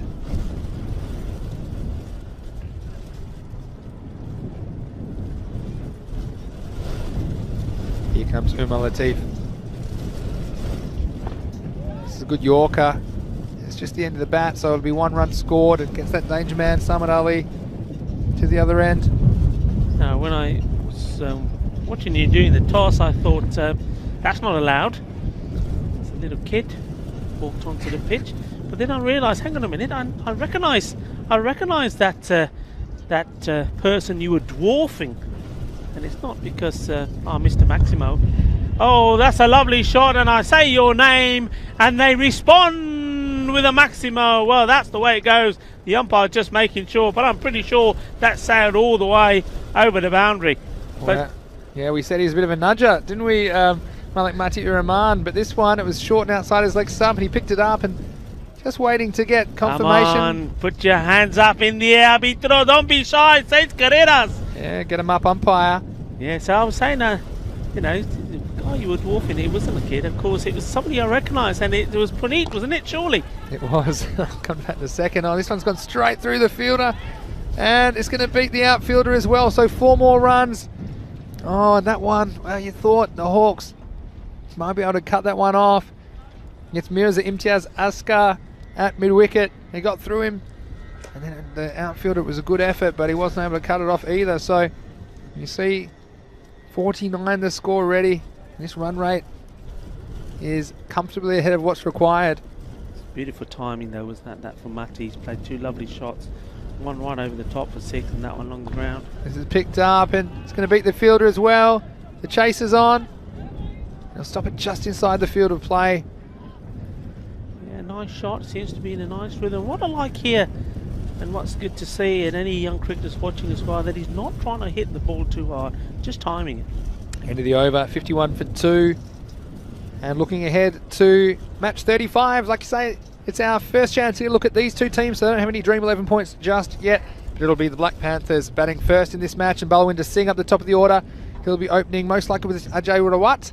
Puneet Shamali, that man that we were just talking about. Again, he's not the tallest, but let's see if he packs a punch against the Royal Stars. Mohammad Fiaz Haider and Mudassar Ali will be at the top of the order for them. So make sure you stay tuned wherever you are around the world, because funny things happened in the last match. It always happens. Mr. Maximo's big call, that might be back today. Yeah, Due to win one of those, I think, as well. So I'm going to try something here, because when we were talking, I said the word Mr. Maximo, and the ball sailed over from 6 from the most unlikely from Mutty. So let's try it again. So Mr. Maximo. That's a nice try, Rico, but the fielder didn't see it on the square leg boundary. It's going to be 4 more runs. Well, only 2 short. Well, he's got 4. So maybe it's just a boundary one. But anyway, Puneet, tell me about Puneet. So he's is he the captain of the Panthers, eh? Yeah, no, he's not the tallest gentleman, but I know he's played before, of course, for Men in Blue.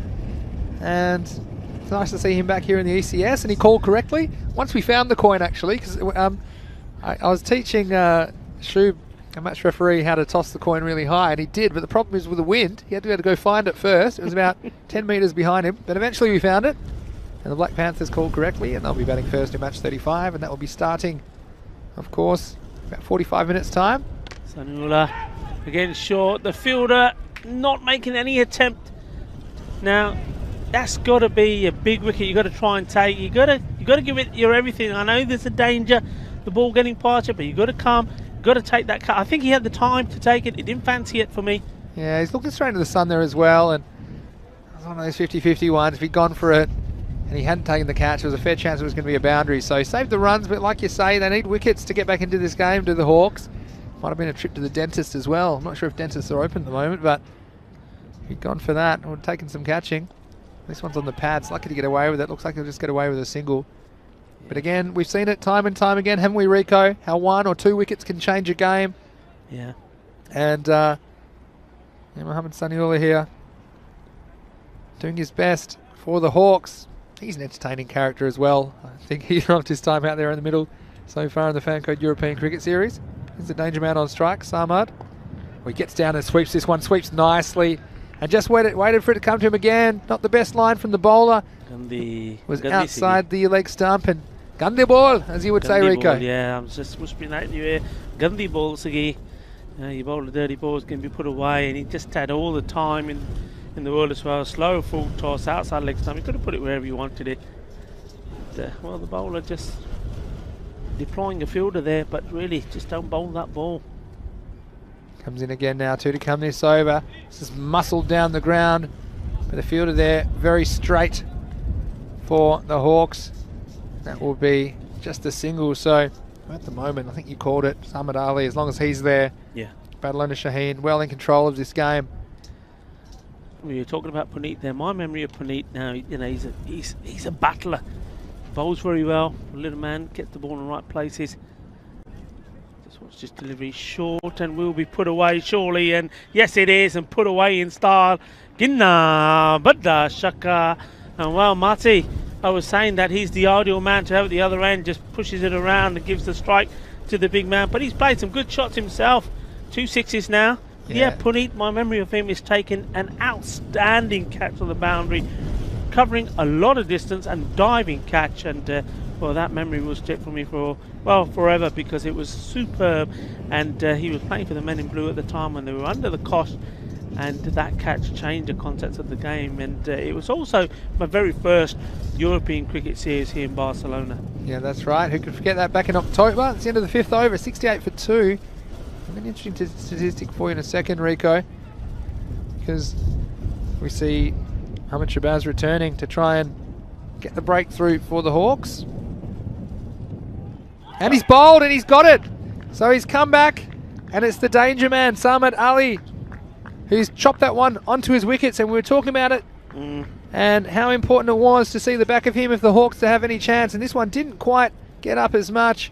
Tried to drag it from outside off stump and just got a bottom edge onto the wickets. And I'll tell you what I was going to say, which was that the Hawks, well, they only scored 33 in the first 5 overs, but scored 66 in the second 5 overs. And I've noticed that this 5 overs from Badalona Shaheen, they've scored 68. Yeah. And could they do the opposite? Could they perhaps fall in a heap? And then right on cue, it was Mohammad Shabazz who came back into the attack. Yeah. And immediately picked up the danger man. And I just tell you what, if there's a few tight deliveries, and we've seen a bit of rubbish, to be honest, in the last over or so, especially to Malik Mati Uraman, you've got to stay off his pads. It's got to be sensible and get outside off stump. But a few dot balls here, put the squeeze on, and this game is very, very much within the Hawks' grasp. Well, the captain comes in. He doesn't like to hang around either. He's not going to, I don't think he's going to try and push for singles. He's going to try and go for the shots here. Well, in comes Dilawar Khan. What can he do about things? First ball, a wildly optimistic appeal. It's nice to be glass half full, but I see those getting given out. Standard of umpiring has been very good this week in Barcelona, I have to say. A lot of good comments on the chat about it. It's nice to see a kind of positive reinforcement for the men out in the middle. This is well bowled by Mohammad Shabazz, and you see he's got the confidence, he's got the accuracy, doesn't he? Mohammad Shabazz seems to be able to put the ball more or less where he wants it, and now it's Malik Mati Rahman. We noticed that when he's on the front foot, doesn't necessarily hit a lot of straight sixes, but if you bowl it short outside the leg stump, I mean, you can expect to go the journey. So important that Mohammad Shabazz doesn't get too short or outside leg stump to Mati, and he tries this time.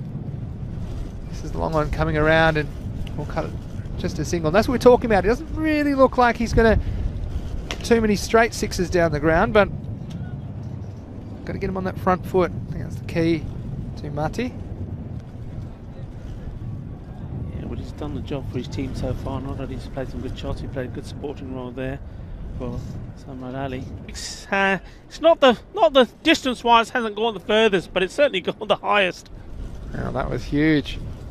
Again, he's going to try. It's going to get 6 more. So clickety-click, 66, and back-to-back.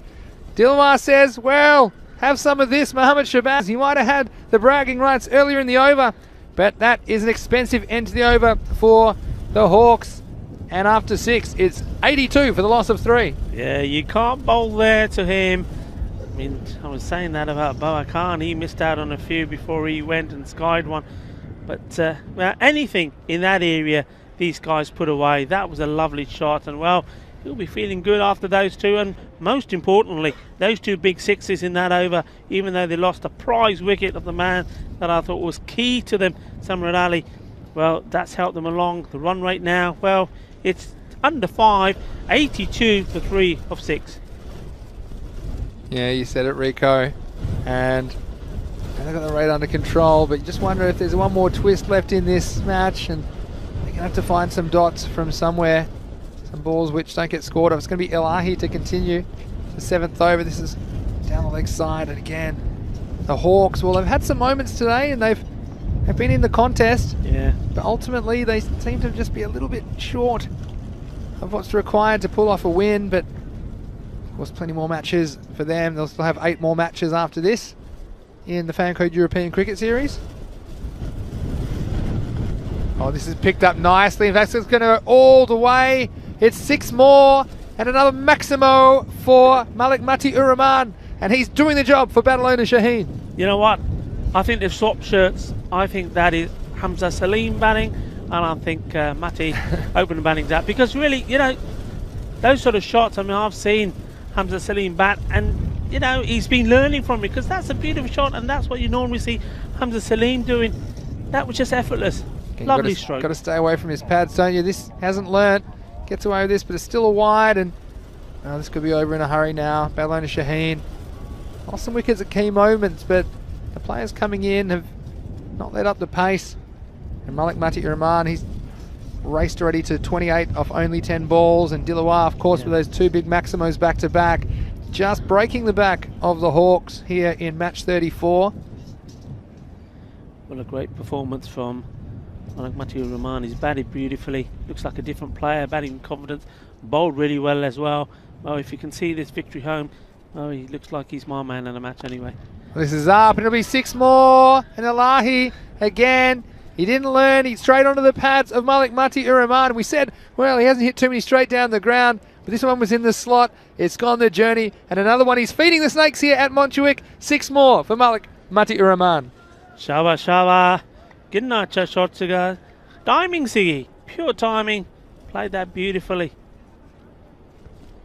Well, it could be over in a hurry now. Yeah, and I think that will be 6 and game, set, match. So Malik Mati Uraman, he ends up with 40 off only 12 balls. And Badalona Shaheen, well, there were a couple of hairy moments in the chase, but ultimately they get over the line halfway through the 7th over, winning this game with 21 balls to spare. Well, what a way to finish the game. It was absolutely emphatic in the end. From that wicket there, that first one went Baba Khan. Well, I thought that the big man, the man who they needed to perform, was gone back in the dugout. How was that going to affect them? Because he didn't play the first game and they were hoping that by him being in this one, everything would change. Well, you see the man who took the charge, Salman Ali, when that first wicket went down, his reply was to hit a great big 6. He played a great innings, and for me, he was the key man. He had to stick around for that. That was Hamza Salim going. He just, again, like we've said, played a lovely shot. Oh, the bowler's out for 6, but the bowler had the last laugh, bowling him all ends up. What a delivery that was. It just looked like Salim was going to get going there, but the Badalona Shaheen batsman didn't really waste any time keeping things going. This was Sanahullah.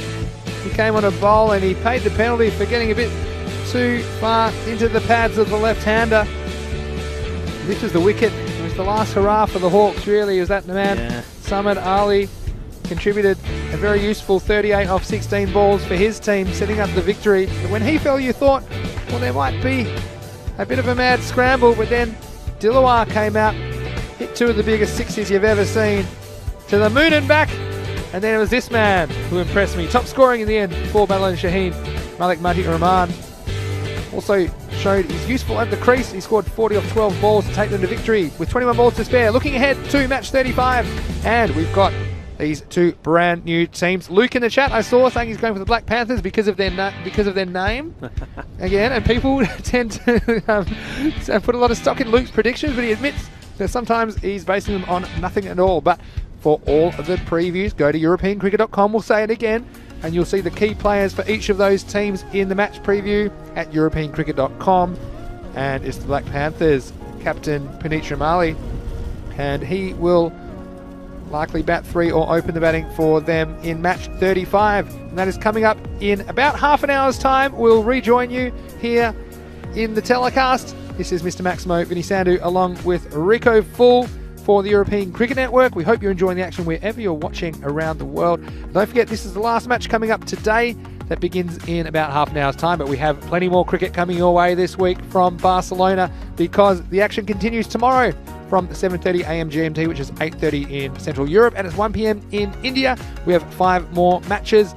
Group C will return to the ring to continue their campaign. So Rico, a very interesting game, and looking forward to the last game with these 2 new teams. Yeah, good game. And for me, I'm just going to sum it up to say I'm very happy. I'm very happy because, not because of the team, but it's great to see a young Spanish player, an under-19 junior, step up the mark. He's bowled well in the first game, was just batted well in the second, but to bat well and score runs and do the job. And, well, we're just seeing the scorecard there. And, well, yeah, we see there. Fantastic work. Some more information will be coming up. You'll be looking at the man.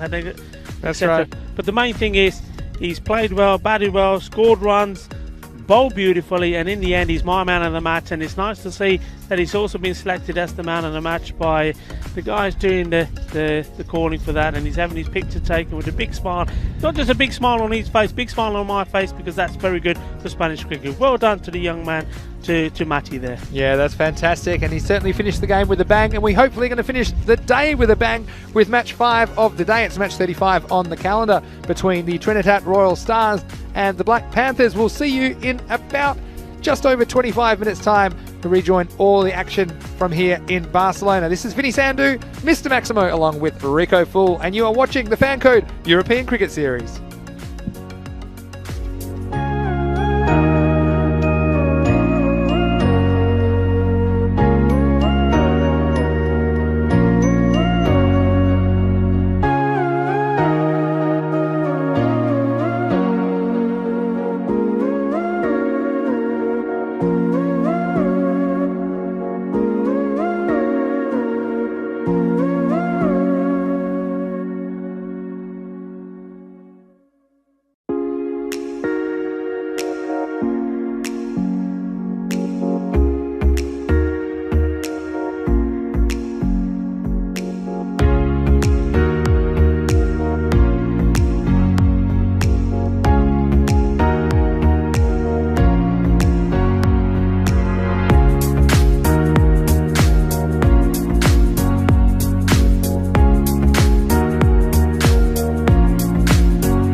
Well, hello and welcome back to the Fancode European Cricket Series. It's Mr. Maximo here, Vinny Sandu for ECN. It's almost time for the final match of the day. It's match 35, and I'm excited about this one because it's our chance to get to know the final two teams that haven't yet played in this series, and that is the Trinidad Royal Stars. They'll be taking on the Black Panthers. Let's go over to the match referee.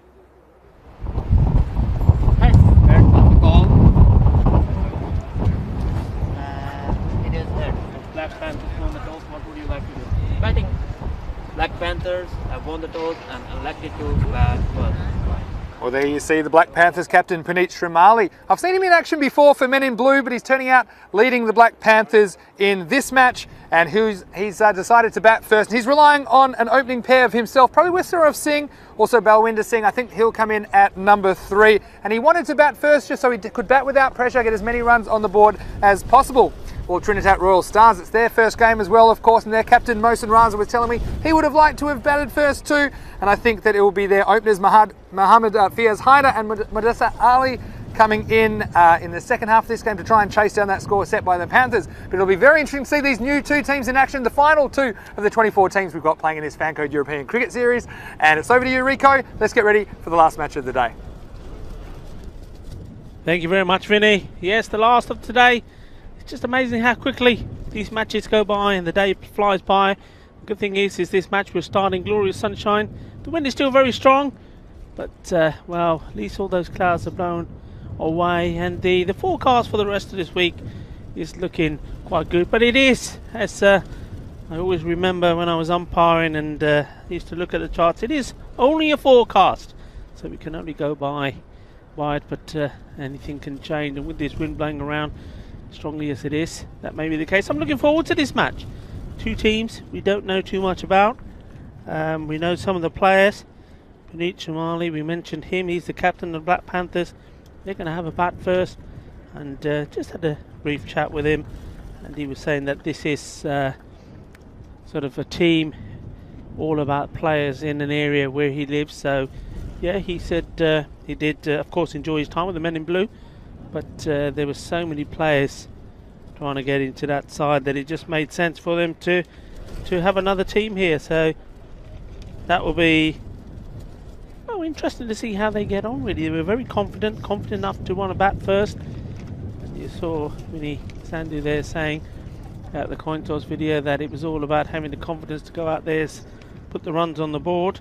And I'm looking forward to seeing the likes of Ajay Rawati's hard-hitting opener, likes to hit the ball well, and Balwinder Singh, strong batsman Daljit Singh. So these are all guys that are suited for this format of the game, playing big shots. And well, I suppose Vinny might have a better idea when he spoke to the captains, but I would be guessing that they'll be looking for 100 plus. Anything more than that, I think all teams will say once you get to 100 and then start going beyond that, they're all bonus runs. So just seeing the Trinidad Royal Stars, they are in the field, setting the field is the bowler, and I'll give you some information on that as soon as I get it. Well, it certainly is Puneet. There's no doubt about who is batting, because he seems to be only just looking over the stumps there. I think it's if you look at the size of him there, we'll see him in your screen. He just seems so little. No wonder I thought that a very young under 13 junior had run onto the pitch when Vinny Sandu was about to do the toin toss. He is a very little man, but he's on strike, and the non-striker is going to be Wisarav Singh, and the bowler, it's Mohsin Raza, who's setting the field, just moving people around a bit. Well, this is something Puneet, I have seen him bat, but I never saw him opening the batting for the Men in Blue. Normally used to come in probably round 4-5. So it's interesting to see how he fares opening the batting. First ball to the left-hander outside the off stump, well bowled. Not able to get anything on it, so that's the dot ball. Always nice to see new teams coming into a series making their debut. Oh, that one has certainly got some bounce on that. That's well bowled. I'm just wondering, you know, I mean, there's not a lot of bounce on this artificial pitch. Some bowlers have managed to extract something from it. So we see this one come through. Even wider. This time gets bat onto ball. That'll race away. The ball there very fast. And that's a nicely played shot. Sticking with the balls on the offside rather. That was played well. But going back to what I was going to say, I mean, Puneet, probably when he plays on some other pitches, what we probably finds he plays a lot of short balls, because even a good length ball to him is probably quite high. But well, showing no fear there, getting on top of that one, playing it out on the offside. First runs for his team, first runs for him in this European Cricket Series here in Spain, Barcelona. This one down the legs, good running, good backing up the batsman at the other end. So that's good work. As we welcome back Mr. Maximo himself to the commentary station. Welcome back, sir, and it's nice to see you finding a nice spot where you're getting plenty of sunshine. Yeah, thanks, Rico. It's great to be here. And match 5, of course, the final one of the day. Plenty more cricket, though, this weekend, Barcelona. Only 2 days down of week 2.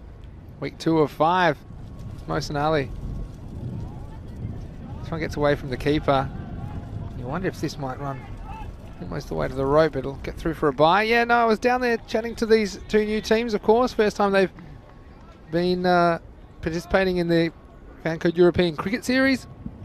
And time for Mr. Maximo's big call. Match 5, you ready for it? Go on, I'm ready. Black Panthers all the way. Black Panthers all the way? Yep. I saw their aerobics in the warm-up. Very confident.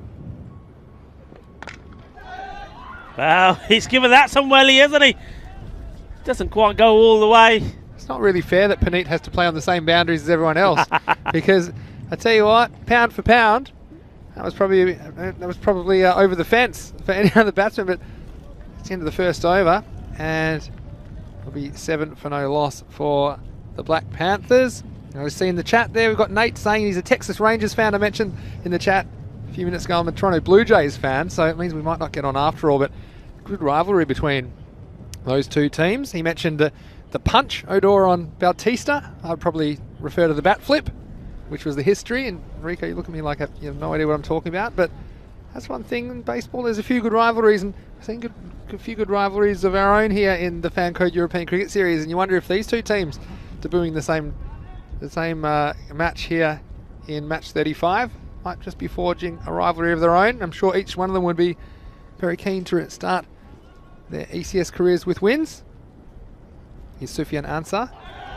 Oh, he gets a wicket with his first ball, and what a start for him in the Fancode European Cricket Series here in Barcelona. Bowling his first ball to the captain of the Black Panthers and knocking the stumps over, and isn't he happy about it? And well, the first wicket goes down, and it's well, for his team's debut in the European Cricket Series, Puneet Shamali has to be the first man out, but he was also the first man to score runs for them as well. Well, it's a lot of steps to get off the ground for Puneet. Unfortunately, just getting a bit carried away after that expansive stroke off last ball, last over. And of course, Mr. Maximo's big call strikes again as the captain of the Panthers goes just after I've tipped him to win the match. But let's see how their batting depth goes. And I'm sure there's a few nerves around these 2 teams playing on the global stage for the first time here in Barcelona. The new batsman is Balwinder Singh for the Panthers. Well, that's a big wicket. It's always good to get a wicket early for a bowler. Now that would really psych him up. He probably had a few nerves bowling here first time, knowing being watched by millions of people around the globe. And here he comes in again, much happier now he's got a wicket under his belt. Immediately off the mark is Balwinder, but I think this could be a low-scoring game. Just got a feeling, Rico, with these 2 teams inexperienced in the format. So, Black Panthers, even if they can get something like 70 on the board, I think it's something to bowl at. Yeah, I think there'll be a few nerves around both of these teams. So, here's Sufyan Ansar again. So just repeat, you think it's going to be a low-scoring game? Yeah, that's my big call. Actually, I've changed my big call. I'm calling low-scoring game. Okay, total runs of the game, under 130. There you go. That's a big call. That's a big call. MMBC, under 1. I'm going to write that down. MMBC. That's going to be easy, and that's another wicket. Well, there you go. Hands are lofted in the air. A very, very soft dismissal. A nothing shot, really. Got nothing on it. Top of the bat as well. And a very easy caught and bowled. Well, Surab, this one was going nowhere fast. He put all the energy into the swing, but just off the splice of the bat, an easy return catch, and racking up the Dream 11 points is Sufyan Ansar in this over with 2 wickets and a catch to boot. So yeah, again, if you missed that, Maximo's big call, under 130 runs for the whole game. It's actually a huge call. If that one's right, then I think all my previous sins and wrong predictions are history, because it's a big call. What do you reckon? It is a big call. It's a brave one, but well, mind you, just gonna write that in the chat so we've got a you'll be record quite of that. happy because 2 wickets have fallen here already, and the score is only on 9. Well, not the best of start for Surab Singh on his first European Cricket Series match here for his team, the Black Panthers, getting a 0. So taking the world by storm, MMBC. We've got a question here. When is Fateh playing again? I might look that up for you actually, because they'll be playing next week. Fateh, they'll be playing next Tuesday. I think you'll find the next game is match 58. Lovely question from Jesus. Ajay Rawat, new batsman. And well, it's going to probably race away for a boundary of his first ball. Well, he won't care how he got it. It wasn't authentic at all. Let's watch this here. Didn't probably know too much about it. It's well, as Vinny has been referring to those as a Spanish shot. It's gone all the way to the boundary. He's got 4 runs.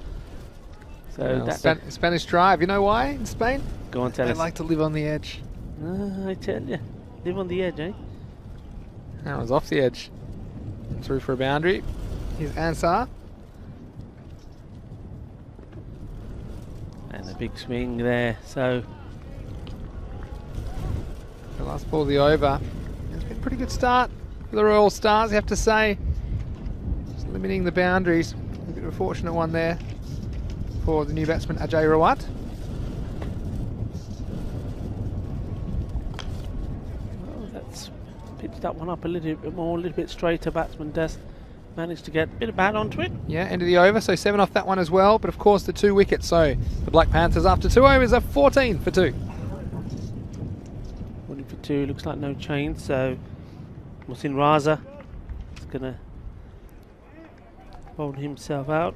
It's a great time to get in the YouTube chat as well. Last match of the day. Any questions or comments you might have, let us know as we reflect on the day's play, or perhaps who you think of the favourites here in Barcelona, or just anything at all.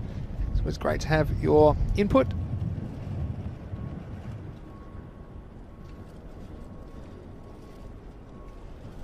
Third over about to take place. Oh, and he's bowled him all ends up. Too slow moving to that one. Well, he hit a 4, his very first ball, and he took a single to take the strike to take him on to 5. But then Ayat Rawat has been cleaned up by Mohsin Raza. So another wicket goes, and he's on his way back. Yes, and this one was zeroing in on the target, wasn't it? You can see here the stumps, back they went. It was perfectly pitched from Raza. And the 3rd wicket goes down with the score at 14. So the Black Panthers, we mentioned it might be a low-scoring game. And Ajay Rawat, well, he was a bit lucky the first time, but no luck for him on that occasion when sneaking through his defences, knocking over the furniture, and a 3rd wicket goes down. Yeah, I've got some interesting information for you while this batsman's coming in, and you know I've got all sorts of info. Well, how about this? Barcelona, where did it come from? Well, the Roman legend states that during a 9-boat expedition, there was a storm, the first 8 boats managing to escape without damage, whilst the 9th was lost at sea, and Hercules ran aground in Montjuic, just here, and the place passed by navigators, etc., etc., and the name of the lost boat was called Barca Nona. So there you go. So they decided to name the city after the lost boat, Barcelona. Aren't you a treasure trove of information, Rico? These are the kind of things you're going to get at match 5 in the Fancode European Cricket Series. And a lot of people, I'm sure they're enlightened after that. Rico, you've always got plenty of information and local knowledge. Plenty of information, you know, people love it. I know they do. Good. These little statistics. Little facts. Yeah, we've got Bip Lob watching from Bangladesh. Great to have you with us, Bip. He says that he's a big fan, and really I feel today that we've been commentating in front of a big fan because it's been very, very windy. Our equipment's been blowing all over the place, but these are the things we do to bring the cricket to you from Spain. Is Mohsen Raza. That's well bowled. Going for the Yorker. Big shot at the stumps, so that'll just be the one run. But I do think Black Panthers, they just need to keep trying to keep the score ticking, because I do think that the Royal Stars haven't seen it with the bat, so anything could be competitive. Who knows? Yeah, well, you got Balwinder Singh out there now, and Daljit Singh, oh, he's a good clean hitter of the ball, we know that. He likes to hit in the V, so he probably likes to come in when there's a few more runs to the board and he can bat a little bit freely, both of these batsmen. But they know now this is a key time for them to put in a big partnership. It's a nice looking stroke down the wicket, but it'll just be the single. Luke Belgium in the chat saying that he went for Black Panthers because of the name, but it's not looking good. So I wonder how many people, hopefully you're not betting your houses on Luke Belgium's tips. I would say there's plenty of ways to enjoy these cricket, of course, just by watching the contest. It was the end of the over. So that's the end of the power play. Black Panthers, a bit of a slow start, in early trouble. It's 17 for 3 after 3. Yeah, good spell bowling there from Raza. Completed these 2 overs, just gone for 8 runs and got that wicket as well. So good from him. And Yes was saying his favourite player is Kuldeep Lal. Nice choice. He was cool the other day, wasn't he? Very, very cool. And Happy Lovely. Was that a combination of Happy Singh and Manjinder Singh Lovely? Yeah, I think he probably thought about Manjinder Singh Lovely. Now, you know what? I'm glad he's mentioned that, because what I will say here, well, we've got a few seconds, Manjinder Singh Lovely and to his family, congratulations, because they just recently had a new addition to their family. So congratulations from me, Rico Full here, and Mini Sandhu. And me, yeah. Don't leave me off the card, Rico. Badaiyan tonu, badi badaiyan. New baby born hui hai. Hansa to continue. Well, he pins his ears back on this. The batsman has a wild swing.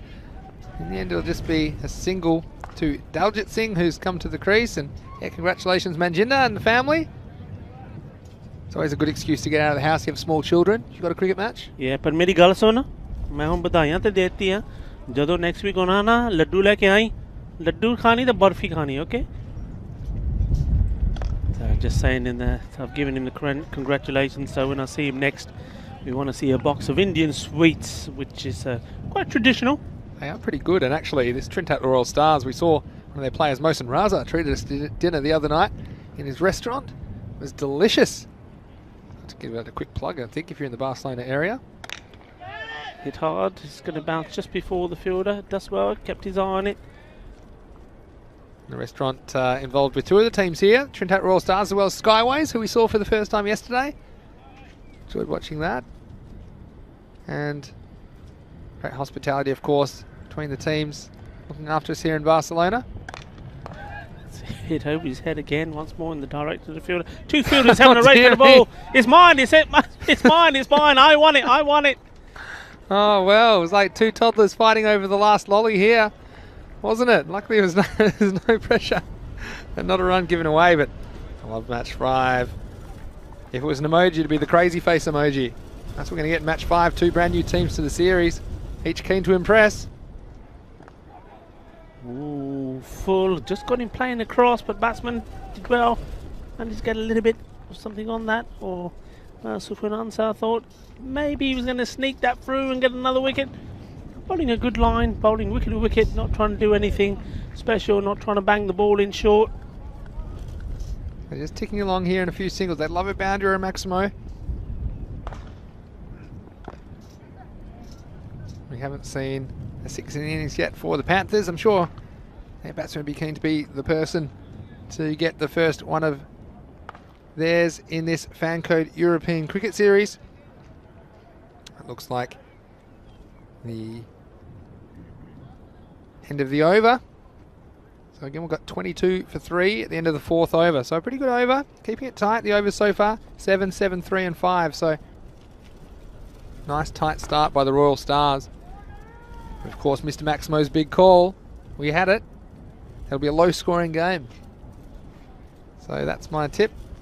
Let's see if I'm right now. They'll be forced into a change of bowler because Mohsen Raza and Sofian Ansar have both bowled their 2 overs out, and it's going to be Muhammad Ali Mir to bowl the 5th over for the Royal Stars. And it starts with a no ball. It was too wide and actually off the surface, so Muhammad Ali Mir starting with an extra, and this will make this a free hit. Let's see if the Panthers can capitalise. Daljit Singh.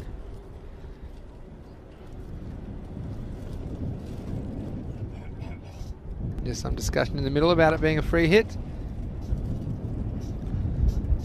And a pedestrian start. There's one thing the Royal Stars are going to have to be careful of here is bowling their overs in the allotted time.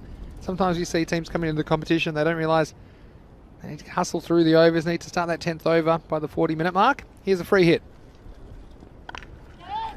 He's hit it hard.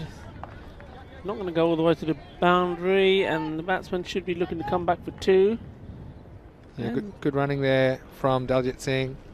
Took off straight away, so 2 valuable runs. Wouldn't we love a close match here in the final match of Tuesday's action, of course. Monday to Friday, you can be guaranteed to see cricket here on ECN at the moment. Every day from 7:30 AM GMT, 8:30 in Central Europe, 1 PM in India. 5 matches coming to you every day on ECN. It's well bowled and well played as well. Been impressed with all these bowlers so far. They're not trying to do too much with the ball. Nobody's trying to run in and really fire it down. Just concentrating and get at the ball in the right areas. Bowling a good line and length, making the batsman play at every ball.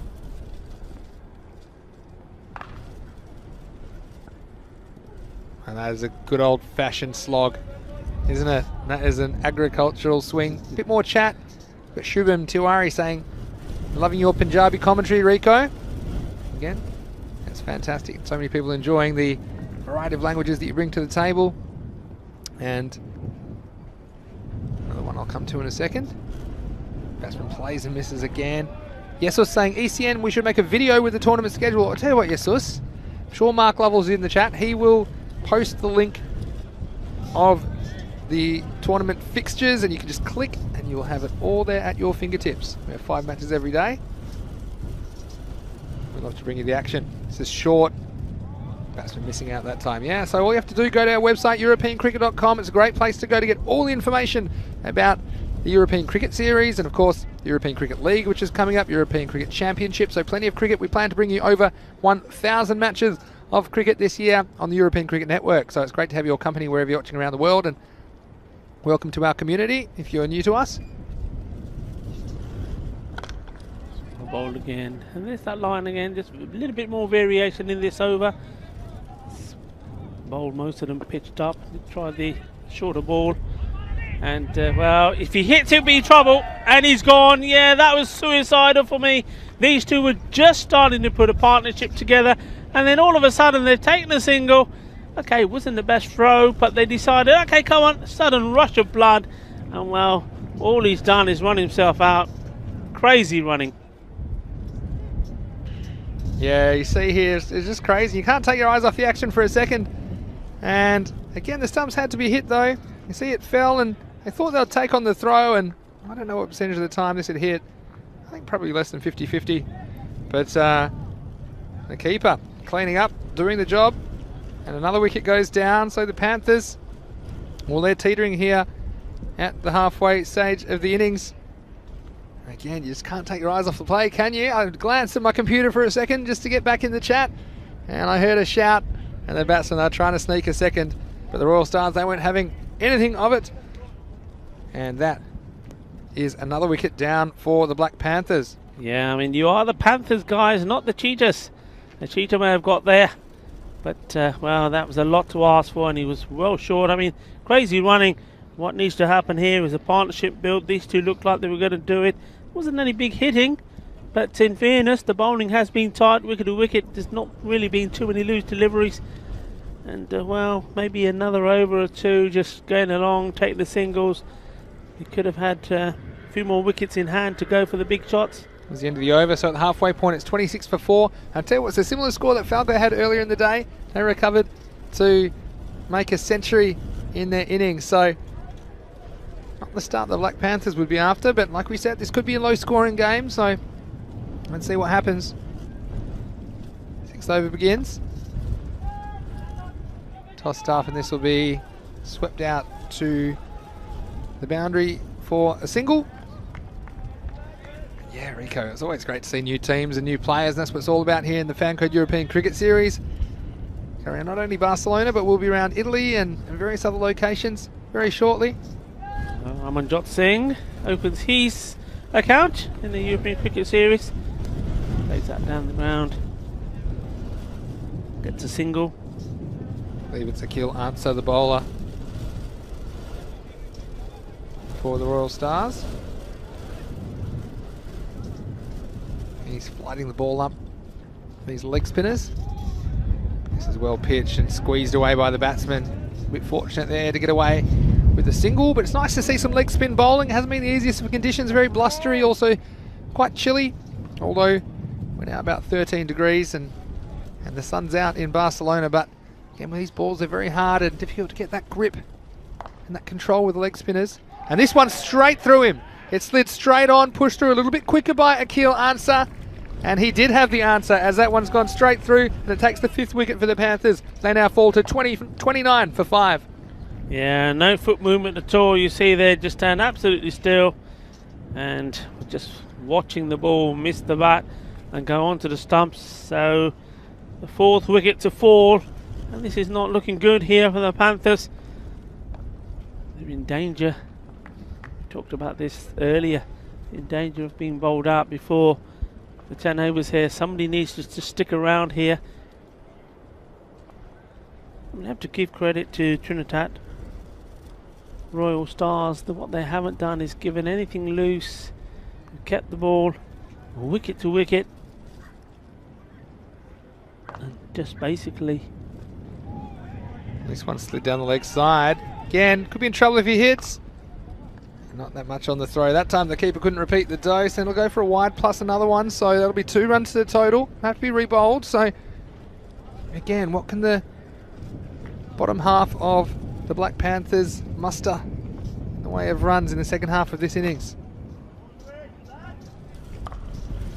Way for a single. We've got Nate saying, enjoying the commentary, saying it's top notch. Well, it's very nice of you to say, Nate. It's been great having your company as a first-time viewer, and if you are a first-time viewer, or even if you're not, why don't you tell your family or friends about the European Cricket Network? It's a great way to spend time together, even if you're apart at the moment. Lots of great cricket and sporting action for you right here.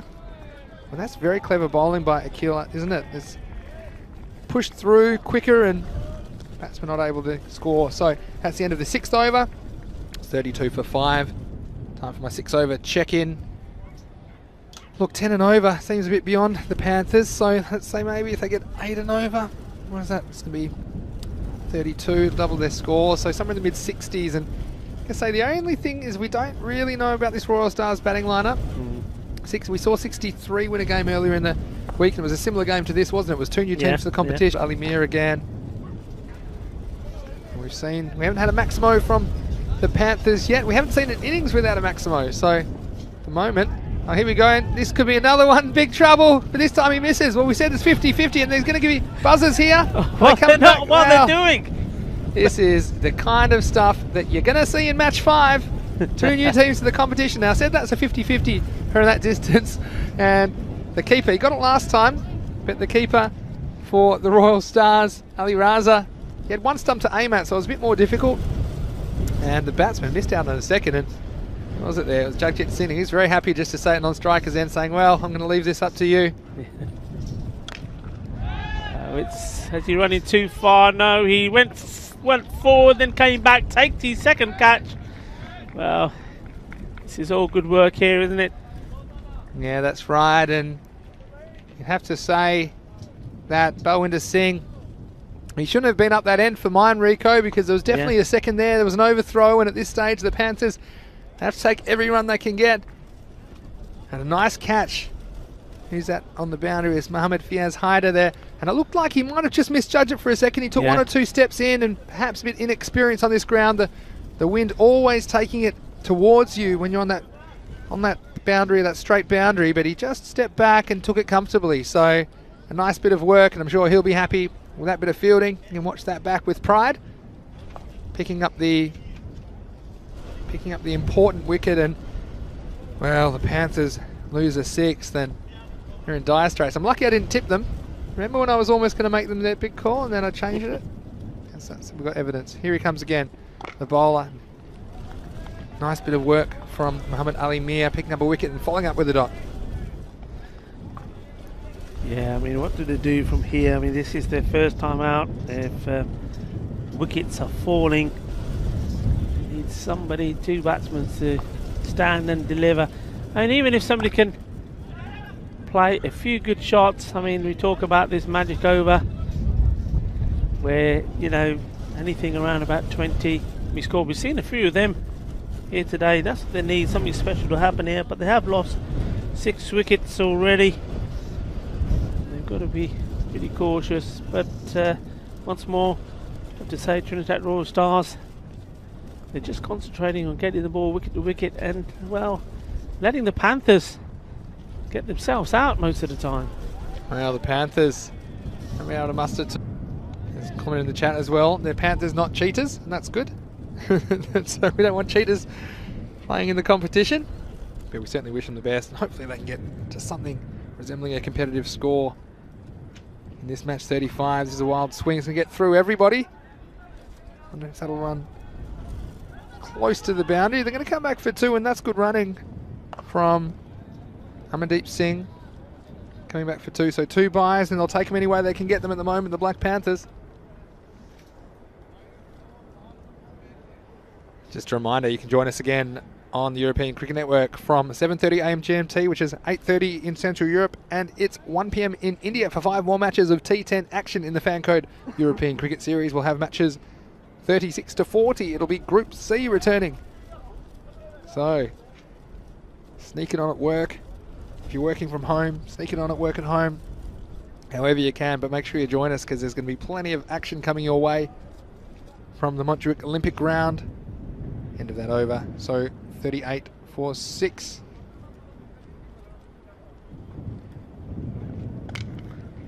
It's well hit, but just finding the man.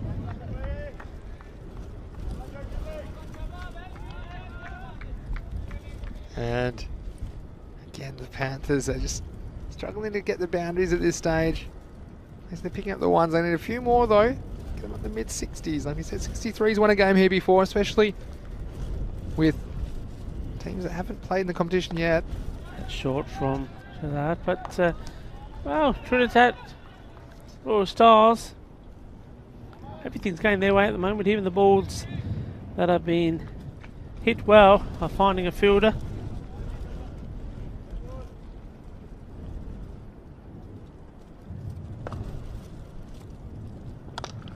It's hit nicely down the ground. It's in the gap, and I think this will be 4 runs. So Cuatro Carreras. And the Black Panthers, a sorely needed boundary for them. That was a nice looking shot. He just got outside the off stump, opened up his front leg and found that gap. There was a bit of a gap straight down the ground, and 4 runs. And Rico, the Panthers, can they muster something here? Well, it's the wide ball there. That's the important thing, and we've said a few times here today that good shots have been played, which has sort of taken a little bit of tension off, and then it's been followed up by a wicket. Innings, you've got to build a partnership in this innings. We apologise for the score not being on your screen at the moment. We're just working on that. I make it 44 with a ball to go, but I guess we'll see the official score very shortly. This is the last ball of the over. Coming down the wicket. And, well, probably lucky not to make full contact, because otherwise, well, Mohamed Fazeda would have snapped up the catch. Yes, that's the end of the over. I still want to go, pardon me. Down the leg side, he'll take that wide. So again, the Panthers doing everything they can to drag this score up above the 60 mark.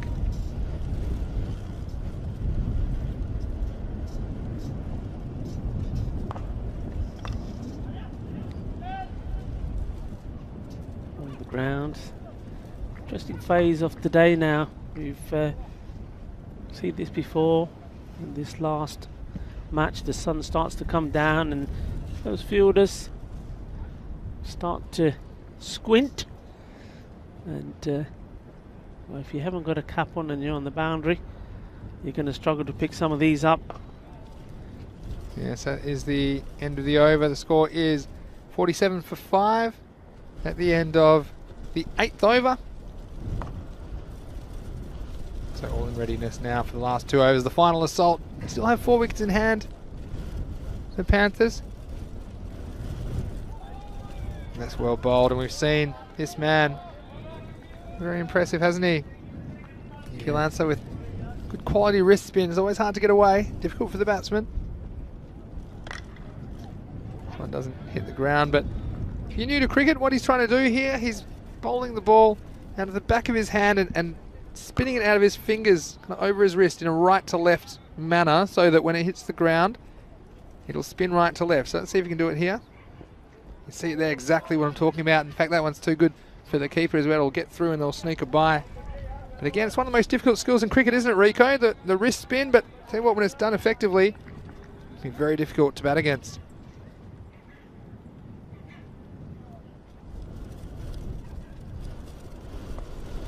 And this time he finds the target, and you see there, deceiving the batsman again with the spin right to left. It was a little bit short, had a bit of time to have a look at it, but you see this again, expertly done, just straightening down the line, and another wicket to Akil Ansar. So another wicket goes down to the Panthers. Well, they look a bit short at this stage. It's 49 for 7 with 2 balls to go on the 9th over, but a nice bit of leg spin bowling again from Akil Ansar. Yeah, and well, Panthers, what do you do here? I mean, the thing is, I mean, at any stage, I mean, they've got the experienced captain, Praneet, and he'll probably be telling the guys the same thing. Look, what it is what it is. The most important thing is to try and bat all the way through the innings, to try, I mean, like you keep saying, Vinny, if they can get to 60, they're going to take a few big hits here to do that. But at least if they can get to that 60, it gives them something to go at. That could be another one. Yes, I think he's good bit of work from the wicketkeeper there, taking the ball on the leg side. So Ali Raza, it's another wicket gain straight away. So batsman comes in and he goes, and well, we're on a hat trick here. Be sure he's got one more ball. That's all he'll need to do a hat trick. And this is a nice piece of work. Watch this from the keeper. Stayed down. The batsman lured out of his crease, just flicking the ball back onto the stumps, and the batsman knew it, didn't he? Bikramjit Singh. So he's on a hat trick. A hat trick, of course, 3 wickets in 3 consecutive balls. So all the pressure. They've lost an 8th wicket, so they're now 49 for 8. See that one again, side on. There's some conjecture about where that ball went onto the stumps, but I think if you slow it down here, we'll see the ball was just flicked onto the stumps. So I'm fairly confident. Yeah, he did well there. You saw there, some people may be wondering if he did have the ball and did, but in the, well, having watched that again, I think the umpire got it right. I think the ball dropping out once the keeper, Ali Raza, with ball in hand and knocked the bails off. So he's on a hat trick. Yeah, I think the keeper just, his gloves are away from the stumps in the end, so I think it was the ball that did the damage. But here we go, on a hat trick. Is it a second hat trick on the cards in Barcelona? In he goes. And the batsman almost seemed to be determined to give his wicket away somehow, avoided being bowled or caught behind, got bat onto ball, and then decided once the fielder had the ball in his hand, he should think about a run. But well bowled, doesn't get the hat trick, but that's good bowling from him. Very well bowled. He'll end up with 3 for 7 off his 2 overs, Rico. And the Black Panthers with an over to go, they're 49 for 8 here in match 35. Even that 60 seems a little bit beyond them now, to be honest. Down the bottom of the order, these batsmen not as recognised. We've got Jagjit Singh and Bikramjit Singh for the Black Panthers at the crease. Well, bowled him round his legs. There goes another wicket. Yes, and you see here the batsman getting too far across, giving the bowler a look at the stumps. And this one crashing into middle and leg, so another one goes down, and we haven't seen a team bowled out before the end of their 10 overs so far, have we, Rico? But there's some serious danger of that happening to the Black Panthers. With 5 balls remaining, they've fallen to 49 for 9. Yeah, it's, well, not the start they would have wanted. The Panthers, remember, they are making their debut, as are the team Trinidad Royal Stars, and it's exactly the start they wanted. So, well, at the moment it's two contrasting debuts, and the Panthers, well, they'll be maybe rethinking, Vinny, perhaps their decision to bat first here. Well, Mr. Maximo's big call. This doesn't often happen in a game of this length, Nate, if you're watching in the States, but if you run out of batsmen, then your innings is over as well. So once 10 wickets fall, that would be the end of the innings, even if you haven't made it to the end of your allotted deliveries. At the moment, that brings up the 50. You wonder if they'll get many more. This one will make it 51. So, again, we saw a team make only 52 in response, so you know, anything that one team can do, the other team can do as well. But Black Panthers, they've struggled for any fluency in this innings.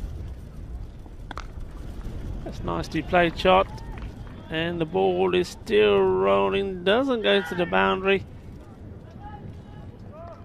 Again, they've only hit 3 4s in this innings and yet to hit a 6. So, again, maybe inexperience on the stage of the ECS and not quite having the batting firepower to do it at the moment. 2 balls remain.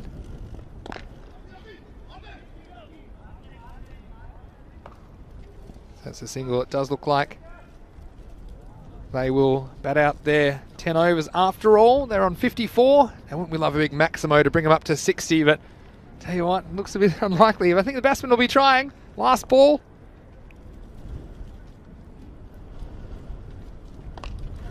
He does have a go.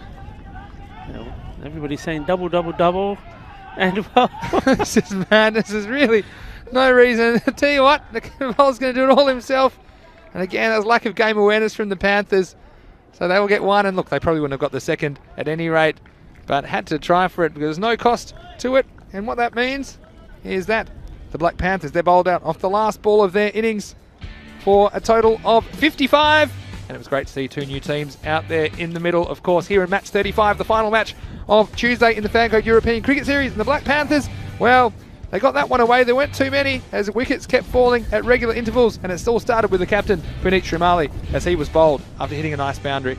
yes, I mean, and that was a story here for the Panthers. Just could never really get going. Nobody ever could get any sort of rhythm together. They started after a couple of weeks, went down Bhupinder Singh and Diltit. I thought perhaps they were going to be the men to sort of spark a revival. They started playing the ball around nicely, and then there was that mix up with a run out, and well, once that run out was taken, they never looked likely. And this is the run out here. Yeah, that was it there. Yeah. Key moment. That is the innings. You just had the feeling that they were just starting to rebuild there, not necessarily playing any big shots, but they were putting a partnership together, taking these singles here and there. And then after that, well, this was the story. It almost seemed like any straight ball was destined to get a wicket. Yeah, Akil Ansah 3 for 7 off his 2 overs. His leg spin proved very difficult for the batsman to play. And that was a nice catch down on the boundary by Mohammad Fiaz Haider. I was impressed with the spin bowling shown by Akil Ansah. He showed he could vary the pace. One was a bit slower, fooling the batsman, keeping a bit low. And again, you're hitting across the line at your own peril on this surface. And then that was a nice one. Next ball, sharp bit of work. You see at the keeper, I'm pretty sure his gloves were away from the stumps, flicking the ball onto the stumps just in time. That was the end of Bikramjit. But the Panthers losing wickets at regular intervals. In the end, losing their final wicket off the final ball of the innings. And we saw, for some reason, they didn't try to take the 56th run. And they scored 55 off their 10 overs. And as far as the batting card goes, well, again, it looks like a phone number, 509-581-73014. So call now for all the action. And the top scorer was extras with 11 for the Black Panthers. So we mentioned they only scored 3 boundaries and weren't able to clear the boundary in that innings, but still the runs are on the board, and they'll have to be got by the Royal Stars. And speaking of the Royal Stars, mentioning Akil Ansah, the star with the ball for them, 3 for 7, but wickets shared around. Sufyan Ansar took 2 for 12, and then every bowl actually took a wicket. There was a wicket each for Mohsin Raza, Muhammad Ali Mir, and Amir Shahzad in that last over. So It was a nice effort from the Royal Stars in the field, also picking up a couple of runouts as well. So the Black Panthers, well, 55 on the board, but we have seen lower scores than that in the European Cricket Series, and what a finish it would be if they're able to defend this total, Rico. Well, yeah, I mean, it's not the start they wanted, it's not the runs they wanted on the board, but the fact is they have got the runs on the board, and, well, it's Trinidad Royal Stars, they've got to go out there and get them. So, well, they're going to certainly not give it up, I know that from the captain, Puneet. He's a battler. He's going to come out and give it all. We might even see him open up with a new ball, who knows. But at the end of the day, well, the runs are on the board. It's not the lowest score in this European Cricket Series, so they'll be happy about that. So it could have been a worse start for them, but at the end of the day, left themselves a lot to do. Yeah, well, it is match 5, and funny things happen in match 5, Rico, and you see there on the board for the Black Panthers, 5-5, 55. And so you just wonder, is there one more twist and turn in this day's play? It's Vinny Sandhu here, Mr. Maximo, along with Rico Full. We'll be back in about 10 minutes to take you into the last chase of the day. It's match 35. You're watching ECN, and this is the Fan Code European Cricket Series Spain. We'll see you shortly.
Well, welcome back. We're getting ready to start this. The final, último partido de hoy. Y este partido de Trinidad Royal Stars contra de Black Panthers. Y vale, Black Panthers con batedor de primera partido pongo solo 55 carreras. Entonces no hay mucho. Y ahora de Trinidad Royal Stars necesita batedor para ganar. Y vale, yo pienso que ganar muy fácil, pero eso es un deporte y nunca sabes qué hacemos en deporte. You never know what's going to happen. It looks like the Trinidad Royal Stars should knock these off quite easily. I think most people reckon between 5 or 6 overs. Well, we'll see. Well, one man that does not want that to happen is the bowler. And it's going to be Balwinder Singh to bowl the first ball. And that's well bowled first up. He's going up and the finger goes up. First ball wicket. How about that? What a start. This is exactly what they needed. And the umpire took his time, Safidul Ahmed. And in the end, that finger goes up and he's fired up. He walks straight back to his mark. Balwinder Singh there was doing a lot. Umpire Salim helping out the Panthers. This ball swung in a long way. Like to see that one again from front on. Good movement into the batsman. You see this hitting him. Well, it's hard to see where it hit him at that speed. Perhaps hitting him in front of middle and leg. And in the umpire's opinion, that was going on to hit the stump. So good delivery from the Black Panthers. And I tell you what, when you're only defending 55 runs, you need early wickets. You can't get any earlier than the first ball. So big wicket, and he's a dangerous player for them, Mohammad Fiaz Haider. A bit disappointed with the decision, but those line ball ones, I think all the neutrals around the world will be happy to see a wicket fall early here, Rico. Because again, get 2 or 3 early wickets. The Royal Stars batting for the first time in the tournament, so you just never know your luck. But this is Safian Ansar coming out to join Mudassar Ali. So Ansar will be on strike. And he'll be feeling a few nerves. His first delivery coming up in this European Cricket Series here in Barcelona. Is there going to be drama here in the final match? He's gone up in the air, but it'll pitch. And look at Paneet go after it like a hare. He was able to pump those legs and kept it to a single, I believe. So very nice piece of work. And Safian Ansar immediately off the mark, and he showed his aggression in that first ball. So it's our first chance to see Mudassar Ali for the Royal Stars. In comes Balwinder Singh. It's nicely played. For a moment, some of the fielders thought it was going to go to hand, but through the gap, 4 runs. That's a good, firm, positive shot. Yeah, so using the pace of the bowler, the ball skidding onto him, wasn't it? And nice confident start for Mudassar Ali. Just pushing this one square of the wicket. So 4 runs. Just a reminder to everybody that we have more cricket coming your way tomorrow. 5 more matches from 7:30 AM GMT, 8:30 in Central Europe, 1 PM in India on ECN. This next ball pushed away. And some confusion between the batsmen, but in the end, no run. And it's great at the moment. We have 5 matches every day, don't we, Rico? And it's great being here and seeing all these cricketers in Spain do their thing, and they certainly love being out here. We hope you're enjoying the action wherever you're watching. So, Group C return tomorrow. Enjoy Balwinder Singh coming in again. Can he get another one? Hit in the air and hit too well for me. 1 bounce and over the ropes it goes. Paneet is a fielder, but can do nothing about that. And that's good positive batting. Taking the pressure off straight away. Well hit. Yeah, Mudassar. He's looking pretty solid. He stayed down the striker's end, and this one was well struck. Just to the left of Paneet Shamali, at long off. And so despite the wicket, the run's flowing for the Royal Stars. Hit that well again. It's going to be another boundary. This is good batting. I like the look of Mudassar here. He's just getting that foot into the correct position, and then the end of the over. And, well, they did lose the wicket. Very, very first ball. OBW was Mohammad Faiz. But, well, Mudassar Ali is not going to make this. Well, he doesn't want any drama here. Playing some good shots. And that's 13 for 1 at the end of the first. Yeah, so despite losing, Mohammed Fiaz Haider off the very first ball of the innings. Good recovery from the Royal Stars, showing no signs of nerves. Mudassar Ali striking 3 boundaries. So we're going to have Ajay Rawat to bowl the second over for the Black Panthers. You do wonder, a lot of chat about 5 or 6 overs. You wonder if it will be even that long the way that Mudassar has started. Short, and well, that probably will be, yeah, no ball. A number of times it bounced before it got to the batsman. Reminded me of the ball you took it with in street cricket on Saturday, Rico. I don't even know if I've reached the batsman yet, but yeah, just lucky we were using weren't using proper wickets, because I don't think it would have knocked the bails off. It totally deceived him. It was an awesome delivery. He had no clue. He was done like a kipper. And anyway, that wasn't the best of start there from the left armour, Ajay Rawat. And this will be a free hit, I believe. And the umpire's just checking the ball. Maybe that one slightly damaged, so they're going to make a change. What have we got coming up tomorrow? Who's first up? We're going back to Group C. That's a good idea. It's going to be interesting. I mean, I think it's Raval Sporting take on Karayan. That'll be a good match. Raval, they were comfortably beaten in the first game, came back strong. And Raval, they play first up the first 2 games tomorrow against Karayan, like you say, and the Barcelona Gladiators. Here's Ajay Rawat again. This one is a free hit. It'll be down the leg side, and so called a wide. So I believe will still be a free hit this ball. Yes, we've got 5 more matches, so we talked about the first 2. Then we've got Minaj playing matches 3 and 5, and they were pretty strong on Monday. Let's see if they can keep up the good work. Yeah, I was very impressed with Minaj, I must say. Free hit here.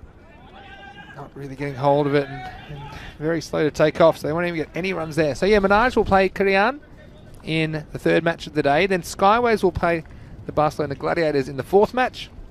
And then Skies will play Minaj in the 5th match. So plenty of great cricket action here. Group C tomorrow on ECN.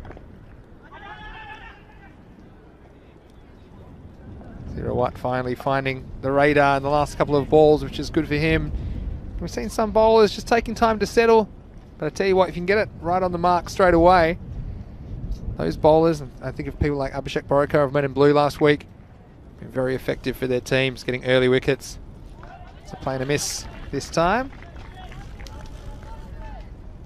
And see Rawat giving away a few extras, but getting it right, and you can see the Trinidad Royal Stars, well, they wouldn't mind an early supper, would they, Rico? They look like they're ready to party. Certainly trying to do it quickly, and well, they're going to be helped by a few extras as well. I've got a query on the chat about how to view the points table and the individual performances. All you got to do is go to our website, europeancricket.com. You can click on this series and find the table and the fixtures and standings, and of course click on stats and get all the stats you need on the individual players in the tournament. That ran all along the ground. Well fielded, good arm again. Jamie Bundy commenting that Mudassar Ali looks a decent bat, good technique, and I'd agree with that. Like the way good batsmen, they don't necessarily have to swing very hard to play powerful strokes, and he timed the ball very nicely through the offside in the first over, Mudassar Ali. Yeah, it's the footwork. Look at the footwork. There we go. That's just easy for him, isn't it? He just waits. He gets ready. Head perfectly still. Waits for the ball to come on. It was short. But, well, you still got to make it count. We've seen a number of players, and good players, haven't been able to put the short ball away, finding the player, finding the fielder, placing that exactly in the gap. That's 4 more runs. And, yeah, they don't want to hang around. They want to do this in a hurry. Yeah, not much protection down there. Just the 2 men allowed outside the circle, of course, in the first 3 overs. Good comeback from Rawat. Yeah, full of ball. Yeah, that's the end of the over. And going back to tomorrow, Vinny, I tell you what, that first match, that's going to be a spicy one, isn't it? I mean, we saw Raval, they lost the first one to Minaj. Now, Minaj were in awesome form, but came back strong against Skyways, winning a good match there with 8 balls to go. Karayan, well, they made their debut against the Gladiators, and once more another close match, but Karayan winning. So Karayan played 1-1, So they're coming into that game having won. And, well, Raval Sporting also. So 2 teams meeting, and important match. I mean, whichever one wins, that one is going to be right there behind Minaj. Look who it is. It's going to be Puneet Trimali to come into the attack. So sometimes when you're the captain, you need the job done properly, you do it yourself. He's going to come left arm around the wicket. No, he's not. He's just gonna fool you. He's gonna give the ball to somebody else now. He did He's come gonna around the say, wicket. Nah, I don't fancy it. He did come around the wicket. He just didn't let go of the ball, Puneet. And again, lots of chat about tomorrow's matches happening at the moment in the YouTube chat. And thanks for joining us on the European Cricket Network. A lot of people saying Minaj, surely they'll win.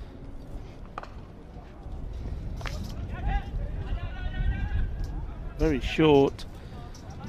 I'm not talking about the bowler, I'm talking about the length of the ball. It was very short, almost halfway down the wicket. And, well, just pushing it out for a single. Now, this can be dangerous here. I mean, Puneet knows he's got to get it right. Otherwise, I think, well, Mudasar Ali is going to go to town.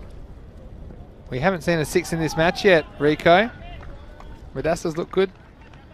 And so Sufyan Ansar, but they're yet to lift one over the ropes. Surely we couldn't get an ECS match with not a single 6 in it. I don't think that's ever happened. Well, I can smell it. It's coming. Well, it could be coming here. Wouldn't want to drop short. Oh, he does. The batsman, well, he's a bit too clever by half. Yeah. If he'd stood up and hit that, he definitely could have sent that one over the ropes, but off the gloves, I think, in the end. So that'll go down as a run. The gloves, if your hand's holding the bat, do count as part of the bat. So it goes down as a run to Ansar.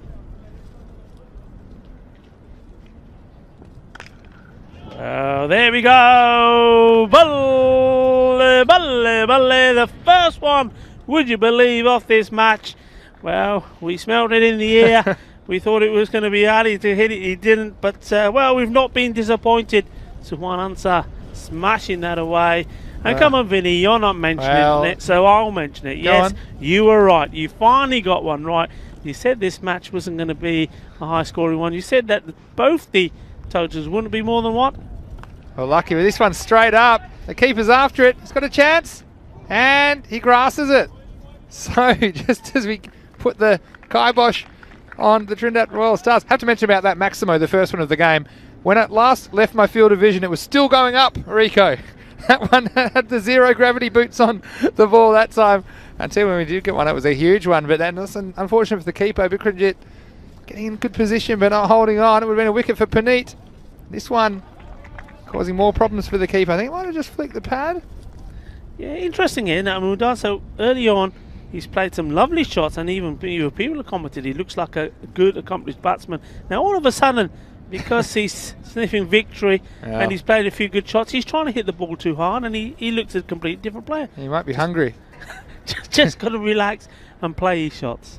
Yeah. So well done. You've got what were you on? Day 7, and day 7, the last game. You finally got a prediction. To be fair, I did say it'd be a low-scoring game, but it's only a low-scoring game because the Royal Stars are going to be able to. They're going to have to stop about halfway through their innings because I do think that they've got this covered. But it's still a great experience for the Black Panthers to be out here in front of the big crowd, watching around the world. Of course, no crowd allowed in at the moment to the stadium, but match 35 here in the Fancode European Cricket Series, Spain.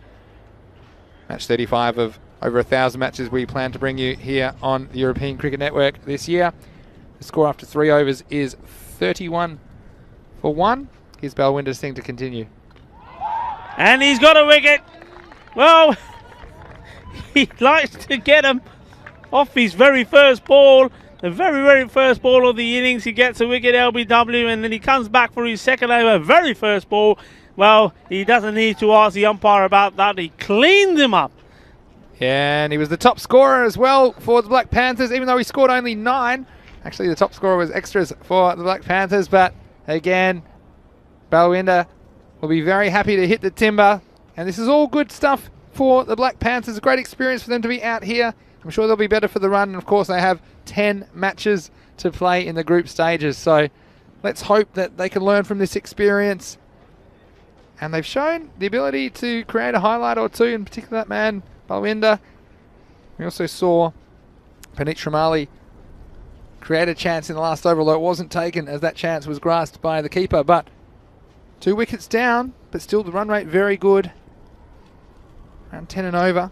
Here's Balwinder again. And some respect shown this time by the new batsman, Shujat Ali. He comes in for the Royal Stars at number 4. And yes, so target of 56. It's 25 runs away at this stage.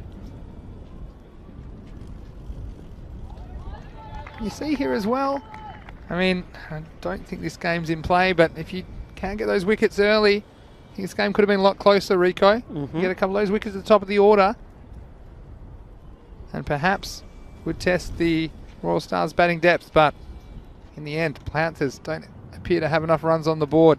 Here's Balwinder. Hit out towards Puneet, the captain. Does the fielding, gets the ball in. And we've seen the Panthers take 2 wickets, both bowled. We'd love to see him take a catch. I'd love to see him, if there's another opportunity, goes up on the board. I'd love up in the sky. I'd love to see one of them hold on. I think that they'll enjoy that piece of cricket. And we hope you're enjoying the action wherever you're watching around the world. If you're still with us, I'd like to thank you if you're one of our subscribers. Oh. You hear the call of Ajah, Yeah. come, give me the ball. And yeah, I'd like to thank all of our YouTube subscribers. I think we're over 160,000 now and climbing about 2,000 a day. We'd like to get you to invite your friends with a global situation. Plenty of great entertainment here on ECN. Next one on the dot. So pretty good over here from Balwinder. Yeah. And of course, there'll be plenty of highlights, videos, and man of the match videos as well on our ECN European Cricket Network YouTube channel. That's the end of the over, 32 for 2. Pretty good over, only 1 run off it and a wicket, so you can be very happy with his efforts, Balwinder, today. Yeah, I mean, he's done his job, hasn't he? Like you said, he tried his best with the bats, and then he's come out here and, well, with his teams under the cosh, he's bowled these 2 overs and just gone for 14. But more importantly, he's taken 2 wickets and 2 very good wickets. So, yeah, well done to him, well bowled. Akram Ali to bowl for the Panthers. Almost gets a wicket first up as well. But yeah, it's great that so many people around the world are tuning in, and whether you're watching on Fancode in India or whether you're watching on our YouTube channel, it's great to have your company. Vinny Sandhu here, Mr. Maximo, along with Rico Full, bringing you the action from Barcelona in Spain in the Fancode European Cricket Series. Once dragged across the line to the fielder out at deep mid-wicket. And yeah, it's been a beautiful day. Sun's out in Barcelona. Hopefully, Rico, there's more of this to come as in the 3 weeks ahead. Weather warming up here in Barcelona and sun's out, and I know a lot of places in the world and there's a lot of reasons to reflect at the moment, but it's nice to be outside and playing a game of cricket, and we know that these players and everyone involved is really enjoying this series. Well, he's got through a couple of times. He's unfortunate not to have a wicket here. I mean, Akram Ali is putting a very, very good line, very good length, and well, the batsman there, this time it's one answer. Can't get anything onto it. That one just really getting up, was it? He went right across, and he just got the feeling it was obviously going down the leg, otherwise he would have been struggling there. Not so sure, Rico. I mean, let's see where this one hits him. Look to get right across like you said, and this one hits him in line. We'll get a replay here. Maybe I'll get it after this ball. A good bowling from Akram Ali. Hold of this, there's the fielder there, Balwinder takes that position after bowling a very fine over the over before. Yeah, so Royal Stars just stifled a little bit with the wicket of Madassa. You see the other batsmen who struggle for fluency, although of course the target is low, they don't necessarily have to take any chances. Let's hit that well, that's going to go all the way 4 runs. Once again he does go right across his stumps. That's the one answer, right across his stumps. It's smashed away, that's a good looking shot. Yeah, his first boundary, so he's away. And 4 more runs to the total, so the score is 39 for 2. The halfway mark, well, I think we're well past the halfway mark of this match, personally. But again, 2 wickets for the Black Panthers, something to take away from this game. A lot of comments that Balwinder, the standout player for the Panthers. Looks like we're going to get a change of bowler. It will be Manpreet Singh to take the ball for the Panthers. So, Luke mentioning, hopefully they take a lot away from this game and learn from it, and that's very philosophical of you and a good way to look at it. Here's Manpreet, this one's down the leg side, so I'll take them to 40. Yeah, but Rico, plenty of great cricket coming up, like you mentioned, and 5 more matches tomorrow. Make sure you join us, 7:30 AM GMT, 8:30 in Central Europe, and 1 PM in India. So find out what time that is wherever you're watching around the world. We'd love to have your company on the European Cricket Network again. Rob Bold beats the bat. Yeah, that's better length. I mean, you know, again here, you can see that the Trinidad Royal Stars is trying to finish this playing big shots, and anything can happen. We've seen already the number of times batsmen playing onto the stumps, etc. So, you know, you've got to play each ball on merit, no matter what the match situation is. It's going down the leg side. It's a great appeal from Puneet. Puneet is 50 metres away from that. Probably further, because I think it's 50 metres to the middle of the pitch. So he's probably 60 metres away from that, and he's gone up big time, hasn't he? Big appeal, but you can see that's going way down leg. At this but no, stage. it's been a great day. It was great to welcome Falco back to a European Cricket Series. And they didn't disappoint. They were strong.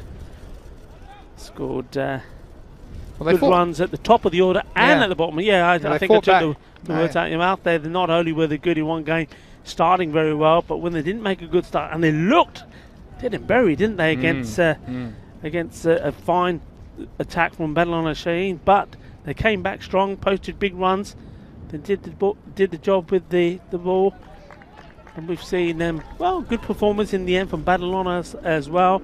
We've haven't seen the best of them by far, but we saw some great performances with the ball from Hamza Salim and young Matiur Rahman. Didn't he do well, bowled well, batted well in that last game as well. So plenty of good cricket here. Some good runs being scored by teams and wickets, very much similar to the day we had yesterday. So sometimes we get a day in this European Cricket Series where loads of runs are scored and the day belongs purely to the batting side and batsmen. Other times it's the bowlers, but today again, a mixed bag. Carefully pushed away, but I think I couldn't agree more. Oh, look at this one. This hit the edge of the pitch. It's going to go away for a run. So the fans are letting that one through their claws. We've seen that twice today. We saw 5 leg buys. And that's something we've never seen before. Something we've never seen before, and that's the thing, isn't it, about being here? I mean, I've never seen that before in all the years I've been playing cricket, and that's a lot of years where ball hits the pads. It's going to be 1 leg by the keeper. Had a shot at the stumps. It hits the edge of the pitch here and goes all the way to the boundary. It's going to be pushed away for a single, and that will end the over. So the over will end at 45 for 2. Still 11 remaining. Well, they've got past 6 over. A lot of people were wondering on the chat whether it would get this far. Now, I'll tell you what, the next thing I want to see, Rico. Go on, tell me. In the Fancode European Cricket Series, love to see a 7. A genuine 7. A genuine 7. We might see a crazy last ball where they come back for 3 and then it gets thrown, goes to the boundary. I have seen a couple of 7s before. I might have seen 8 once, maybe. But it's very rare. And then that could be a new Maximo if we get a 7. Yeah, now I've said it, I feel like it'll happen. Oh, that's 6. It's not quite 7, and it's a big one. It's gone a long way. The fingers, the umpire and the arms go up in the air. 6 runs. Que fuerte. Que bien golpe eso. Está fuera de campo. 6 carreras más. Vale. Ahora falta poco. Yeah, and look, there's been some hits that are probably worth 7 today, and that was a pretty good strike. This is the 7th over, funnily enough, and it's getting very close. Scores up to 51, 5 required. And well, that's the way to finish it. Balle, balle, balle. That is it. The end. So it's all shaba for the Trinidad Royal Stars. In the end, they just decided, okay, it's time to put this game to bed, and did it with 2 big Maximos. And well, congratulations to them winning their first game in the European Cricket Series, Vinny. That's right. Just a reminder to everyone, we will be back tomorrow with 5 new T10 matches from 7:30 AM GMT, 8:30 in Central Europe, 1 PM to India. In India, I should say. Been match 35. Well, it was one-way traffic. The Black Panthers and the Trinidad Royal Stars making their debut, and it was a promising start as that LBW decision went the way of the Panthers. Balwinder Singh, he was the shining light for them, top scoring as well as taking 2 wickets.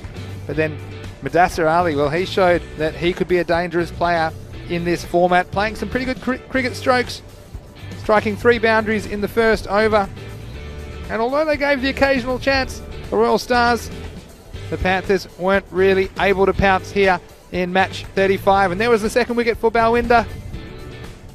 He'd be very happy to get on target, taking wickets with the first ball of each of his overs. And he was happy about it as well, and why wouldn't he be? These players love being out there, but ultimately, only 55 on the board. It was never going to be enough, and did finish in a hurry, didn't it? With the Royal Stars going past the target in style.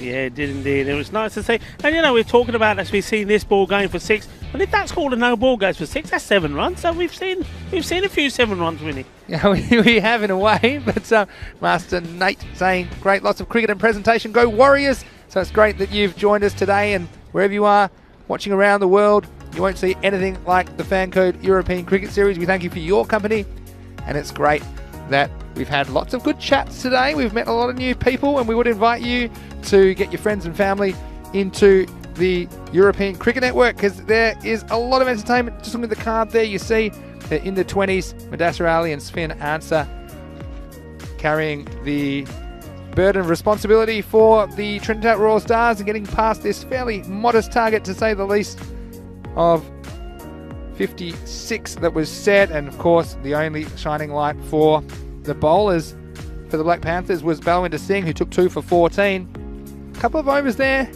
under 10 as well, so you'd think if they'd been able to put some more runs on the board, they could have put some pressure on the Royal Stars, but ultimately it just wasn't enough runs. So confirming this result in match 35 of the Fancode European Cricket Series, it was 57 to the Royal Stars in 6.2 overs, and they defeated the Black Panthers 55. Yeah, and again, what a fantastic day of cricket we've just seen there. We see that view first thing in the morning when it's quite misty and dewy. Today was very cloudy. Well, look at it there now. Absolutely wonderful, glorious sunshine. And, well, going to enjoy our walk back, aren't we, Vinny? We always walk back down the hill. Yeah. So you only walk back with me because it's down the hill. You never come with me in the morning when it's up the hill. But yeah, that's true. It's a lovely walk. And I tell you what, you know, me and Vinny, when we walk back there, it's great because we spend the time talking about, well, fantastic day. We don't get bored, tired of we don't get bored or tired of talking about cricket. It's been an excellent day today.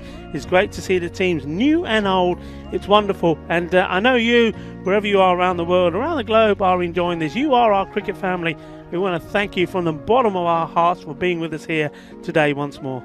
Yeah, I couldn't have said it better myself, Rico. And wherever you are, make sure you join us tomorrow for 5 more matches. This T10 format throws up a lot of interesting games and results, and you see confirmation of the standings in Group D. It's Falco who got off to a flying start despite being in some trouble against Barcelona Shaheen.